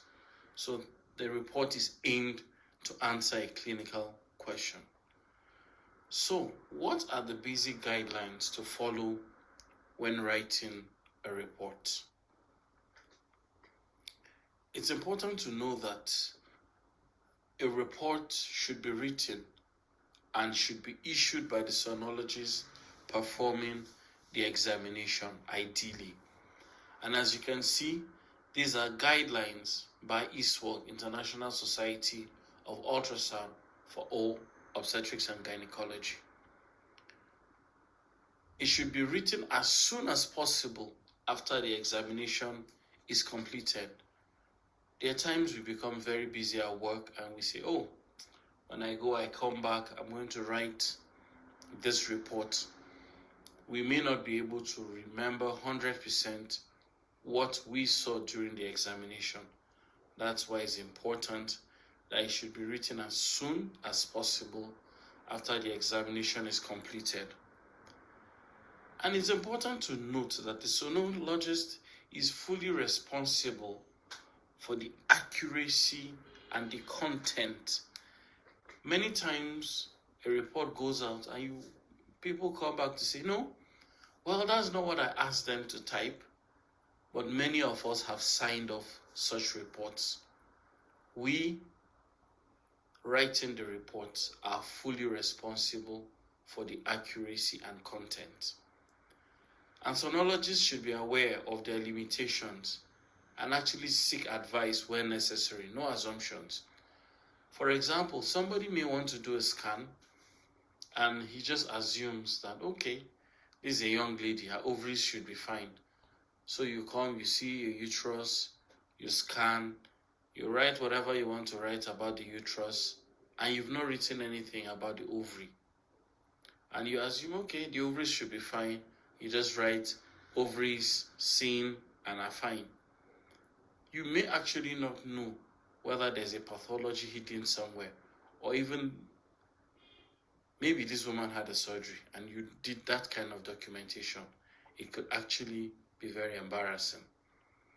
And if handwritten, the writing must be legible. The report must be appropriately dated. It should be signed with the reporter's name and designation. These are all important things in writing the report. Many times, however, with the advent of electronic medical records, you notice that a lot of people use pre-existing templates or electronic databases, so it actually makes things easier. So we would touch base on these basic guidelines as we proceed. But so this image tells us, for example, that it tells us this is not how to write a report, basically. And can anybody see anything wrong with this report? Anybody?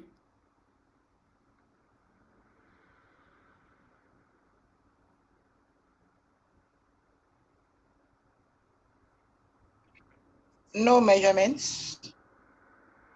In fact, we would rather say everything is wrong with this report. Again, this is a step further from the other one,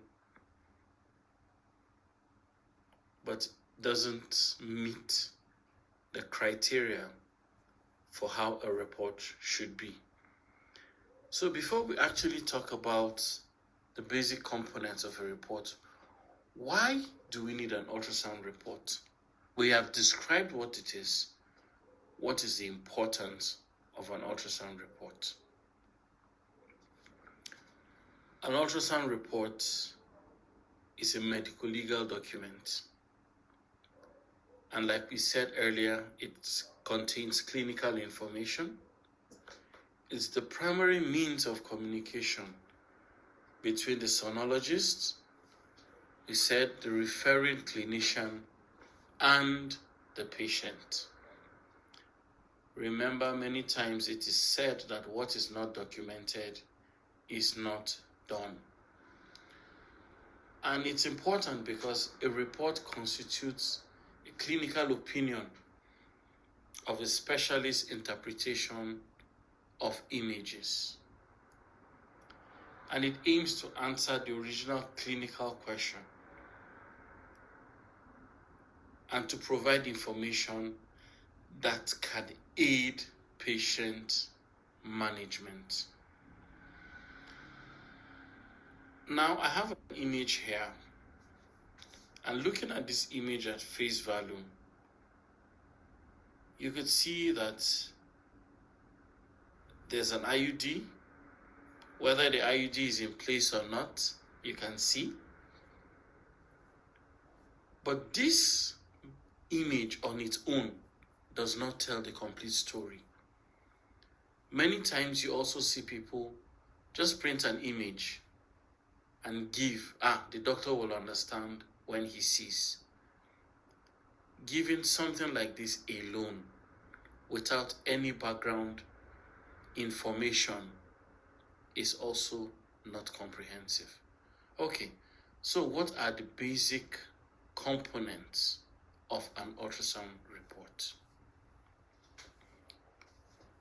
Imaging practitioners sometimes disagree on what should or should not be included in an ultrasound report. There's, however, agreement around some of the elements necessary, and the information we're going to be looking at is going to be like a collage of information from the American Institute of Ultrasound in Medicine and International Society of Ultrasound in ONG. The first thing is the biodata, or the demographic information. It's good that we know the patient's name and other identifying information. It's good that we should write the patient's name, middle name, date of birth. There are times where you may have patients with the same name, but you're able to differentiate based on the date of birth or other identifying information. And if possible, it's good to write the name of the provider, the ordering provider. This helps in relaying feedback concerning patients. And it's important that we have the location of the ultrasound facility and contact information. There are times when more clarity may be needed, and this is important to get. Relevant clinical information, including the indication for the examination, should also be there, and we assume that this is gotten from the request form that has been sent for the scan. So that there are times when people will come and say, but you didn't do this, I requested for this. If you have this information, you say, well, this is what the form said, and I was acting based on what was requested.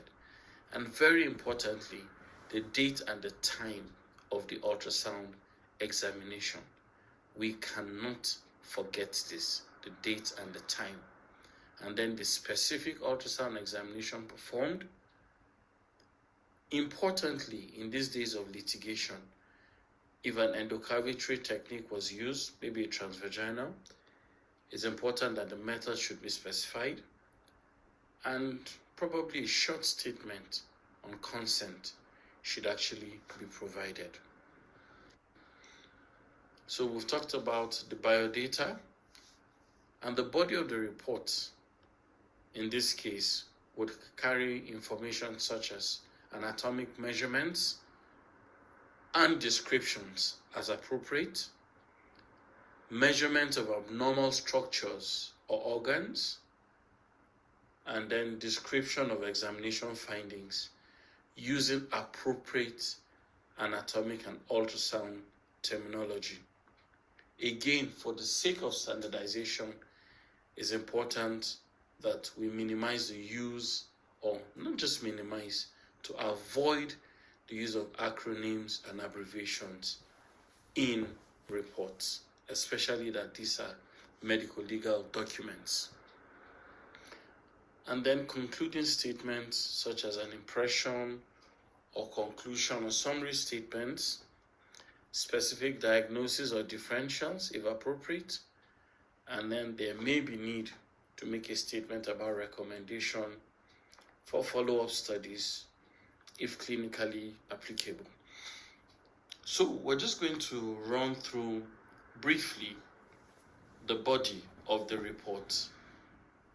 Remember that we're talking about gynecologic ultrasound examination, and the first thing we normally would see most times is the uterus. So it's important to make statements about the orientation of the uterus. It's important to make statements about version and flexion. Is the uterus anteverted? Is it anteflexed, retroverted, retroflexed? And then the position of this uterus is also important. There are times you actually want to do a scan and you can't seem to find the uterus in the midline. Is it deviated to one side or the other? There are times when this deviation may actually provide clinical information concerning patient management. It's important for us to state the size of the uterus, the length of the uterus. It's important to state the anterior-posterior diameter and then the transverse diameter. These help us in assessing patients and also can help to prevent injury during certain procedures. It's also important to state the general echo texture or echo pattern of the uterus. It's important to state the shape of the uterus. There are times that when you see an abnormal shape, it tells you a story. For example, if you see a globular uterus with asymmetric walls, where does our mind go to? We begin to think of things like adenomyosis. And then we think about, what about the external contour of this uterus? Is it regular? Is it lobulated? And then we'll talk about the mobility of this uterus. So this, in essence, is just brief information, very basic information that should be part of our ultrasound report. And then when we look at the endometrium, want to make an assessment. Is it visible? Is it not visible? An important part of actually doing a gynae scan is to know at what stage of the menstrual cycle is this patient on. Because what you would see in the endometrium and in the ovaries would differ based on what we see. at different stages of the menstrual cycle. So is this endometrium, is it visible? Is it not visible? Is it accessible or not? And is that because of the position, or is it because of pathology? For example, if you do an examination for a 60-year-old postmenopausal woman, and you see an endometrium that is 20 millimeters, or you see an endometrium that is 30 millimeters thick, you begin to ask certain questions. But if you see a patient who is 26 years old, who is mid-cycle or in the luteal phase, you begin to know that, okay, you interpret based on the information available to you. And that's why the issue about the thickness or the appearance, you talk about, is it synchronous with menstrual period, and then or medical treatment. An important thing to also look about is the junctional zone. That's the endometrial myometrial interface. This has a lot of significance, especially when you discuss adenomyosis. And then whether there are focal pathologies like fibroids, like polyps, or other things in the endometrium. Again, like we said, this is just basic information, basic assessment. Now, still under the uterus, what is the overall myometrial echogenicity? Is it homogeneous, heterogeneous? Are there diffuse or localized abnormalities? Are there masses like fibroids? Do we see asymmetry, like I had stated earlier in adenomyosis, cystic spaces? Do we see the rain in the forest appearance? All these things maybe point us to some pathology. And then the cervix. Most times we don't pay attention to the cervix except there's a pathology. We may see normally Nabothian cyst, but with the advent of high-resolution ultrasound in gynecology, gyne-oncology, delineation of masses in the cervix can be seen and can be very important. Now, we're going to, over the course of this webinar, have more information about the ovaries, its assessment, so I wouldn't belabor the point, but it's important that we examine both sides of the adnexa, and we need to state that the size of both ovaries should be measured in 3 orthogonal planes. If there are follicles, the numbers and the pattern of follicles were present. Again, we said it, the phase of the menstrual cycle is the context in which this would be interpreted. Are the ovaries mobile? Are they fixed to uterus, to bowel? All these things are important to tell. And then, is there tenderness on pressure? You will normally not see a fallopian tube that is healthy routinely, but sometimes, few times with good resolution, especially when you're doing 3D, you may be able to see. But with hydrosalpinx or pyosalpinx or hematosalpinges, we are able to see clearly if there is a pathology, and then we note any anomalies. And then if there's free fluid, so the common thing we see is that if there's free fluid, the diagnosis is what? PID. Please, that is very wrong. Very, very, very, very wrong. Free fluid may be normal, depending again. It may be post-ovulatory. It may just be normal fluid.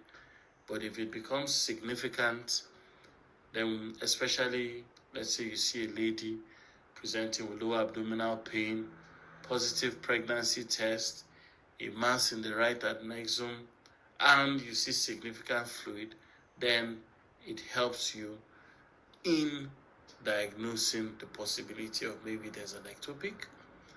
Could it be ascites?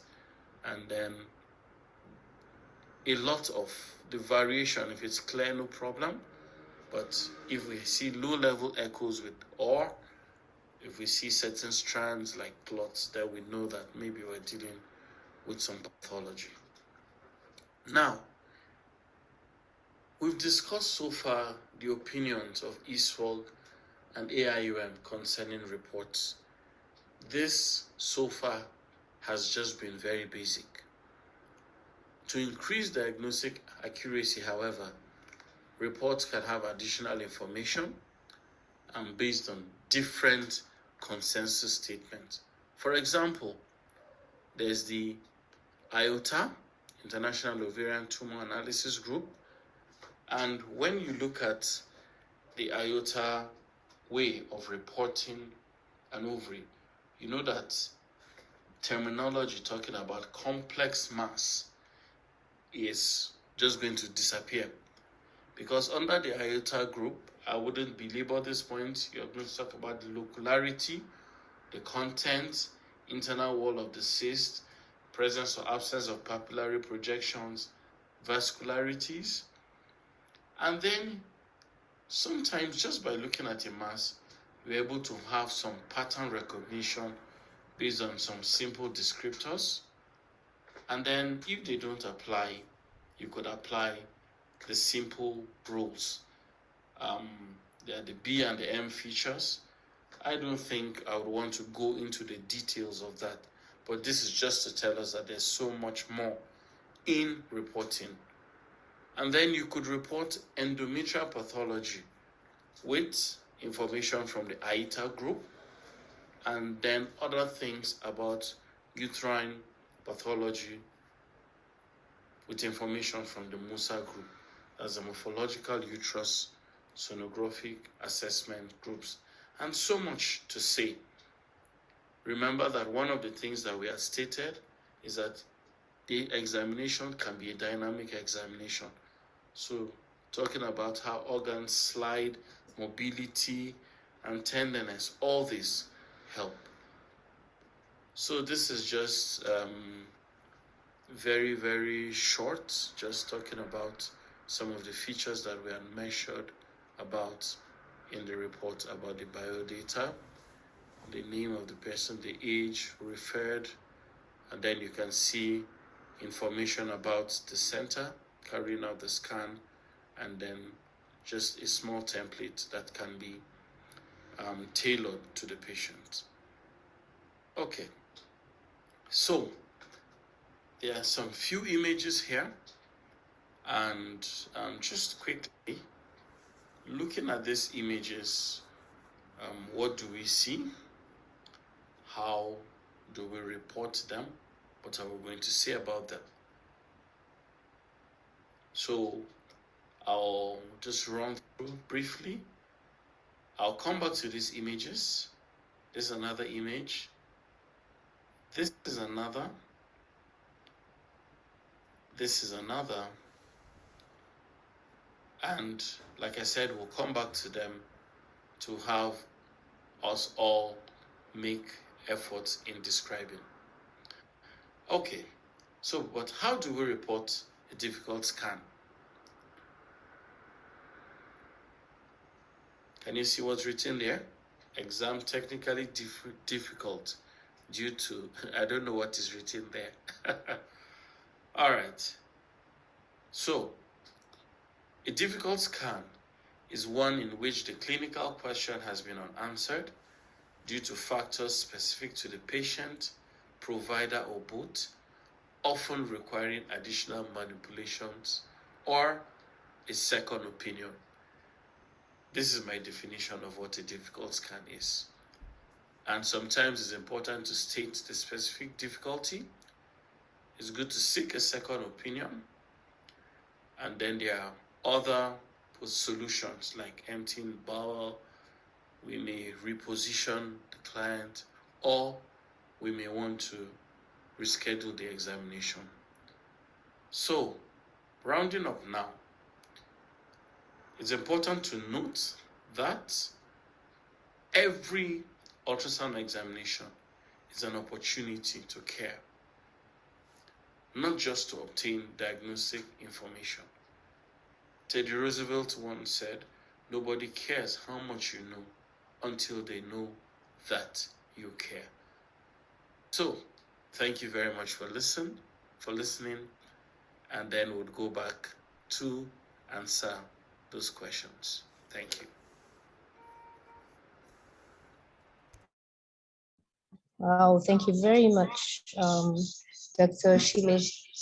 That was truly a wonderful presentation, very clear, and I hope now everybody has learned on how to report our gynecological ultrasounds. If you agree with me, we've gone through all the lectures for today. We went through the machine, knowing the machine and how to maintain the machine, and we've gone through the different techniques that can be used for ultrasound, particularly of the Adnexa. And in the afternoon session, we've gone through the IOTA, different parts of the IOTA consensus, from definitions and terms, simple descriptors, simple rules, and to the Adnexa model. And after that, how you report your ultrasound examinations. Well, thank you so much to all the participants and to all the facilitators.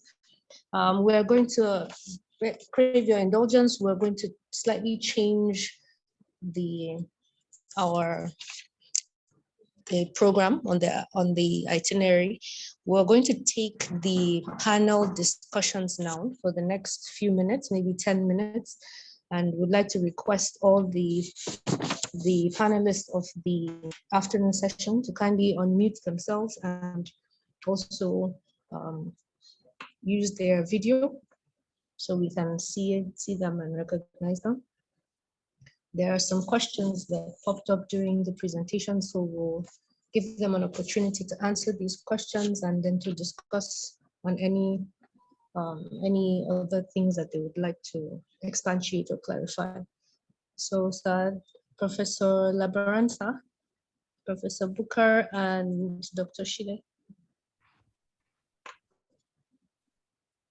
Hello? I hope they can hear me. Hello? Dr. Shile is muted. Okay. Can you, technical stuff, please, can you unmute Dr. Shile and the video, and also Professor Labra?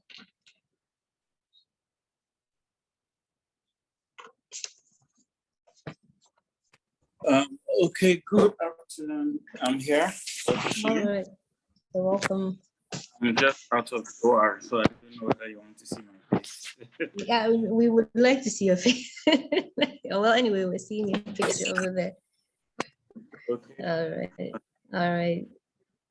Sorry, I was just out of a long case, so. No. Yeah. All right, I'm sorry about that. You're welcome. Thank you. All right. I don't know if Professor Labaran is online now. Okay, you're muted. Okay. All right. Professor Labaran is muted. He's muted. Can you? Good afternoon, Prof. Good afternoon. How was your surgery? I've been operating since 6 a.m. Oh, wow. Wow. That's really serious. But thank you so much for your time, sir. So LeBron is not, okay, he's not available right now. Okay. Yeah, so maybe we just, we had some questions that were, I think there's a question also from the previous from the morning session, I think, that came in afterwards. Maybe I'll pose that question to you, sir. Dr. Ethos Okorie asked, I don't know whether he's still available so that he can clarify. He's asked, he said, can there be some further explanation on the orientation of structures when using the TVS probe? I don't think he understood the orientation properly. Okay, I also noted the question. Yes, thank you for the question. Okay. You know, if you remember the diagram I showed with the patient upside down, yes, that is the easiest way understand or appreciate the orientation for a TBS. When the patient is upside down, the fundus for the uterus is superior, the vagina is inferior. In front, you have the bladder, then and in between, you have the uterus. So that is the easiest way to understand the orientation on TBS. Secondly, he asked about the orientation. That does it also apply if you want to examine the adnexa? Yes, it does. It does. The sliding, the panning, the rotation, and rocking applies to the adnexa also, because you have to examine both in the longitudinal and transverse view. So by the time you slide your probe in and out, when you get the ovary, you move from one end to the other, and then you rotate and move down, up. That way, you are likely to miss any lesion in the ovary or in any of the adnexal structures. That's the first question I have. The second is from Mahani about the papillary projections. Sorry, Prof, can I add something to the first point? Yes, please, go ahead. Yeah, one of the things, again, apart from the physical orientation of the probe, it's important that the person knows how to interpret the image on the screen. Because normally, with the window we normally would see, you would expect that if you look at the screen, looking at you, you would say that the left side, if the probe is in sagittal or longitudinal, it means that can you hear me? Yes, sir, we can. Okay, fine. So if the probe is actually sagittal, it means that, just like Prof has explained with the patient lying down, what you actually see towards your left is actually the superior portion of the patient. So that's cephalad. And then if you look towards the right of the screen, that's you looking at the right side now. That actually is going inferior. So I wish I could illustrate this. So if you're looking at the screen directly at you, there's superior, inferior, and then anterior and posterior. That's you looking at the screen with the transducer in sagittal view. So that helps to interpret. But if you look in transverse view, what you're able to see during that rocking motion is that, and again, you have towards the top of the screen, you have anterior, the bottom is posterior. But in this context, it now becomes right and left, not superior and inferior. That's after this transducer has been rotated. So apart from making those movements and getting the images, it's also important to understand how to interpret what the person sees on the screen. This is particularly important such that even when you have a retroverted uterus, somebody will be able to know. All right, thank you, sir. So, Dr. Shile, are you describing that for transabdominal ultrasound or for transvaginal? Even transvaginal. What you see on the screen, most times when you check, if the uterus is in sagittal, you'll see the fundus towards the left if the uterus is anteverted. And what that tells you is that that's the superior portion. So it's just to tell where is superior, inferior, anterior, posterior. That's just what I'm trying to describe on the screen. But the movements are just how Prof has said. The same movements, all right. Yeah.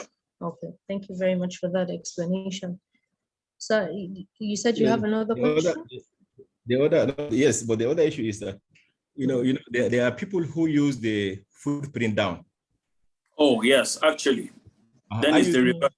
I use the footprint up. Yes.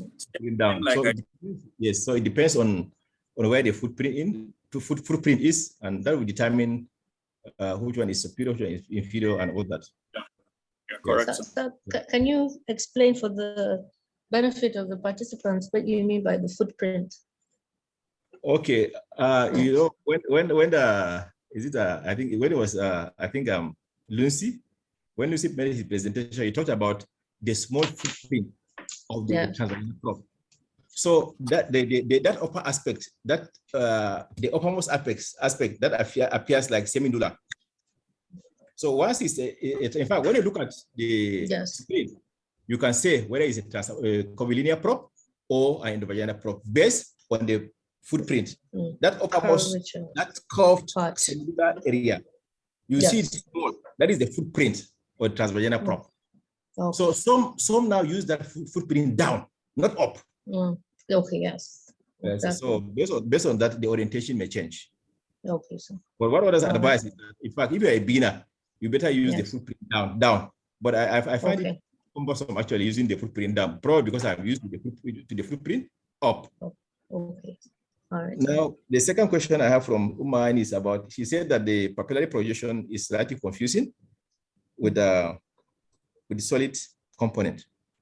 Now, by IOTA definition, it says any solid projection into the cyst cavity from the cyst wall, which measures more than equals to or greater than 3 millimeters, is considered as papillary projection. So by definition, all papillary projections are actually solid, but not all solid components are papillary. Papillary projections. If that projection is less than 3 millimeters, it is called wall irregularity. Like the other image I showed in the Adnexa model, the last case, I think, there was a protrusion outside the cyst. That is not a papillary projection, because that is excrescence. So when there is protrusion from the cyst wall into the cyst cavity, which measures greater than or equal to 3 millimeters, that is considered as papillary projection. And by definition, this is a solid component. And once you have a papillary projection in a cyst, the cyst by definition is irregular. That's right. I hope I made myself clear, Dr. Mahani. Dr. Mahani, you can unmute yourself if you need more clarification. Sorry, Dr. Abdullah, your mic is on and it's a bit distracting.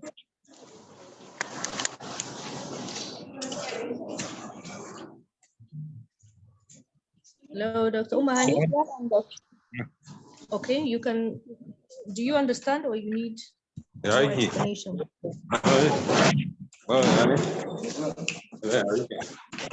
Can you mute Dr. Abdullah, please? Sorry, Dr. Abdullah. I think your mic is on and you're not aware, so.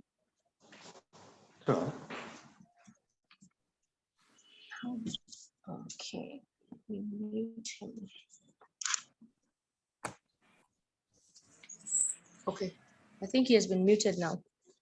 Okay, Professor Lavaran is online. Okay. Yes. You're welcome, sir. We've started the panel discussion without you. I think you can unmute Professor Lavaran also. Feedback. Okay, Dr. Umahani, you were saying? Okay, I don't think I can. Umahani, unmute. Yeah, she's unmuted now. Okay. Thank you for the explanation. It's actually well understood. Thank you, sir. All right, thank you. Okay, Yvonne. Okay, thank you very much. Appreciate that. Sir, do you have any other question? No, I don't. Okay, I thought there was one on Adnexa, the parameters of the Adnexa model. Is there any? Yes, of the Adnexa model. The six ultrasound and 3 clinical. They asked which, is there any that carries more weight in those parameters? If any that. Well, the initial study looked at so many parameters, and it's based on the weightings that they came up with these 9 parameters. But I'm not aware that one parameter is more important than the other. Yes, but if you look at the center, yes, the center doesn't add much value, really, but because if someone is from an oncology center, it's more likely to be diagnosed as a case of malignancy than if somebody is not from an oncology center. That's why I can comment on that. But on others, I'm not sure. But what I know is that once there is ascites in any lesion, the Yeah. chances of malignancy increases. But remember also that you can have ascites in lesions, like in fibroma, Yes. sarcoma, and fibroticomas. On the other hand, when you have acoustic shadowing, the risk of benignity increases while the risk of malignancy decreases. So these are two features, one for malignancy and the other for benignity, that discriminates fairly well between benign and malignant lesions. Ascites for malignancy and acoustic shadowing for benign lesions. Yes. All right. Thank you. I hope the person that asked got some clarity from that. So, Professor Labaran, you're welcome back, sir. Sorry, during your presentation, you on the simple descriptors and simple rules, I know you kept mentioning strong blood flow, strong blood flow. Is it considered only as color score of 4, or would 3 also be considered as strong blood flow?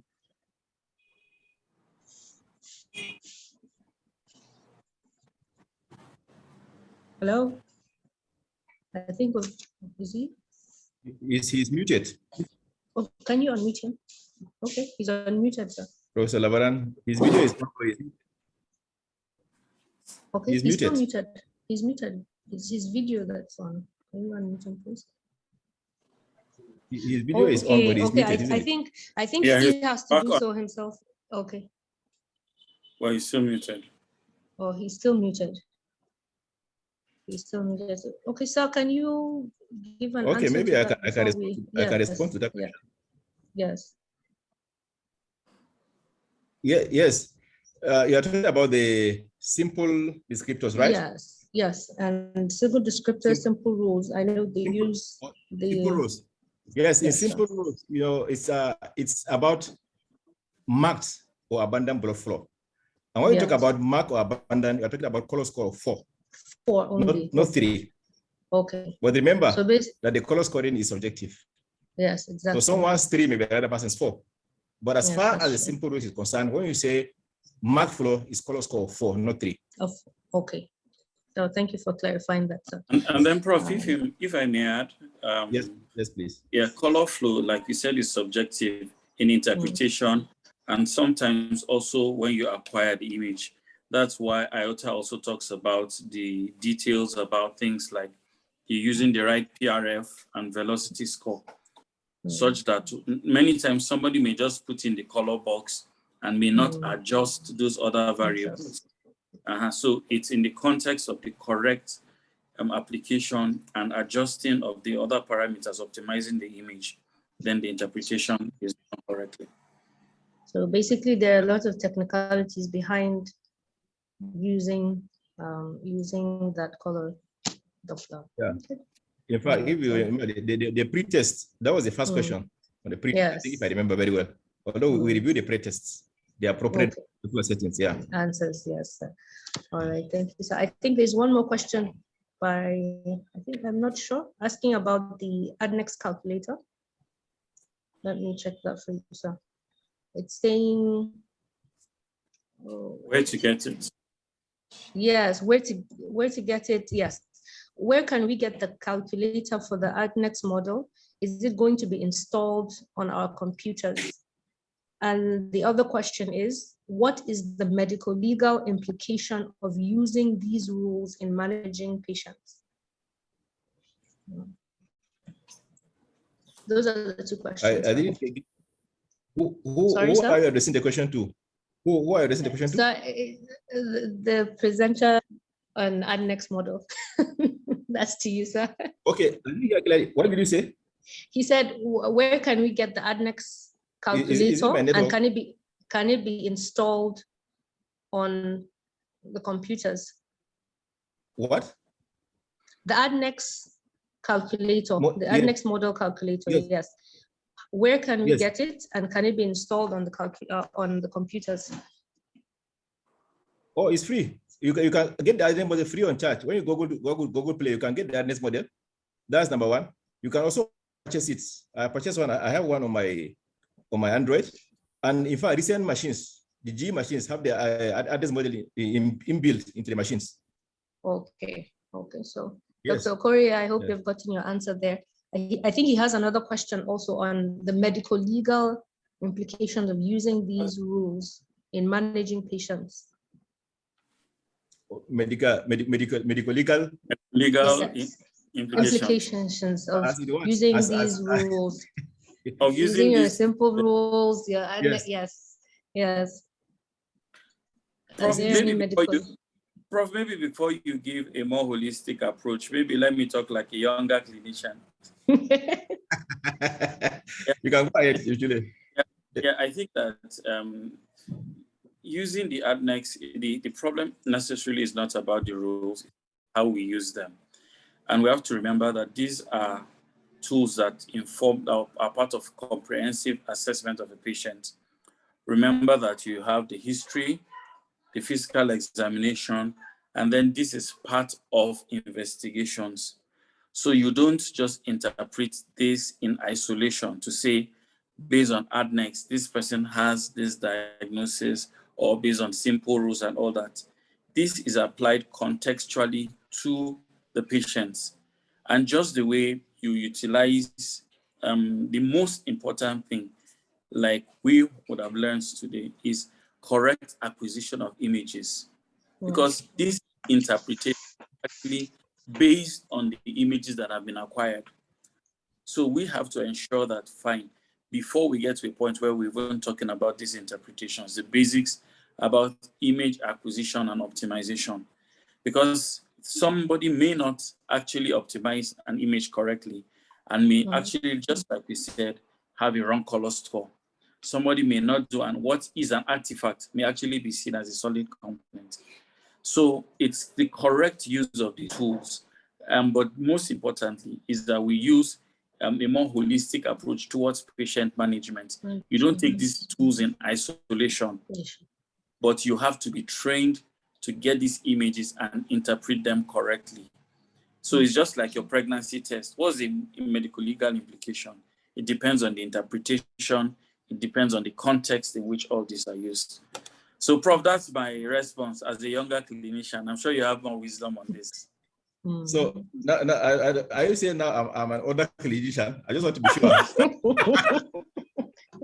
Obviously, sir. Okay, so thank you very much, Dr. Shile, for addressing that. Yes. I think Dr. Shile has largely addressed the issue, because for me, this is an investigation. And you have to go the whole way. I mean, you start from the history, examination, investigation, before a diagnosis. So before a patient comes to you, we have a history, we have examination, and then use this to either rule in or rule out what the clinician suspects. So I don't see the issue of medical legal in applying these guidelines, either the simple descriptors, simple rules, or Adnexa model. But why I see a medical legal problem is when you don't have the requisite wherewithal to apply this. For instance, you cannot apply the simple descriptors, you cannot apply the simple rules, neither will you apply the Adnexa model without knowing the terms, definitions, and measurements of the Adnexa model.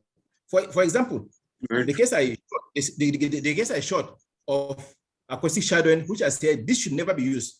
So if you don't know that this is not the type of acoustic shadowing not to be imputed into the model, and you do that, it will force to give you a benign lesion, and the patient may turn out having malignant. Of course, there will be real medical legal issue here, but not because of the application of the software. No, it's because you lack the knowledge, the requisite knowledge to use the application, and that way, of course, there will be medical legal issues. But using the instrument per se, I can't see where medical legal issues will come in. But the wrong interpretation of the instrument where the medical legal issue comes in. So, Dr. Shile, did I speak like an older clinician now? Yes, you did. Thank you. He did. Okay, that's okay. Thank you very much, sir, for your input. I think Professor Labaran is back online. I don't know if he has anything he'd like to add to the discussion before we move on to the post-test. Sir? Is on? Is Professor Labaran on?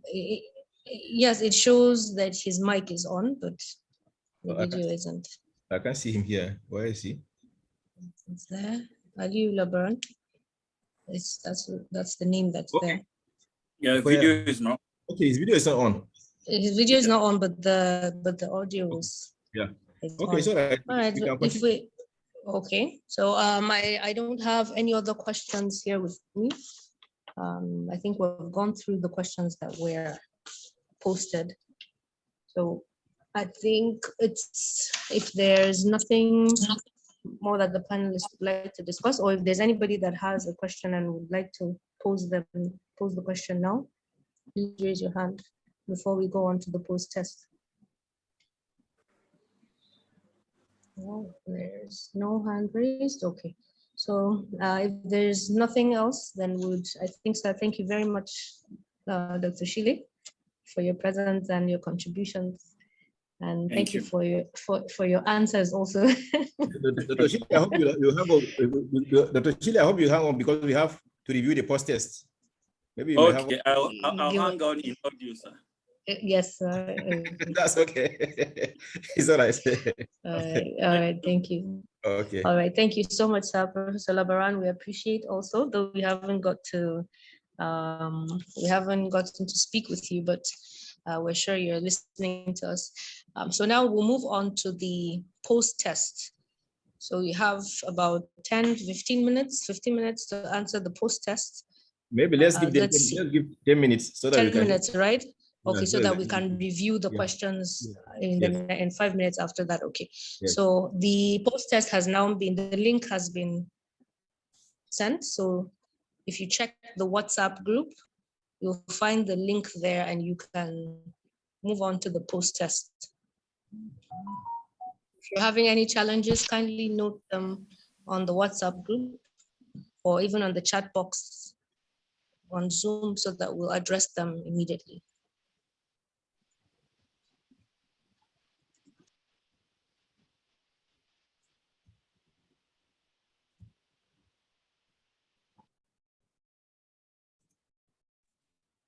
So I think they've started the post-test now.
Okay. All right, well, welcome back from the post-test break. I think we've had about 10 minutes already have gone. And now we're going to go through the pre and post tests that were done. So if you notice on your screen, we have shared our screen, and this is just to give you a summary of the pre-test that was done. We had a total of 22 responses, and of the 22 responses, you see, if you look at the graph, the point distribution is a Gaussian curve, so normal distribution. So looking at the screen also, we had some frequently missed questions. And I think the most frequently missed question was that of number 15. It will be gone, Professor Booker will go through the questions later with the answer. So the most frequently missed question was question number 15, then question number 20, because only 2 and 3 people got those respectively, while question number 8 also, and number 6. So this just shows us how many were missed. So let's also post the post test and see whether there was any improvement before we go through the questions and answers. Okay, so for the post test so far, we have 17 responses, and that's good. If you notice, the point scoring has increased. We even have somebody who has 20/20, or people who have 20/20. So you see, in the pre-test, it was more towards the middle. We had scores between 6 to 12, and here was the scores are ranging between 9 to 20. So I think that's a good job. And the most frequently missed question on this is now question number 15 still. It was still the most frequently missed question on the pre-test, and it's still here on the post-test. So we'll look at that. So this is just a summary of the pre and post tests. So I'll hand over now to Professor Booker, who will go through quickly through the questions with the answers. So we'll share the screen now for him to. So okay. You can go ahead. Okay, can you share the questions, please?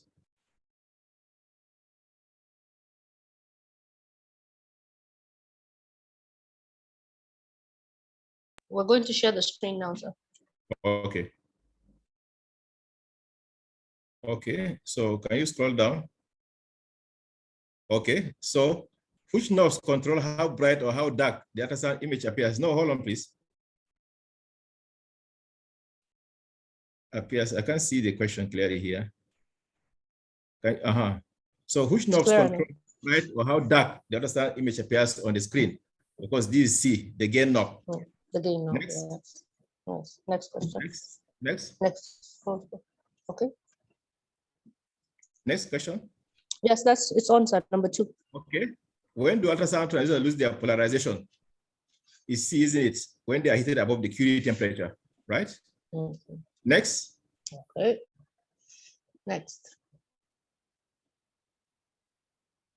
It's there, sir. Number 3. Good rules. The lesion is malignant if 1 or M features are present. This is the correct answer. Mm-hmm. Next.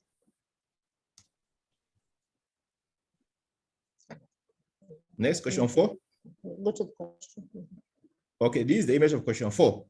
So what can we see here? Hold on. Go back to the image, please. Go back to the image. Yes, here. So here we can see the uterus floating within this ascites. Remember the definition of ascites is fluid outside the pouch of Douglas. Here you can see some debris, some echoes within the ascitic fluid. And here, look at this irregular. One of the most important features of malignancy is irregularity. Look at this region, it's irregular. And look at this sheet of tumor deposit here. And remember my response to one of the questions, the strongest predictor, ascites for malignancy, and acoustic shadowing for benign lesion. So let's go to the question. The question, scroll down. The features, question number 4. Are those of course, these are features of malignant. Next. Question 5. It's there, sir. Adnexa lesion should be measured in 3 planes. Should be measured in 3 orthogonal planes. That's the correct answer. Next.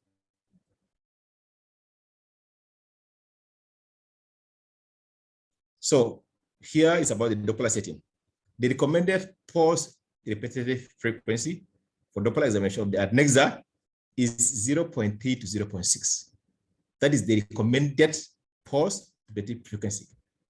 If you use a higher one, you miss color flow in a malignant lesion, and that can be catastrophic. That is what will lead to medical legal issues, not the tools. Next. Next, please. Question 7. Okay, the image above is, go back to the image. You can see this is a septum, a cyst with anechoic content, no solid component, no septa. So this is a unilocular cyst. Scroll down. Scroll down. Yes, sir. Scrolling.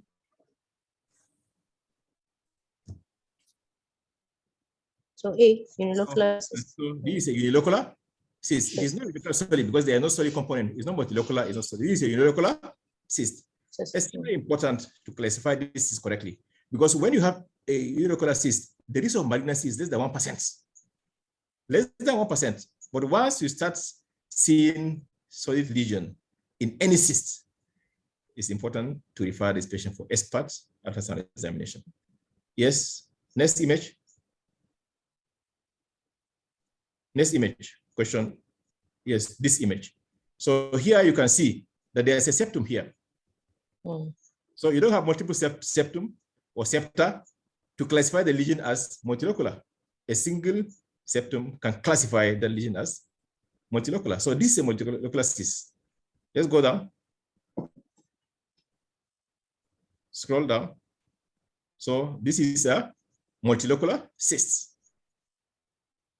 Okay. So which question are you on now? Now to question number 9. Number 9? 9. Okay, so this is so this is about color score. So as we said, color score was first defined by IOTA, and all the other consensus statements, the IDEA, the MUSA, all use the IOTA color scoring, which is, as we said, is subjective. So you look at this image. What is the color score here? The color score is 4. So this marked color score, although it's a subjective assessment using power Doppler. Next.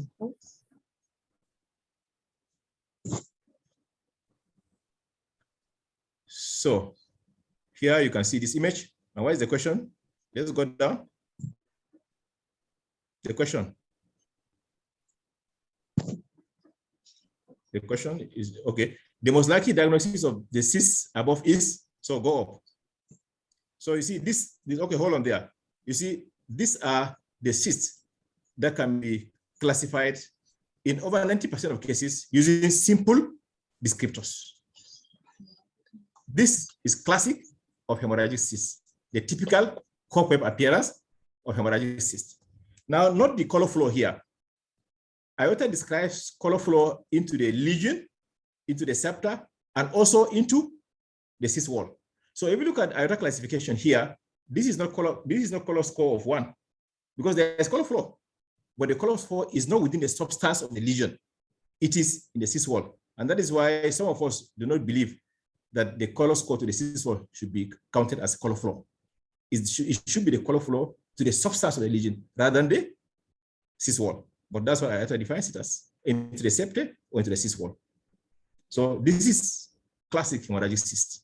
You can see the recession or recession of or retraction of the blood clot. Next. So this is hemorrhagic cyst.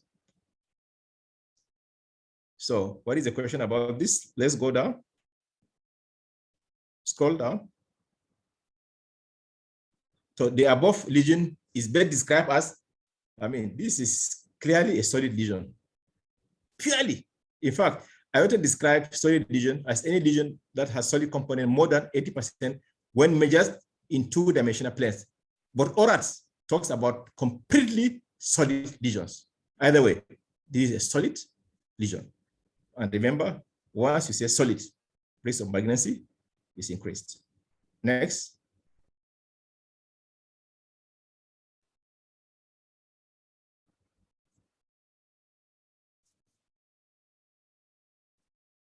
The image.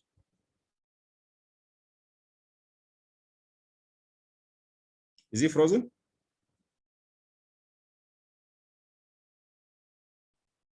The image. Okay, so now this is a multilocular solid. This is a multilocular, you can see multiple locus, and then you can see solid component. So this is a multilocular solid lesion. Risk of malignancy, high. So scroll down.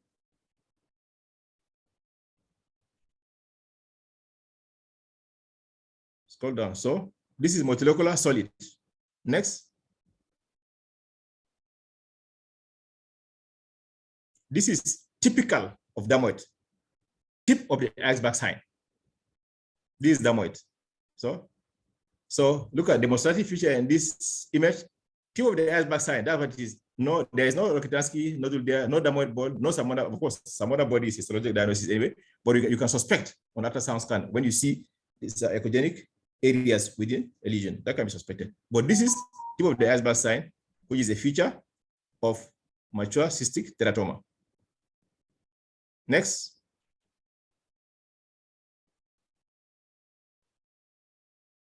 Yes, this is typical ground glass appearance of endometrioma. But remember that ground glass appearances are only seen in 50% of cases of endometriomas.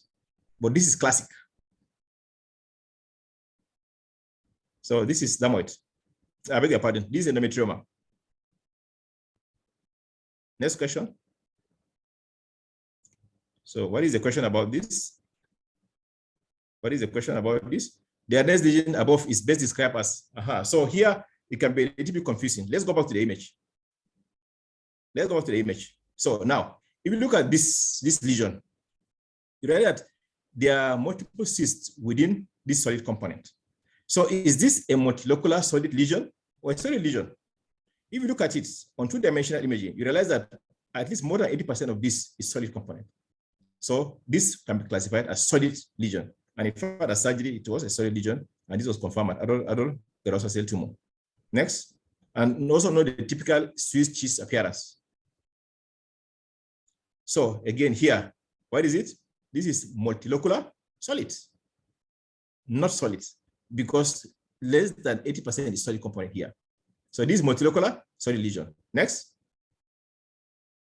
Next question. No, we are done with this multilocular solid. There's here, this is a unilocular solid lesion. And this is papillary projection, because you can see, no, go back, no, go back to the image, please. The image, yes. Yes, the image. So this is a unilocular solid lesion. Remember, whenever there's a solid component in a lesion, the risk of malignancy goes up. So here you can see a solid component protruding from the cyst wall into the cyst cavity and more than 3 millimeters. So this is papillary projection. Papillary projection by definition are solid components. Yes, so this is a unilocular solid lesion. Yes, let's scroll down.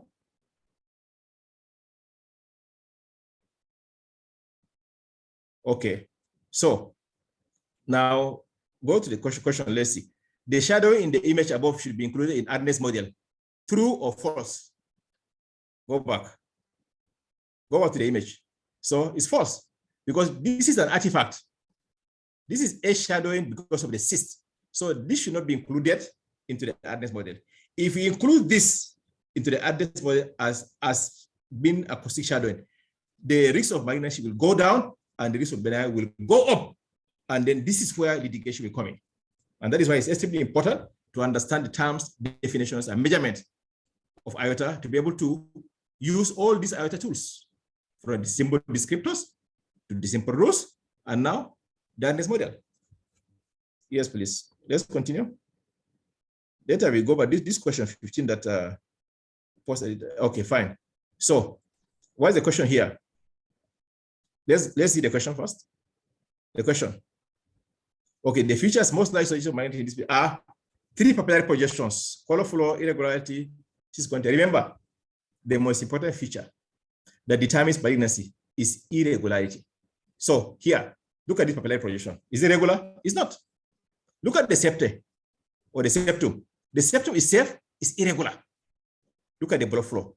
But of course, in this view, in this still image, this papillary projection is a single papillary projection. Unfortunately, this was a 20-year-old who just finished secondary school, preparing to get married, and it came out to be high-grade serous cystocarcinoma. In fact, I mean, you know, we are in a state of denial. I mean, this young girl, you know, at the age of 20, but of course, that's what it is. So, and not the echogenicity of the cis content. It was hemorrhagic. You want a laparotomy. So, scroll down, please. Later, please remind us so that we can go back to this question 15 and see what is it really. So, yes, this one. Okay, this is question 19. Okay, let's go. Let's continue. Yeah. We are done with this, right? We are done with this. Yes, yes. This is So question 20. So, question 20. So, now, this is a solid lesion because you can see 80% is solid. And look at the irregularity. Remember, malignancy irregularity is a very strong feature of malignancy. Once you say a tumor is regular, what by inference you are telling me that it's benign lesion. But when you tell me that there is some irregularity and you are sure it's irregular, then what you are implying is that this is likely to be a malignant lesion. So let's go back to question 15 and see which question gave us this headache here. Let's see.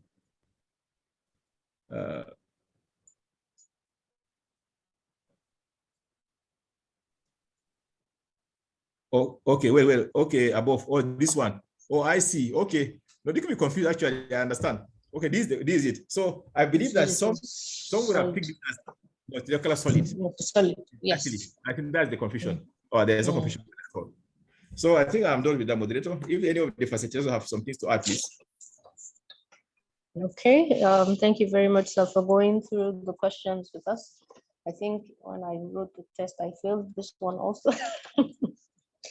What? So I think when I read, I think I failed the number 15 also. Oh, I see. All right, so thank you very much, sir. I don't know if any of the facilitators has anything to add, but I think there's a question that was posted there for you, sir. Where can one go to get training? Where can one get trained for competency level in ultrasound in Nigeria, sir? Did you hear the question, sir? Yeah, I'm just ruminating over it. I had the question clearly. Okay, sir. Yes, because in Nigeria, well, I'm not aware actually where one can obtain certification that will be acceptable by the internationally recognized bodies. I'm not aware about that. I'm aware about courses going on here and there where one can go and learn the rudiments of ultrasound scan either in obstetrics or in gynecology. But I'm not aware that there's a formal training for ultrasound in gynecology in Nigeria. I'm not aware about that. So I don't know if Dr. Shile has any. Yes, please. Yes. Idea, Dr. Shile? Or maybe he's a bit busy. If he can respond, please. Yes. Dr. Labaran send his apologies. Okay. Yes, that's okay, we can. Labaran is around. Okay, sir. Okay, thank you. You're welcome, sir. Well, I had a bit of problem with my network, so sorry about that. I had to change side to get access back. Yeah. Okay. What may I just? Yes, please go ahead, please. Yes. Actually, like you said, there is no standardized training acceptable internationally in Nigeria. But I feel we have a significant number today. I mean, experienced people who can organize such a training.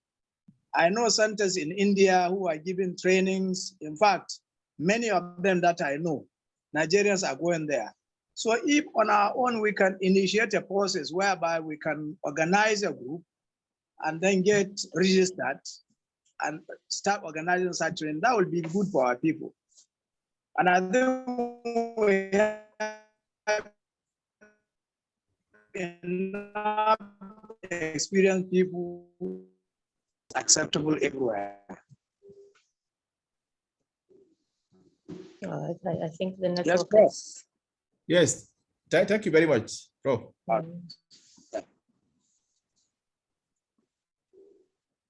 Thank you very much, sir, for that. I think sir, it's something that we need to take up then, trying to see how to develop a certified program for people to practice or learn about ultrasound or gain more proficiency in ultrasound. Yeah. So, sir, I think that's a challenge. It is. It is a Hello? challenge. And Yes, it is. we Yes, have that that challenge. needs to be taken up. Yes, Yeah. sir. All right. Thank you, sir. Is there any other thing, Dr. Shile? Any other part? No, thank board? you. Beautiful discussion, everybody. Glad to be here. Thank you. Thank you so much, sir, for your time. Okay, I think without further ado, during the discussion, we posted the end of course evaluation for all participants. It's on the WhatsApp group. So if you can kindly take a few minutes, spare a few minutes to fill that course evaluation, I believe it will help us to improve on the training or the workshops in the future. So please kindly spend a few minutes to help us with that. At this juncture, I'd like to thank all the participants for being here today. It's not easy to sacrifice your Saturday to sit, but I believe in the long run, it's beneficial to you. It has been beneficial to you. So I'd like to really applaud you, and I appreciate that it has been there was not so much of background noises or interruptions. So thank you very much, and thank you for your attention and your time. I'd also like to appreciate all the facilitators for their time and their effort that they put into impart knowledge on everyone. We really appreciate you, Saz and Ma, from the morning session and afternoon session. I also personally want to thank our technical staff who has been behind the scenes here with me. You don't see his face, but he has been doing a lot here in the person of Mahmoud Bakura Tahir. We really appreciate him, sir. And thank you, sir, Professor Bukar, for organizing this workshop. I think it has gone a long way to improving or stimulating us to want to learn more about gynae ultrasound, in particular the IOTA consensus.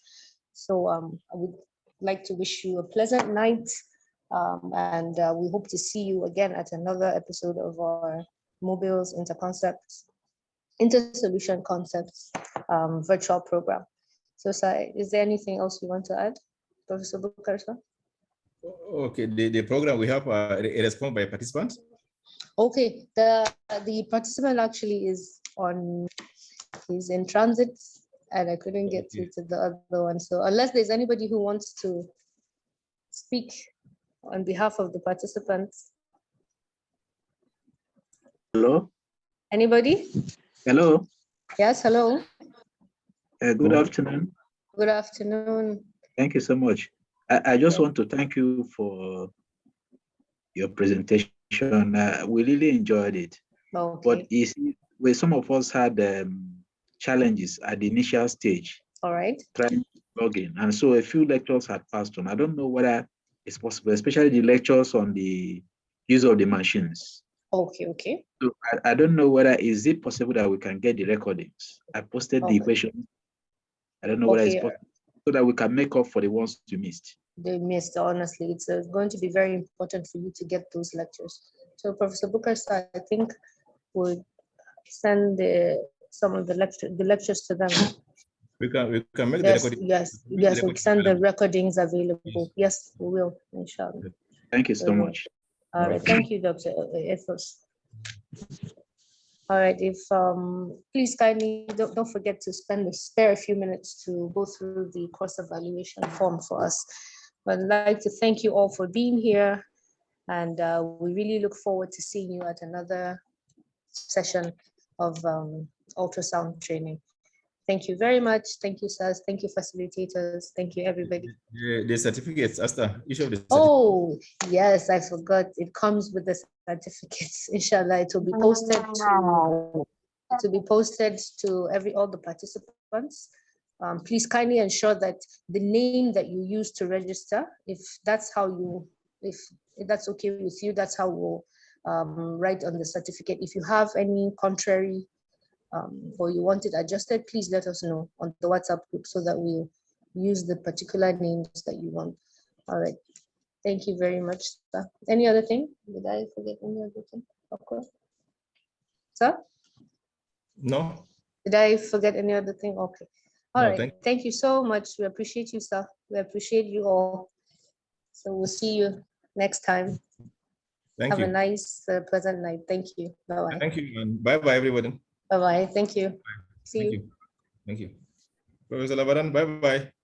Thank you, sir. So much, sir. We appreciate it. Thank you so much, sir. And all the participants. Hi, Prof. Thank you so much, sir. Very you. great session, sir. Thank Thank you you. so much. Very great. Thank you so much, Prof. You're welcome.